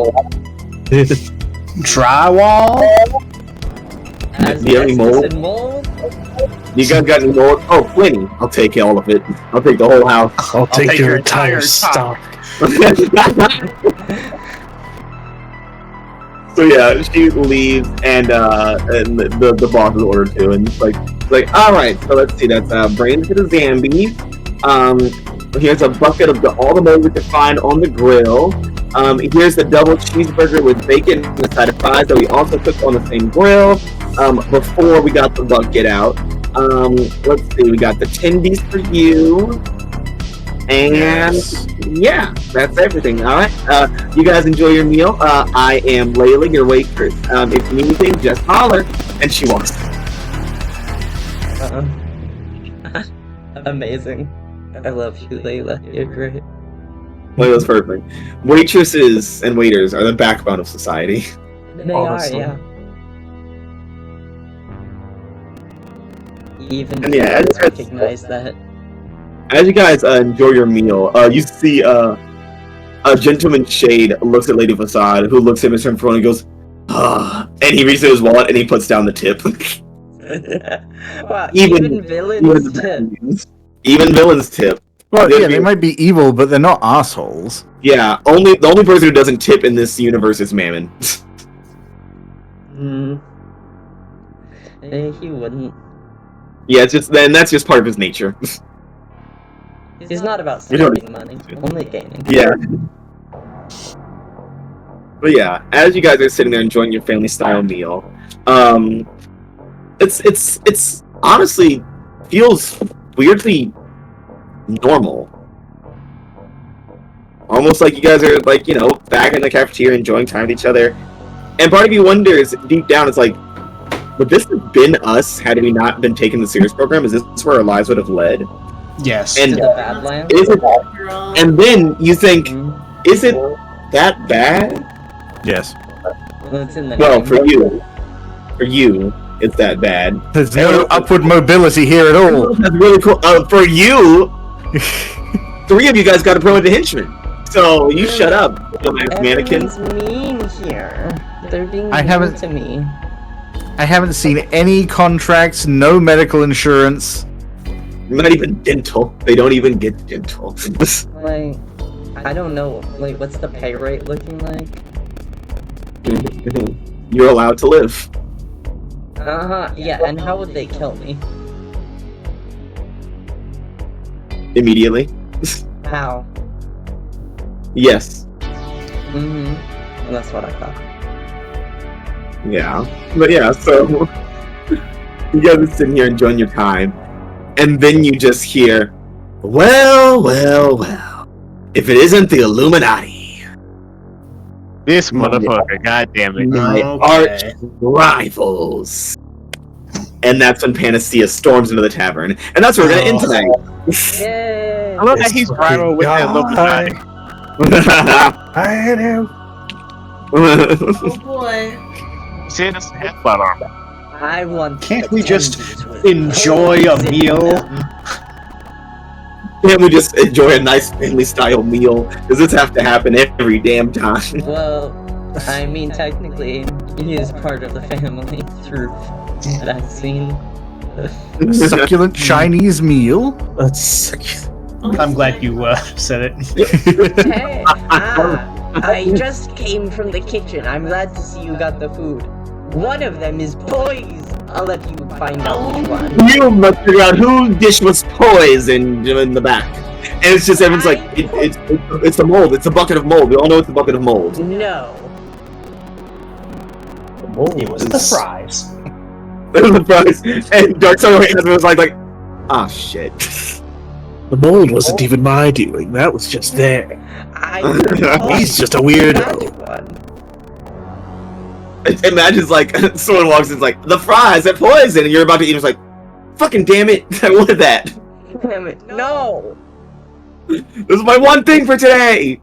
Darn it, I hate poison flavored fries. It reminds me of that thing where it's like, imagine you're at you're at a restaurant and Gordon Ramsay's there trying the food, and he's like, this burger is raw. It's awful. How could you serve this to people? And you look down at your dish at like the burger that you're holding in your hands, and you just put it down. No, because you want to buy into it to test, but it's also I don't want it to be raw. It's like you're sitting in the front. And you're like, oh, this is like a nice restaurant, guys. Let's sit down and eat. And you're like eating. It's like, oh man, I can't wait for the food. Food comes, and you're like, oh wait, I can't wait to dig in. And Gordon Ramsay kicks open the back door for the kitchen. He's like, everyone, attention! This is where your ground beef is coming from. It's like, oh, that's a human hand.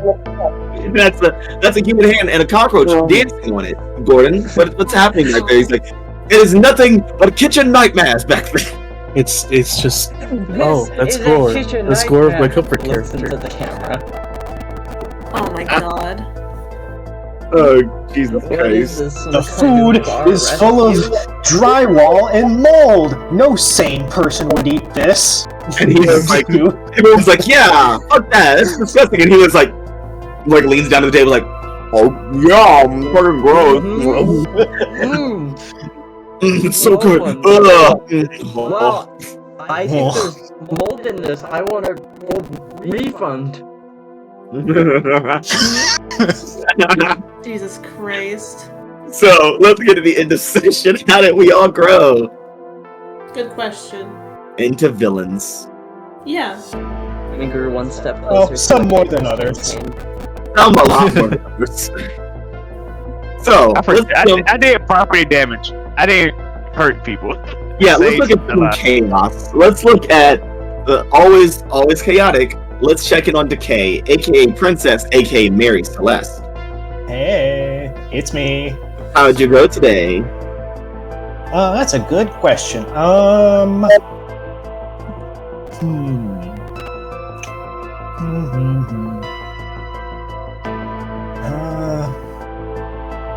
I don't know. It's either going to be closer to the team or into myself, and I'm not sure which.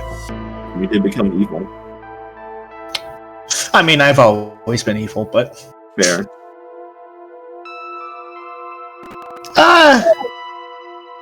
let's go with closer to the team today. And I think I grew closer to my zombie buddy. Yay! Oh my goodness. My zombie pal. Alright, So, I we take think- influence from Mary. Oh wait, no, zombie buddy. Sorry, Rose. Yes. I'm pretty sure you already have influence. Unless I'm Oh, forgetting. you have influence. Yeah. Yeah, other way around. But yes, it is still true. Yeah. So, Mary, clear condition Well, of both ways are true. Yes. So what was that, man? clear condition of mark potential for Mary. Do I want to get rid of one of my conditions? I guess I want to. I'll get rid of hopeless.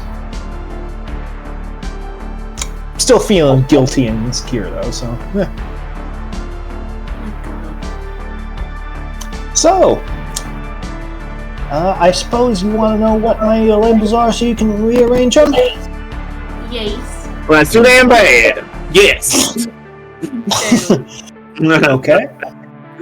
Danger is at 3. Freak is at 3. Savior is at -1. Superior is at -2. And mundane is at 1. You guys' lives are so fucked up now. Jesus Christ.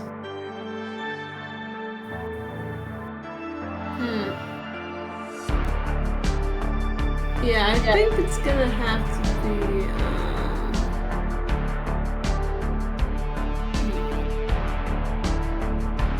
I think maybe superior up and, what's the other one to bring down?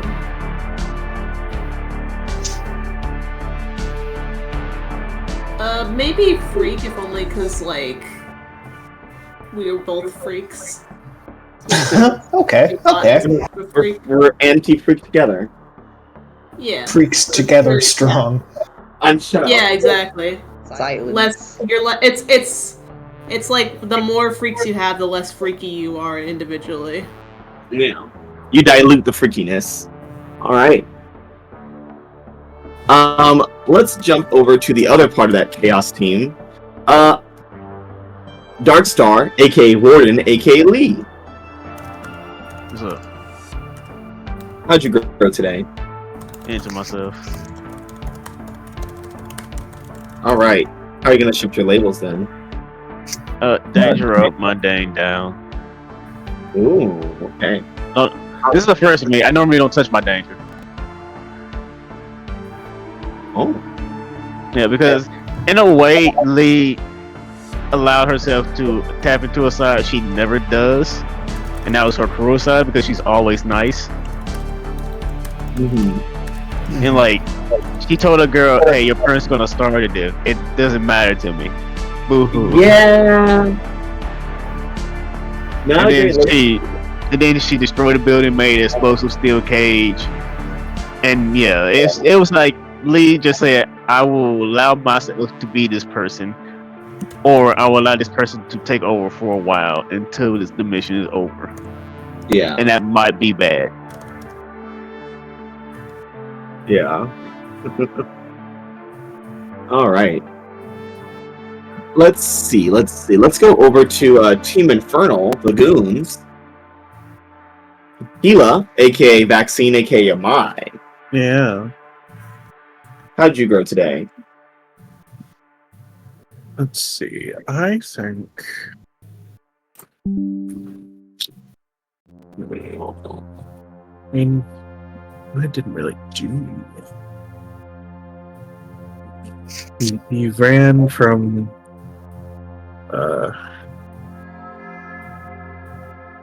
the nightmare that is fucking Dust Devil.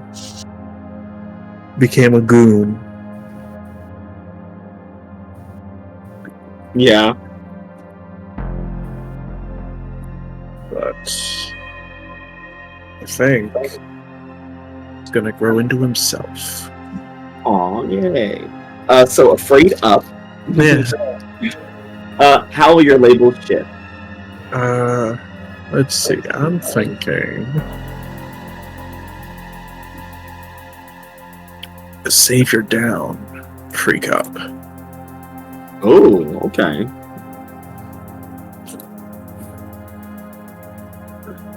Beautiful.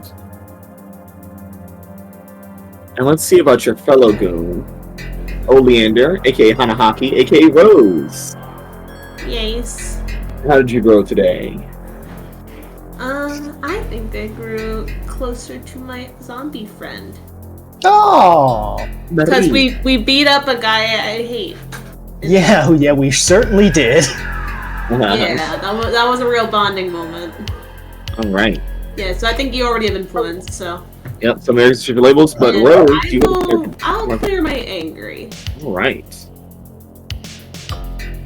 And yeah, my stats right now are Danger 0, Freak 2, Savior -1, Superior 1, and Mundane 2. Okay. Well, I mean, we bonded over beating someone up, so I think your danger needs to go up. Alright. Fair enough. And I suppose we should bring that mundane down, since we're kind of not acting normal in any sense. Yeah. We're not. That's quite literally the mission, is to not be normal.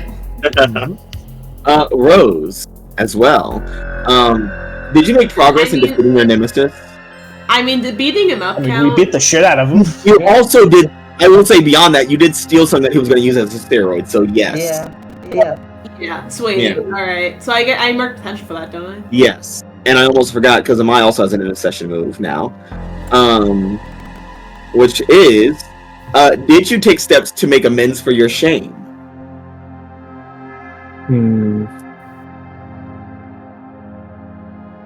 I'm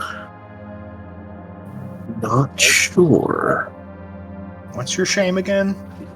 A dangerous chemical. That is his blood in the world. That is his blood being used by Panacea. I mean, you did go investigating Panacea's lab. Yeah. Yes. Yeah. And you did have that discussion with Talon. I'd argue that's fair. That's enough.